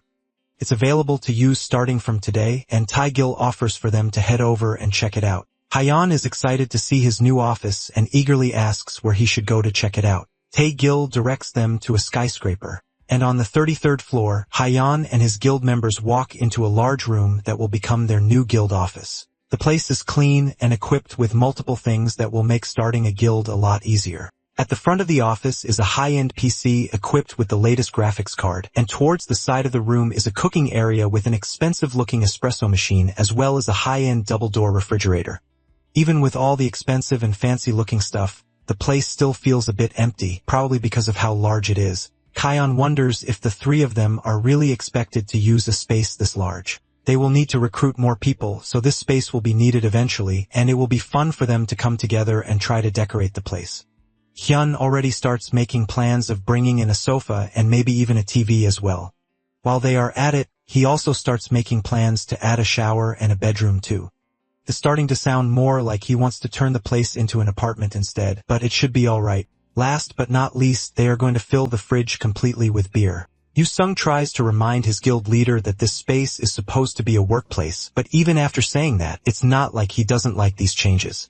Before they can get too carried away with the preparations, Sung-ah reminds them that it's almost time for the meeting. They are supposed to have a video call with the other guild leaders at 2 o'clock. He quickly sits down at his new desktop and connects to the Ministry of Interior Safety's internal network. Hyeon wonders if this place even has internet and how funny it would be if the internet didn't work. Meanwhile, Sung-ah says that she'll be stepping out for a moment. After a short delay, the connection starts, and Tae-gil immediately apologizes for the delay and thanks the guild leaders for gathering again on such short notice. He starts by asking if anyone has any questions, and the first to speak up is Se-yeon, who asks about what exactly happened to Guildmaster Park Se-yu. The investigation is still ongoing, but Tae-gil promises to share details once the situation has been clarified. Hyeon asks Sung-ah if Park Se-yu is really that famous of a person. The Guardian Guild is ranked 5th in the country, and just like the name suggests, it's a guild formed solely with the goal of protecting humanity. The guildmaster, Park Se-hyu, is someone that even Sung-ah personally respected, but that leaves the question of how he ended up like that to be an even bigger mystery. Yu-sung scolds Hyeon for not knowing anything despite the fact that he's the leader of his own guild. A scolding voice comes from the speaker, and Tae-gil warns him to turn off his mic if he wants to have a casual chit-chat with his guild. Tae-gil sighs as the stress of keeping Hyun on this team is starting to catch up with the gains. With the last of the distractions finally taken care of, Tae-gil starts the meeting properly. In 5 days, they will raid a C-rank dungeon called Vanandi's Forest, which is a forest with a massive mountainous terrain. According to the report of the scout team that was sent in to take an initial look, the monsters range from goblins to orcs and ogres, and a variety of monsters are also said to appear. Han Myung-do asks if goblins, orcs, ogres are all they are going to face. If that's the case, then what does Vanandi mean? Tae-gil doesn't have a concrete answer to that question yet, but it's likely to be the boss's name. The monsters that appear are basic types, but that doesn't mean that they can let their guard down. That's because the monsters in the forest are on a whole different level compared to the regular ones. If the usual monsters are like a militia, then the monsters in the forest can be considered a regular, well-trained army. Each monster has an outstanding level of individual skill, and above all, they move in an organized system. It's not going to be easy to take them out, and if possible, Tae-gil advises them to act in unison instead of moving individually to increase their chances of survival. That will be difficult, though, since all the guilds have individualistic mindsets and prefer to handle matter on their own. As they are talking, Tae-gil notices Hyun drinking something, and he immediately asks what it is. Hyun didn't even know that he was drinking something and desperately asks when the drink got into his hand. Even Yu-sung doesn't know when he went to buy it and how it suddenly appeared in his hand. The culprit, Sung-ah, appears and says that she went to buy some beer since he said that he wants to fill the fridge with it. She also hands him some dried squid while all the guild masters watch in shock that he can be so nonchalant and unprofessional in this situation. Then, as if nothing happened, he asks Tae-gil what exactly Vanandi is, proving that he hasn't even been paying attention during this entire conversation. Tae-gil leans back in his chair with an exhausted expression and wonders if this dungeon raid will actually be alright. Various things happened after that, but the meeting ended smoothly. And the next day, a loud and excited voice barges into the badass guild office, excitedly proclaiming that he will be working with them starting from today. He introduces himself as Han Jaemon. Hyun stares at the newcomer in confusion and asks who he is. He's forgotten that Tae-gil told them that they hired someone to handle the guild's administrative work. They even received the guy's resume as an email, which Sung-ah already printed for him. The new worker is Han Jae-min, a 27-year-old with an average height and weight. He went to a good school and seems to have decent qualifications to work for their guild.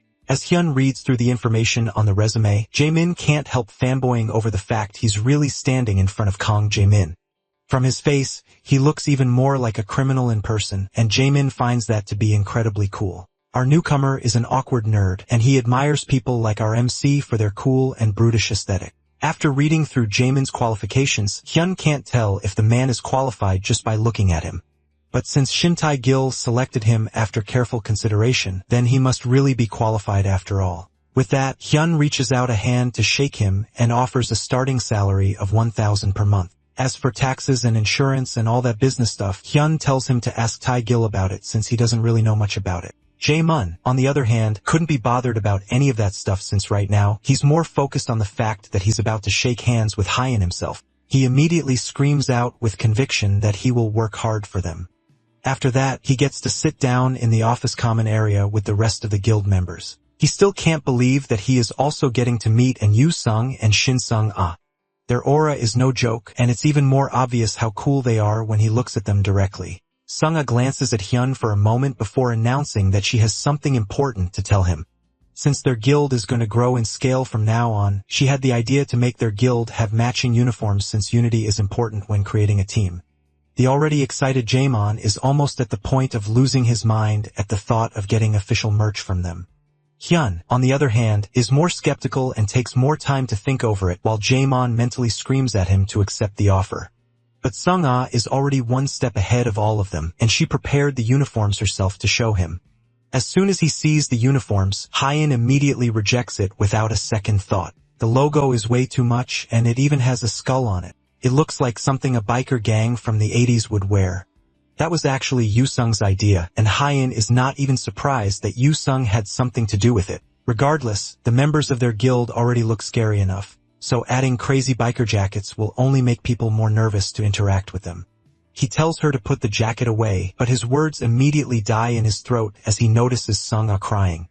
She sadly starts to put the jacket away while tears steam down her face. These jackets weren't just something she created on a whim, and she actually worked really hard to get them made. She poured her heart and soul into preparing it. However, although it looks like she's actually crying, the truth is that she's using artificial tears to guilt-trip him.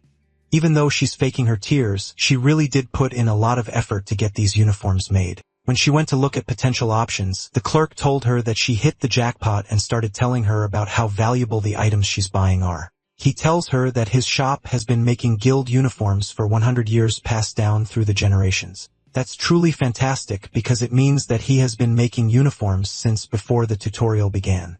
After that, she decides that she can trust him with the jacket, and he even tells her that he will give her a special discount. It's usually only 500 per piece, but he'll let her have it for 1,300 for everything. After transferring the money, he made the jackets for her. And after receiving them, she is sure that Hyun will be happy to get them too. After telling him the story of how she got the jackets, she rushes to the bathroom with tears still falling from her eyes. Jae-moon, who was excited before, is now feeling awkward now that the atmosphere has changed. Yu gives him a thumbs down for dismissing her even after she worked so hard to create those guild uniforms. Hyun puts his head in his hands as Yu Sung really digs into him for putting her down like that. After a little bit more badgering from Yu Sung, Hyun reluctantly agrees to approve the jackets. Since they have a new member joining them today, the group decides to head out for a dinner party. The three of them, along with Jae-min, head over to the parking lot to make their way over to a barbecue place. Hyun asks Sung-ah if she likes the fact that they are wearing the jackets, and she responds with a happy smile on her face. He decided not to think too much about it as he looks for the van that Tae-gil got for them. Then he sees it, and honestly, it's pretty hard to miss such an obvious van when it's as heavily modified as theirs is. The same skull logo on their jackets also covers every inch of the van, as well as multiple other symbols and logos that essentially make it look like it belongs to a local thug group. Hyun clenches his fist in anger as he asks whose idea this was, and Yu Sung proudly raises his hand to claim the credit. He called some workers over the previous day and had them work all night to get it done. Hyun can't hold back his anger this time, and he orders Yu-sung to get rid of it. He doesn't care if they have to sell it or scrap it. He just wants them to get the simple van that Taegil got for them. Sung-ah chimes in that she thinks the van looks awesome, but Hyun doesn't care about awesome right now. He just wants them to get rid of it before he loses his temper. Meanwhile, Janam stands awkwardly at the back watching the entire argument play out. This is a lot different than what he imagined the group to be. He came here excited to work with the amazing group of people that he has heard so much about, but now he can't help but wonder just what kind of guild he has gotten himself into. Despite the arguments and the yelling, the Badass Guild's van drives through the city streets on its way to their dinner destination. In the car, Hyun still swears that if they don't get rid of the car, then they will die by his hands. Yu-sung looks eager since it seems like Hyun wants to pick a fight, and Hyun realizes that he probably shouldn't even be talking to this guy. Suddenly, the car comes to a stop and it looks like they've been caught in a long traffic jam. Jae-nam, the driver, doesn't understand what's going on, but this traffic jam seems to be particularly bad. But from what he can see, it's like there's a fight happening not too far in front of them. Hyun decides to come out of the van to get a closer look. But as soon as he opens the door and steps out, a body comes flying directly at him, slamming into the door that he had just opened and completely wrecking it. Yu-sung comes rushing out of the car with a desperate look on his face, and Hyun is surprised that he suddenly seems to be worried about him. But instead, Yu-sung runs completely past him and towards the smashed car door instead. After all, the door is a part of his artistic soul and spirit, and destroying it is essentially the same as breaking him. Hyun freezes as he realizes that his own guild member is more worried about the car and not him. Meanwhile, the projectile that was used to break the car door in the first place slowly starts to get up as he regains consciousness. He grumbles about the fact that someone threw him without thinking as he picks himself up. Then he turns and sees the stuff of nightmares glaring at him with a face that could make a grown man cry. Unfortunately for him, not only can the face make a grown man cry, but the man himself now has a vendetta against him for destroying his car door. Meanwhile, at the gathering that caused this entire mess, there's two parties involved. The first is Hysan Guild, and their vice master, Jo Dong-won, antagonizes his opponents, daring them to come closer and risk getting thrown to the ground. The other party in this argument, Jeongjin Guild, also has their vice guild master, Woo Jin-young, among them, and he taunts Dong-won for trying to throw his strength around like an idiot. Meanwhile, despite their talk, one of the guild members asks if their infiltration team leader is going to be alright since he got thrown pretty far away. The vice guild master is sure that they are fine since they are the best in the guild when it comes to durability. He probably didn't even get a scratch.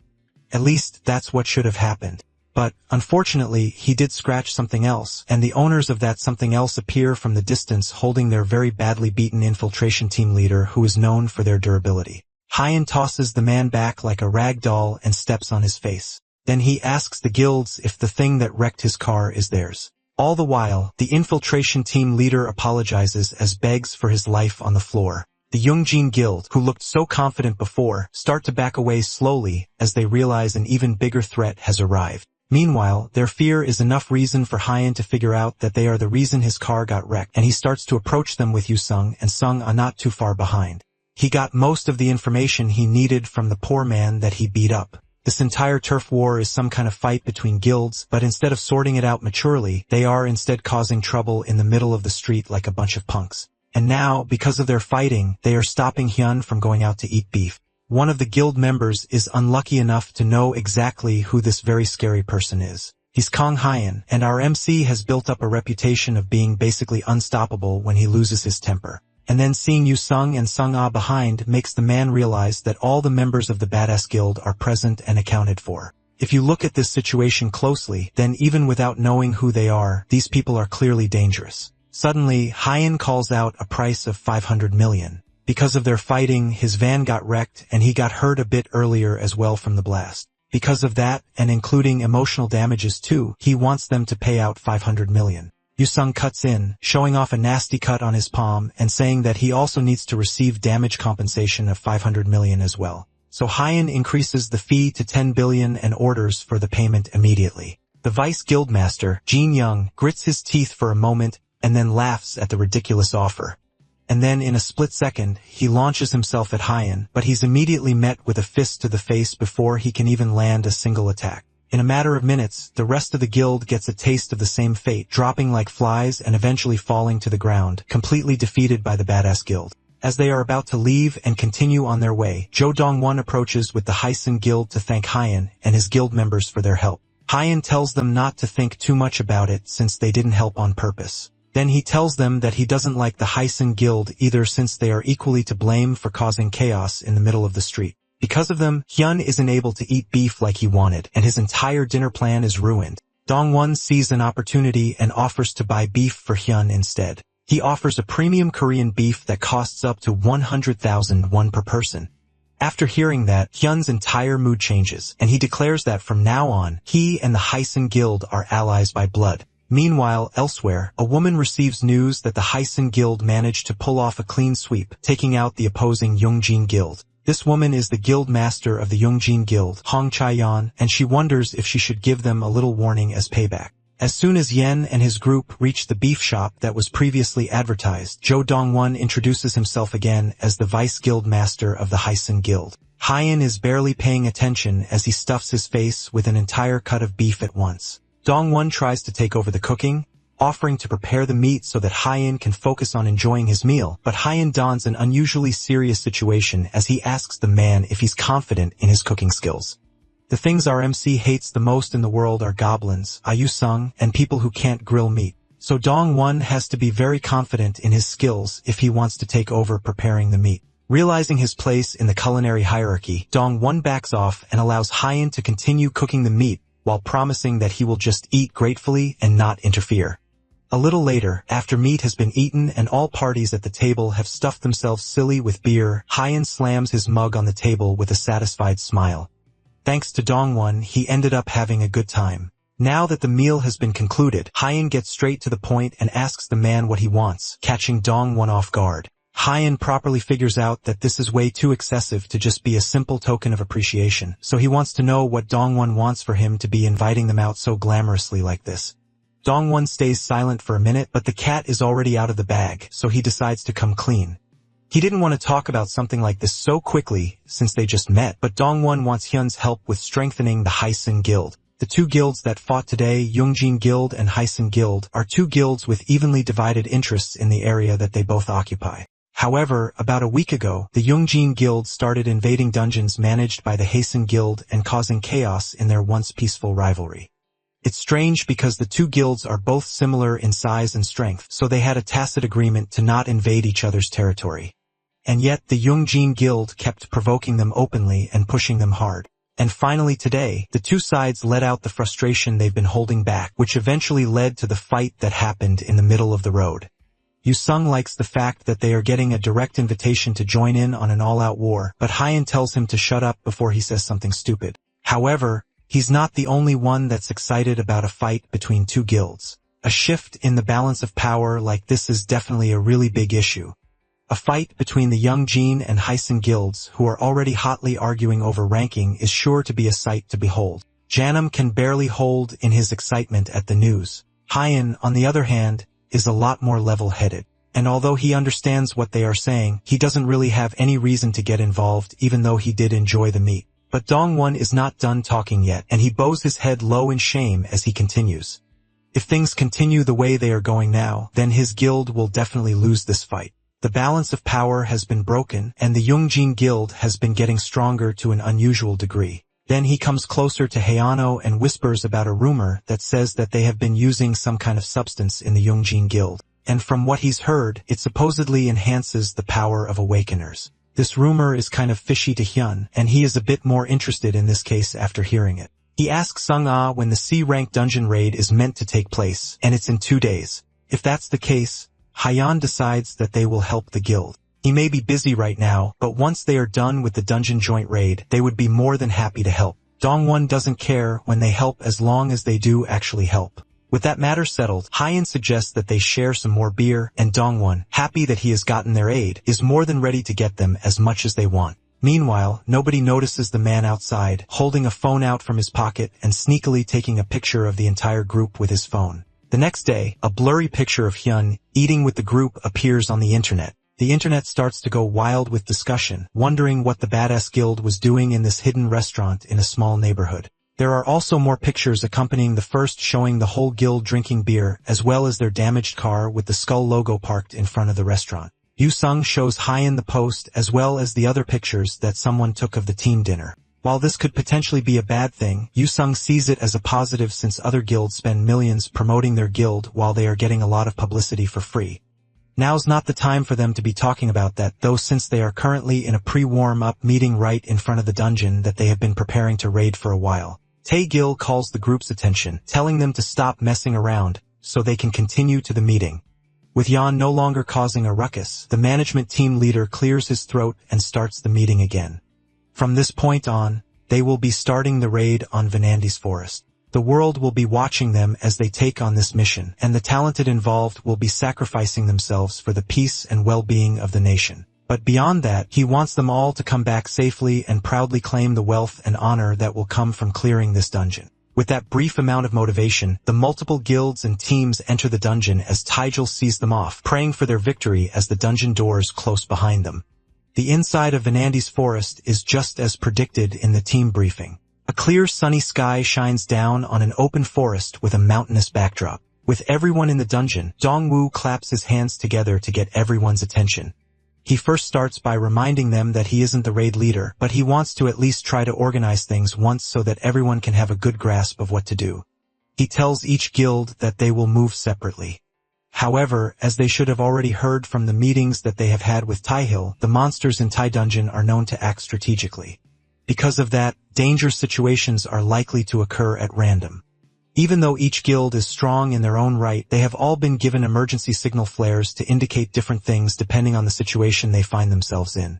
A red flare means danger. A green flare means that they have discovered the dungeon core, and a purple flare means that they have discovered the boss monster. Regardless of which flare is shot up, as soon as any nearby guilds see the flare, they are to gather at the spot where it was fired as quickly as possible. All of this was said already during the team meeting, and though some people may be annoyed by it, it's still necessary to make sure that everyone understands the circumstances of the dungeon they are entering. With all the important information shared between them, the guilds split up to officially start the mission, wishing each other good luck as they do so. Yu-sung and Sung-ah start to walk off as Hyen follows behind them, but someone calls out to him before he can start heading off with his guild. It's Dongwoo, the talented association president, and he offers Hyen a chance to move with his team. Dongwoo is well aware that Hyen and his guild are capable people, but a dungeon is unpredictable, and this is the most powerful dungeon any of them have encountered. Hyen thinks about it for a moment as Dongwoo smiles at him. Thinking about it logically, Dongwoo is a pretty nice guy, so there's no real reason to turn down the offer. It would suck if anyone steals his ills, but Hyen reluctantly decides to walk with them. He still owes the president for saving him during the Diane's dungeon raid. He agrees to go with them for a day. Dongwoo eagerly shakes his hand, excited to work with them. With that, the talented association begins their march through the forest, followed closely behind by the badass guild. Not everyone is happy about this collab, and Yu-sung doesn't hide his frustration that they have to tag along with other people even though the whole reason they created a guild was because they wanted to move around by themselves. He demands to know why they are following these people and not going off on their own. The reason is because this is their first time in a C-rank dungeon, and there's always an unpredictable situation that can happen in any dungeon. It's smarter for them to move with another team for a while to get a grasp of how the monsters in this dungeon work before they head off on their own to tackle the unknown. That answer isn't satisfactory to Yu-sung, and he shivers in anger as he disappointedly asks Hyun if he's seriously chickening out after all the big talk of taking on a dungeon and creating a guild. Despite the provocation, Hyun smiles, and it almost looks like he's about to lightly scold Yu-sung. But instead, he yells at the man for trying to pick a fight in a powerful dungeon of all places. Yu-sung simply shrugs, still incredibly disappointed in the boring turn of events. Meanwhile, two of the association members watch the badass guild fight among themselves. They whisper to each other, asking if they remember that they are in a dungeon and not some playground or something. One of them comments that Hyun is probably new or most likely has no sense and suggests that they leave him alone. After all, Hyun has obviously been trying to look cool in the media these days, missing the point that it's safer when you're unnoticed. They continue to gossip, even lamenting the fact that a guy like him is compared to the association leader. Meanwhile, their gossiping is loud and obnoxious enough for Hyen and his group to hear it. As they talk, even though Hyen is just mildly annoyed, he has to hold back Yu-sung like a rabid dog about to go feral. He warns the kid not to go and pick another fight for no reason, but Hyan shrugs the hand holding him back away. After all, he's not just some fight-hungry lunatic that lacks the discretion to know when and where to pick a fight. Although he says that the mace he grips tightly behind his back shows that he definitely is a fight-hungry lunatic, and he was a second away from pouncing. After Hyun calms him down, he tucks the weapon back in his inventory, claiming that he brought it out without realizing. Although Hyun is trying to keep a somewhat peaceful environment here, it's not like he doesn't know how Yu-sung feels.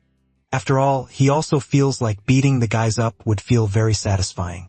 But there's more important things to worry about right now. And as if on cue, members of the team start to react as enemies flood in to attack them. This first wave of monsters is a goblin infantry, and they immediately rush in to attack as soon as they come out from between the trees. Within a matter of seconds, the group is surrounded by a massive number of goblins. And just like what was said in the meeting, the goblins all have strange and powerful movements that are on a whole different level than the other goblins that any of them have faced. Donggu immediately starts giving out commands, calling out for different teams to establish their formations and start moving with coordination while protecting and covering each other. Meanwhile, this is just like Donggu heard from all those meetings. If they don't work together to respond properly to this attack, then they are all going to get wiped out. At the back of the pack, however, a large mace crushes a goblin's head with no remorse whatsoever. The beast in Yu-sung has finally been released as he gets the chance to fight the strong monsters that he has been hearing about for weeks now. Hyan watches and cringes. Yu-sung gets an almost orgasmic look on his face from bashing the monster's skulls in. Watching that kind of scene play out and being in this situation further convinces Hyan of what he's always known. The things he hates the most in this world are, first of all, Yu-sung, people who can't grill meat, and finally, goblins. He slaps away a goblin that tries to sneak up behind him, then rushes towards another one that isn't fast enough to escape and grabs it by the face. Then, with a sadistic smile on his face, he activates his mana explosion, causing the goblin to explode in a wave of blood and guts.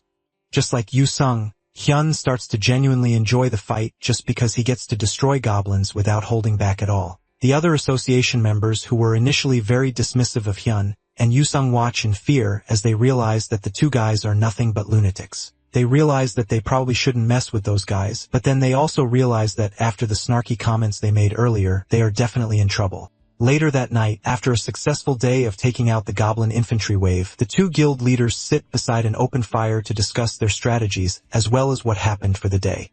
Dongwu laughs heartily as he reminisces on the battle for the day. He had heard rumors that Hyan was a beast in battle, but seeing it in person is a whole different level than what he imagined. As the two offending guild members from earlier kneel and face punishment, Dongwu apologizes for their rudeness and promises to punish them more for the harsh words. Then he asks Hyun if they would like to keep moving together the next day as well while pouring a bowl of soup for them to eat. Hyan appreciates the offer, but it's time for his team to move solo going forward. Dongwu asks if it's because of the bet, and Hyan acknowledges that it could have something to do with it while collecting his own bowl of food. The bet they are talking about happened a little earlier entrance while the team was still getting their briefing from Taegil. The person that made the bet with that is the guildmaster of the Flame Dragon Guild, Park Hoyen, and he set the stakes on who contributes the most to the raid and on who lands the finishing blow to the boss. Hyun might be crazy, but even he knows a stupid bet when he sees one. He also knows that this is just Park Hoyen's twisted way of showing off, considering that they have much larger numbers than the Badass Guild. So that kind of bet is meaningless to Hyun. Park Hoyen relents and decides to up the stakes for Hyun if he wins. He presents Hyan with an Easter egg, which was made by someone who likes pranks. Looking at it for a moment, Hyan is undeniably certain that the Easter egg is definitely an item related to the administrator. Park Hoyen mockingly asks Hyan if he knows what the item in his hand is. RMC wonders for a moment if the brat actually knows about the administrator. But more importantly than that, he wonders if the Flame Dragon Guild Master knows that he is a tutorial graduate. Hyun decides to play innocent, wondering if the Easter egg is some kind of monster ball like in Pokemon. Park Hoyen tells him not to play dumb since he already knows that Hyun joined the Special Ability Management team. It looks like important information is shared internally, which makes it hard to keep secrets. But more importantly, he didn't expect someone like Park Hoyen to be part of the management team as well. Seeing a good opportunity to get something important, Hyan decides to accept the bet and wonders what exactly he should stake in exchange. It has to be something that's a fair trade, so it can't be as simple as Hyan just kneeling or something. Park Hoi-eon tells Hyeon that for 1 year, he will join the Flame Dragon Guild and strictly obey his orders as a guild member. In return, Park Hoi-eon will treat our MC like an ordinary member. Hyeon scratches the back of his neck as he considers it, then reluctantly decides to agree. If it's just that much, then he wouldn't mind agreeing to the bet, as long as Park Hoi-eon doesn't try to pull some dirty trick or something. The Flame Dragon Guildmaster promises that he doesn't do those kinds of things and raises his hand for a fist bump with Hyeon. He wants to keep their match fair and square since that's his motto at the end of the day. Although even though he says that, it's still pretty unfair to make a bet like this against 3 people. Regardless, Hyeon returns the fist bump and decides to give it a try. Back in the forest dungeon, a new day arrives as everyone wakes up and starts packing their things.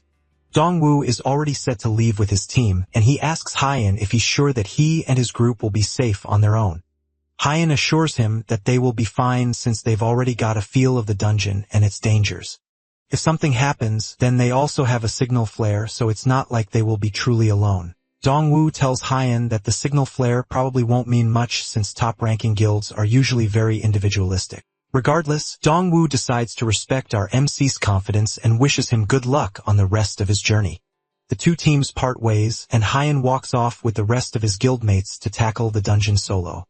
Meanwhile, elsewhere in the dungeon, Park Hyeon is not having as much of a good-natured time as Hyeon. The situation is already looking dire, with 3 of his guild members injured and 2 dead. The injured are being treated, but it's hard to engage with the enemies while defending them. Park Hyeon takes an arrow from a tree and breaks it. He has finally figured out what Vinandi means in the name Vinandi's Forest. It's not the name of the dungeon boss like they predicted, but it's instead the name of a species of monster that resides in the dungeon. They are arrogant creatures that look like they enjoy seeing the talented as prey. And from how well they fight, Park Hyeon can't see a good way to break through. One of the guild members suggests that the best thing for them to do is find their base and wipe them out, but that is a lot easier said than done.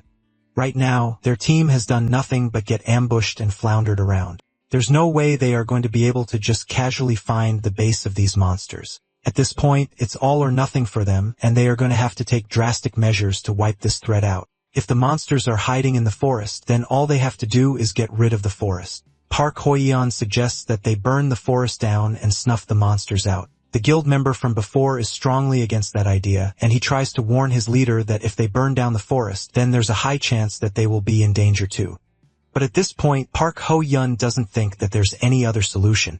At this rate, they will all be wiped out, so there's no other way to get out of this alive. The guild member suggests that they could use the signal flare to call a guild over for help, but there's no way that anyone will come if they do that. The top-ranking guilds are incredibly individualistic, and they all like to move on their own terms. And even if they actually come, Park Hoi-eon is also worried about the guild's honor and its position in the rankings. That's why he wants to settle this whole thing here and now without involving anyone else. He tells the mages to stand by as he pulls out his weapon from his inventory. Then he waits for a moment, targeting the time when the wind begins to blow east to make sure that the fire spreads as far as it can go.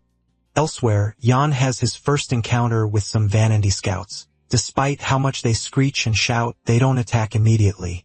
It looks like they are waiting for Hyeon and his guild to come close, and they don't want to make the first move in the attack. Regardless of the warning from Yu-sung's intuition, Yan prepares to charge, telling his guildmates that they'll make a run towards the monsters on the count of 3. After counting down to 3, the badass guild makes a charge for the scouts, rushing towards them for a quick fight. However, instead of fighting back, the group of scouts all leap up to the top of a tall tree before Hyeon can get any closer. On the surface, it looks like they have lost their will to fight because of Hyeon's fighting spirit, but Yu-sung just thinks that they are terrified of Hyeon's face.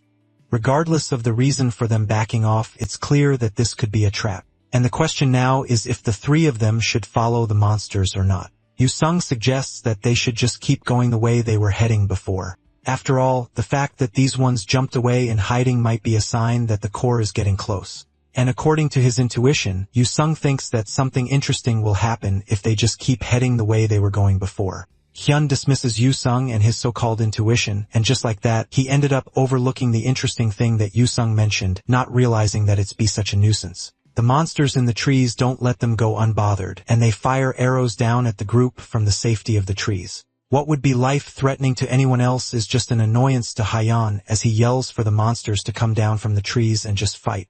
Having to go up against them like this is really starting to anger him, but their tactics are surprisingly effective. If they take one wrong step, then the Vanandi lures other monsters to attack. When you finally close the distance with them, it turns out to be a trap. However, even though they are annoying, none of them are particularly strong, so it's better to just let them wear their stamina down. That method is way too slow, though, and Yusung asks their leader if he has any other methods to take on these cunning monsters. Hyan thinks the solution is simple. All they have to do is take hostages and torture them.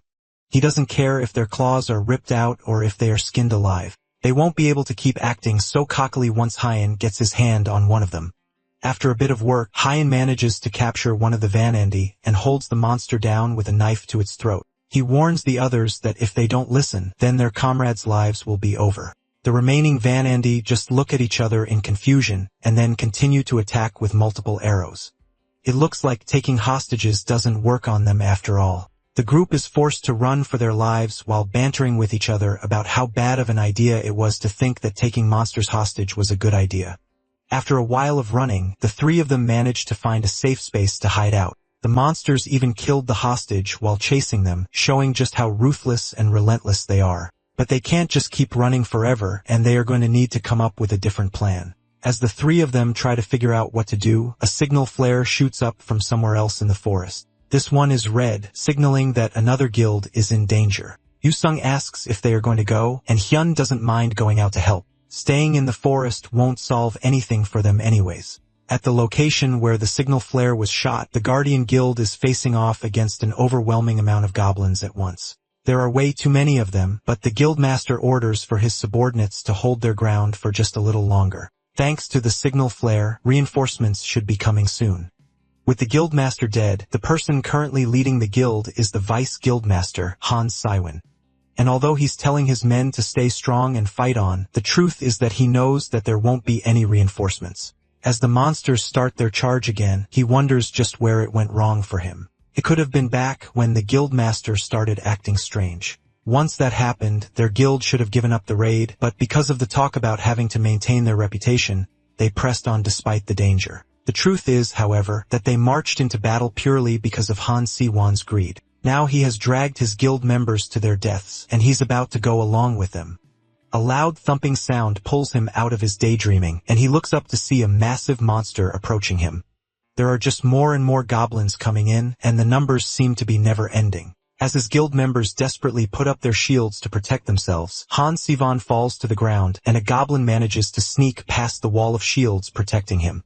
The sharp knife heads towards his face, and he's not fast enough to stop it. However, just before the blade pierces his skin, an arrow soars through the air, stabbing the attacking goblin to the back of its neck. Then a figure jumps into the sky and takes a deep breath as it looks over all the goblins. Then with a massive yell, Heian activates his lion's roar, nullifying the skills of all enemies in the area and reducing their stats. Then he follows it up by activating Wayne's secret technique and Giant's power, boosting his strength while pulling out the giant hammer and smashing it into the first group of goblins he can find. Just like that, with a few skills and a comedically large warhammer, Hyan appears and completely turns the tide of the battle, killing several dozen goblins in a matter of seconds. A large goblin approaches him from behind, but he's easily able to send it flying with a large smack from his hammer. Meanwhile, a rain of arrows fall from the sky, each one perfectly finding its way to a goblin's head, killing it instantly.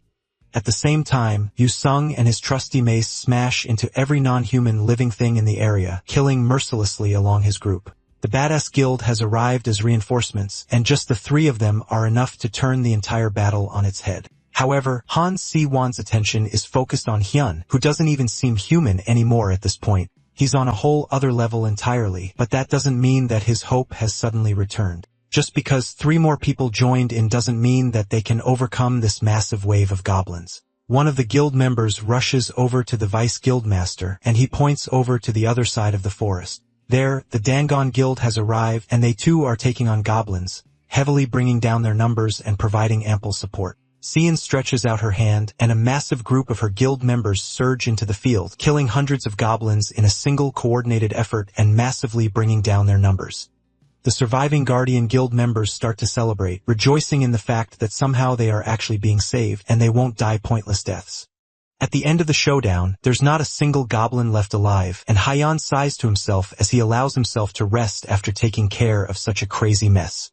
Han Siwon takes a moment to look at the Dangun Guild that also came to answer the flare call. It's been quite a while since they entered the dungeon, but their numbers haven't decreased at all. To make matters worse, the Badass Guild looks completely fine even though it's just 3 people. On the other hand, the Guardian Guild has been nearly completely slaughtered. Dozens of his guild members lie lifeless on the floor, and it's clear that they weren't enough to take on this threat by themselves. Hung Si-won is pulled out from his trance by Hien shouting out to him. RMC asks the man why he's standing so still in the middle of the field. Since he's in charge of the guild, he can't just sit down and be blank when there's still a lot left to do. Hyun tells him that they are about to have the next strategy meeting, so he should get himself together and come over so they can discuss things. Hung Si-won, still not fully recovered from the whole ordeal, shakily agrees and follows Hyun. Meanwhile, elsewhere, things are getting heated as Park's plan of lighting up the forest is going a bit too well. The wind is constantly changing direction, and they can't control the fire anymore. He orders his guild members to get down and try to get to safety. But looking at the burning inferno in front of him, Park Ho-hoi-eon doesn't know what to do anymore. With no other option left, he hurriedly tells his guildmates to fall back and retreat. As soon as the team meets up to have the strategy meeting, Hyan tells them directly that he wants them to go straight for the core. Sien points out that they don't know where the core is, and they will need to split up and search first. But Hyan is confident that the core is close by. He can feel the energy coming from it, and the distance doesn't seem too far away.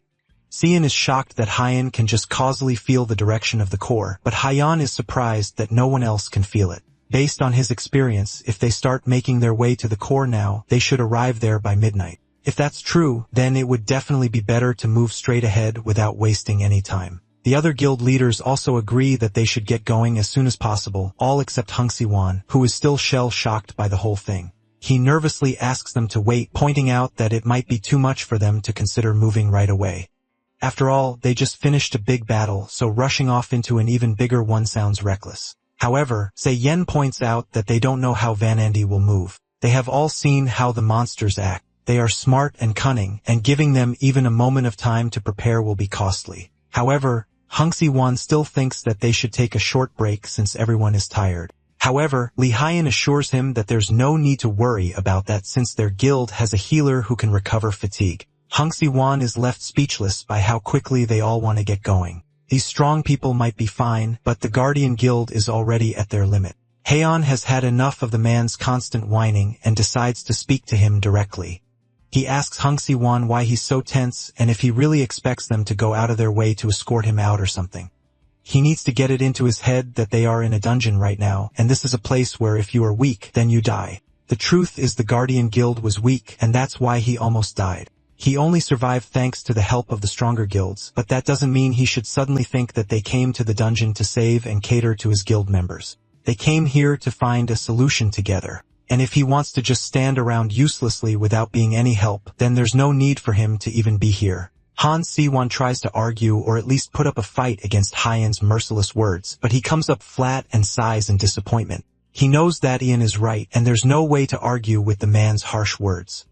With nothing else to say, Hyun tells the rest of the talented to eat before they head out since all that talking made him hungry. Later that night, just as Hyun predicted, they make it to an area that is swamped with monsters of different types. There isn't much time left, and he orders his guild members to focus on clearing a path instead of just taking them down. The talented fight relentlessly to clear a path towards the monsters, and eventually, Hyan is able to see the core at the center of all the chaos. The talented all rush towards the core to destroy it while Sien gives orders to use the fire signal and throw everything they've got. The sky lights up with multiple colored flares, all coming from the same location, alerting all the guilds in the area that they found the core. In a matter of minutes, all the different guilds come together to reinforce the main team and take out the core once and for all. This leads to a full-on war of monsters against talented, and as things escalate, the boss monster finally appears. It's Van Andy's great warrior, and even just from the way it works, you can tell that it is much stronger than all the other monsters. Hyan doesn't waste a moment and leaps off one of the closest monsters, pulling out his great hammer and slamming it down on the boss as soon as it appears. The monster barely even has time to let out a shriek as the hammer smashes its head, killing it immediately. Even Hyan is surprised by how easily the boss monster fell. It looks like the dungeon's difficulty was due to the sheer number of monsters in Vanandis intelligence. However, the boss itself isn't actually that strong, and the loot from the boss is the sword of Vanandis, the Great Warrior, which is a D-rank weapon that was used by the boss that Heian just killed. It's light and sharp, making it easy to handle. Although holding it beside himself makes Heian look tiny in comparison. He also gets a bow as a drop, and although he doesn't know about the bow, the sword is definitely too big for him to use. After a little while longer, the fight is finally over. It was to be expected, but they lost a lot of people. At least Dongwu feels grateful that it wasn't a total annihilation. He says a silent prayer for all the soldiers that have lost before he orders the rest of them to collect all the loot dropped by the monsters.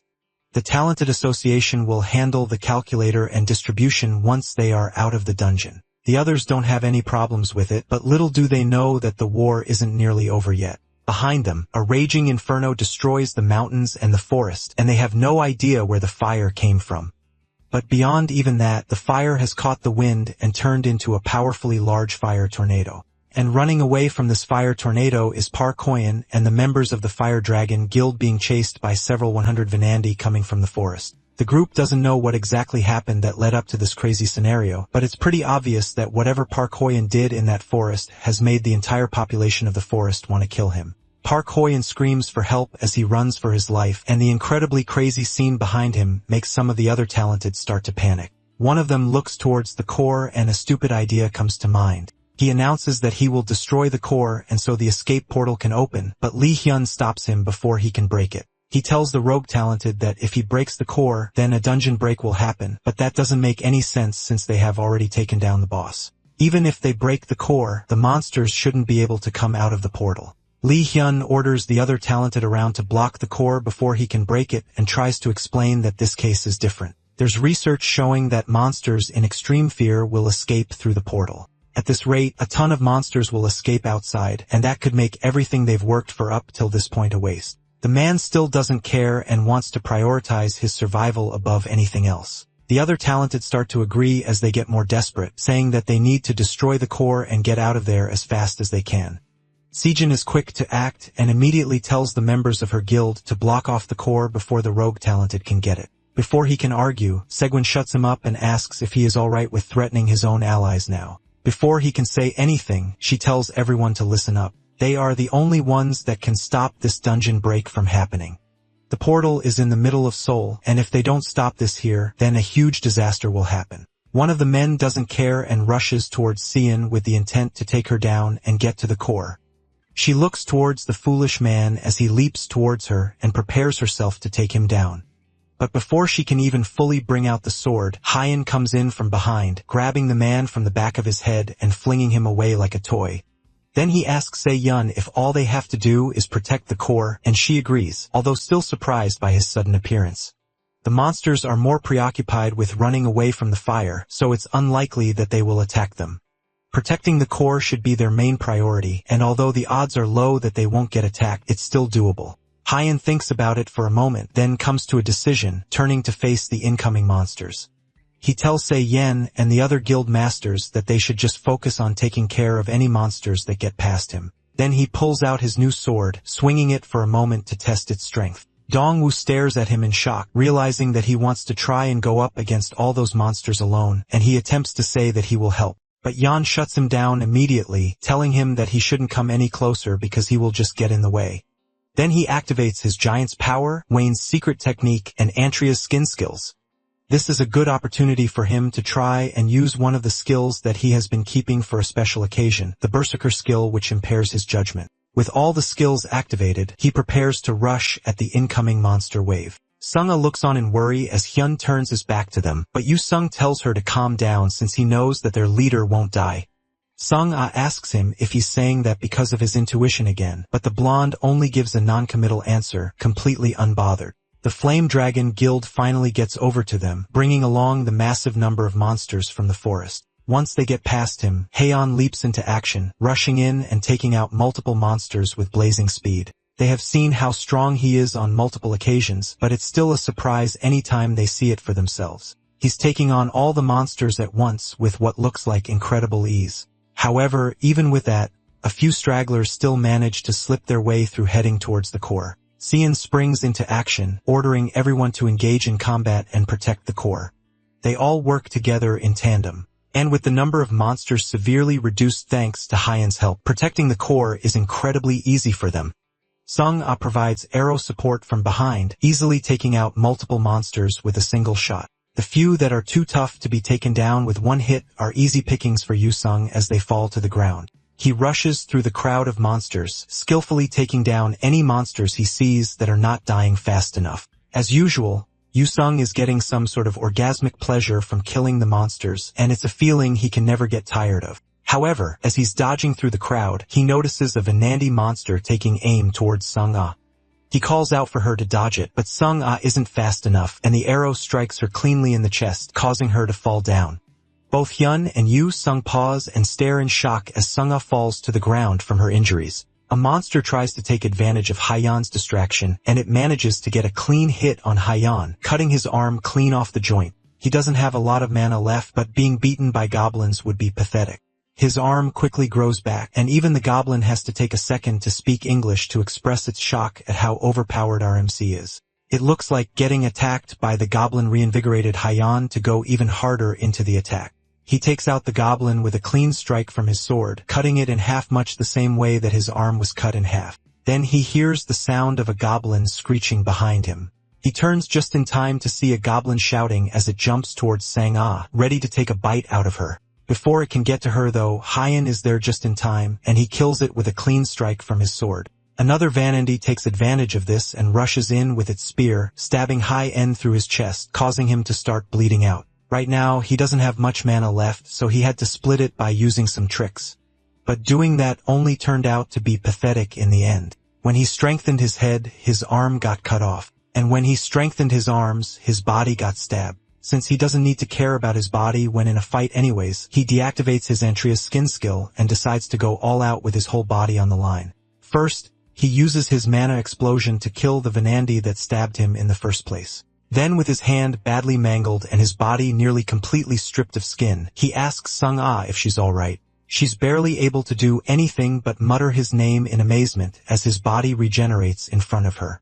He tells her to relax since they don't have time to be panicking yet. Once he makes sure that she's alright, he tells her to go ahead first and get out of the dungeon. Before that, he also tells her to go to the Dengun Guildmaster and the others and tell them to evacuate once they see his signal. She shakily asks him what will happen to him, and Hyen asks her if she really thinks that he's someone who is going to die. Sung-ah stares at him for a moment but understands what he's trying to say. She decides to follow his orders just like she always has and runs off to pass Hyen's message back to the others. Now that he's alone, Hyun charges up another mana explosion and rushes off to fight the monsters in the hope of buying them some time. The mana explosion is large enough to light up the entire area in blue.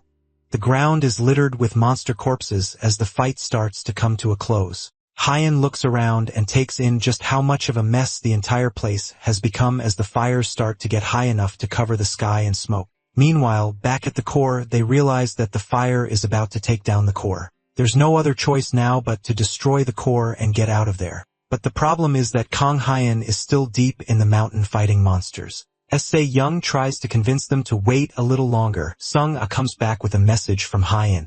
He tells them to wait for the signal and then start evacuating the dungeon. However, Se-young has no idea what that signal is. Suddenly, a large blast of mana comes flying over all their heads, destroying the core in one hit. The escape portal opens immediately, and Se-in turns to see Hyen giving her the signal to get out of there while they still can. She can't help but laugh at his actions, and with his assurance that things will be alright, she gives the order to everyone to start evacuating as fast as they can. With the message passed across, Sung-ah tries to go back to help Hyun, but she's stopped by Yu-sung before she does something crazy. He convinces her that Hyun will be alright, while Sung-ah can barely stand in her current condition. All they can do now is trust Hyun like they always do and not get in his way. Sung-ah uncharacteristically looks like she wants to argue, but she knows he's right. It's best for them to get out of there and leave the rest of Hyun. And just like that, all the surviving talented make their way out of the dungeon and stand anxiously outside the doors, waiting for Hyun to come out as well. Sung-ah has gotten treated, and both she and Yu-sung wait along with the rest of them. Still, there's no sign of Hyun for several minutes, and people start to fear the worst. Then suddenly, a destroyed foot steps out of the dungeon. Is Kong Hyun alive, but certainly not well. The spear is still stabbed in his chest as he stands in front of all of them, and the talented waiting for him all call out to him, excited that he's alright. Sung-ah is about to run to check up on him, but she pauses as she notices something. Somehow, even though he made his way out of the dungeon, it looks like he passed out as soon as he stepped back on Earth while still standing. Yu-sung walks over to him and presses a finger to his forehead, and immediately, Hyun falls over without any resistance. The others ask him what he thinks he is doing, but Yu-sung just smiles down at Hyun. It looks like his gut was right again when he was so confident that Yong would survive. Time and time again, Hyun continues to prove that he really is the best, even now as he lays on the ground completely unconscious. Now that Hyun is back safe and sound, the immortal guild master, Han Myong-do, is the first to take out his anger on the person that caused that whole mess towards the end in the first place. He punches Park in the face and tackles him to the ground, reminding him that because of him they all almost died. Park Hoi-yeon tries to defend himself by saying that there really was nothing that he could do, but that doesn't matter to Han Myong-do. At the end of the day, Park Hoi-yeon is the guild master of his guild, and he shouldn't be saying such cowardly things as if anyone cares. As the two of them fight, Kong Hyun slowly starts to get up, much to the worry of everyone around him. Despite how much they try to keep him down so he can rest, Hyun gets up from his lying position with a smile and apologizes to the two men for interrupting their scuffle.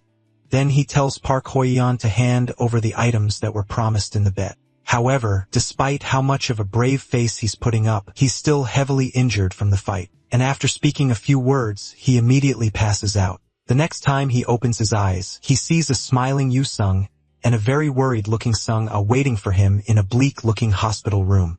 He gets up, now wrapped in hospital clothes, and holds his head in pain.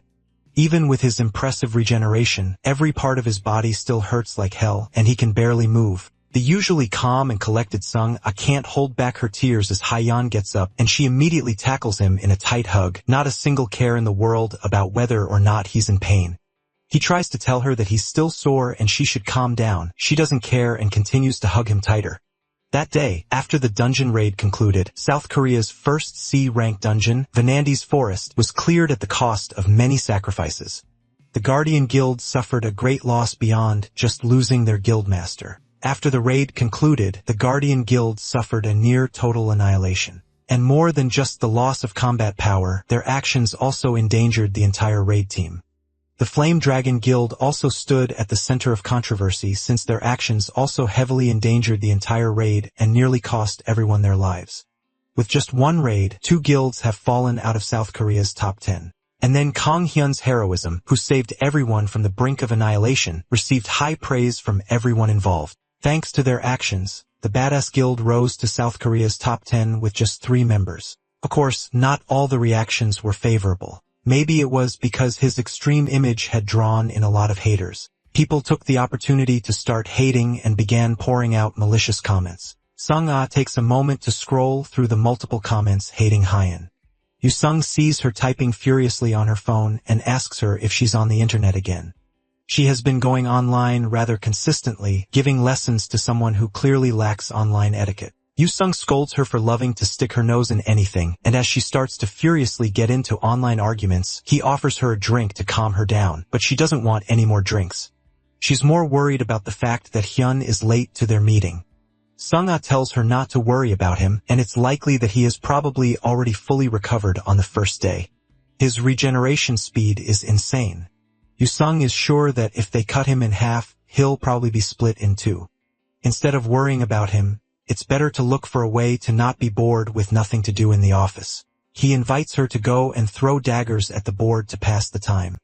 As the two of them walk over to the board, they pass by poor Janim's desk. The administrative officer is at his wit's end because there's so much to do and no one wants to help him. There's memberships to take care of, ad inquiries, sponsorships requests, and even dungeon raid scheduling. He's been working overnight for days, and it looks like his workload keeps growing. He was excited when he came to work in this guild, but now he's starting to feel like something is seriously wrong. As they talk, Kian walks into the office and waves at everyone. From what he's seeing, it looks like there's been total chaos without him. He heads over to Jaemin's desk and greets him, asking if he can drop the formalities and just be casual. After dropping the formalities, he tells Jaemon to clean up his desk and get back to work. He agrees with Hyun that his desk is messy, and he even thanks Hyun for pointing it out. But in his head, Jaemon is having a mental breakdown. He thinks that if Hyen should be nitpicking, then he should start from the table of the rest of the guild. In his head, Jaemon starts to wonder if he should just kill them. The killing intent is strong enough that Hyen feels like he'll die if he pushes things anymore. Then he goes over to Sung-ah and gives her the bow that he got from killing the Vin Endi Great Warrior. She takes the bow carefully, completely stunned that he would give her something like that. Among all of them, Hyen knows that she will make the best use of it. It needs a bit of mana, but it should be able to work even without arrows. Sung-ah squeals in joy and thanks him profusely. Meanwhile, Yu-sung gets excited, thinking that Hyen got something for him as well, but the only thing our MC got was a middle finger. Yu-sung feigns being hurt, but the two of them start bantering as usual. As they are talking, a call comes in from the intercom indicating that someone is at the door. The person at the door is Han Si-won from the Guardian Guild, and he introduces himself, but Hyen has no idea who that is.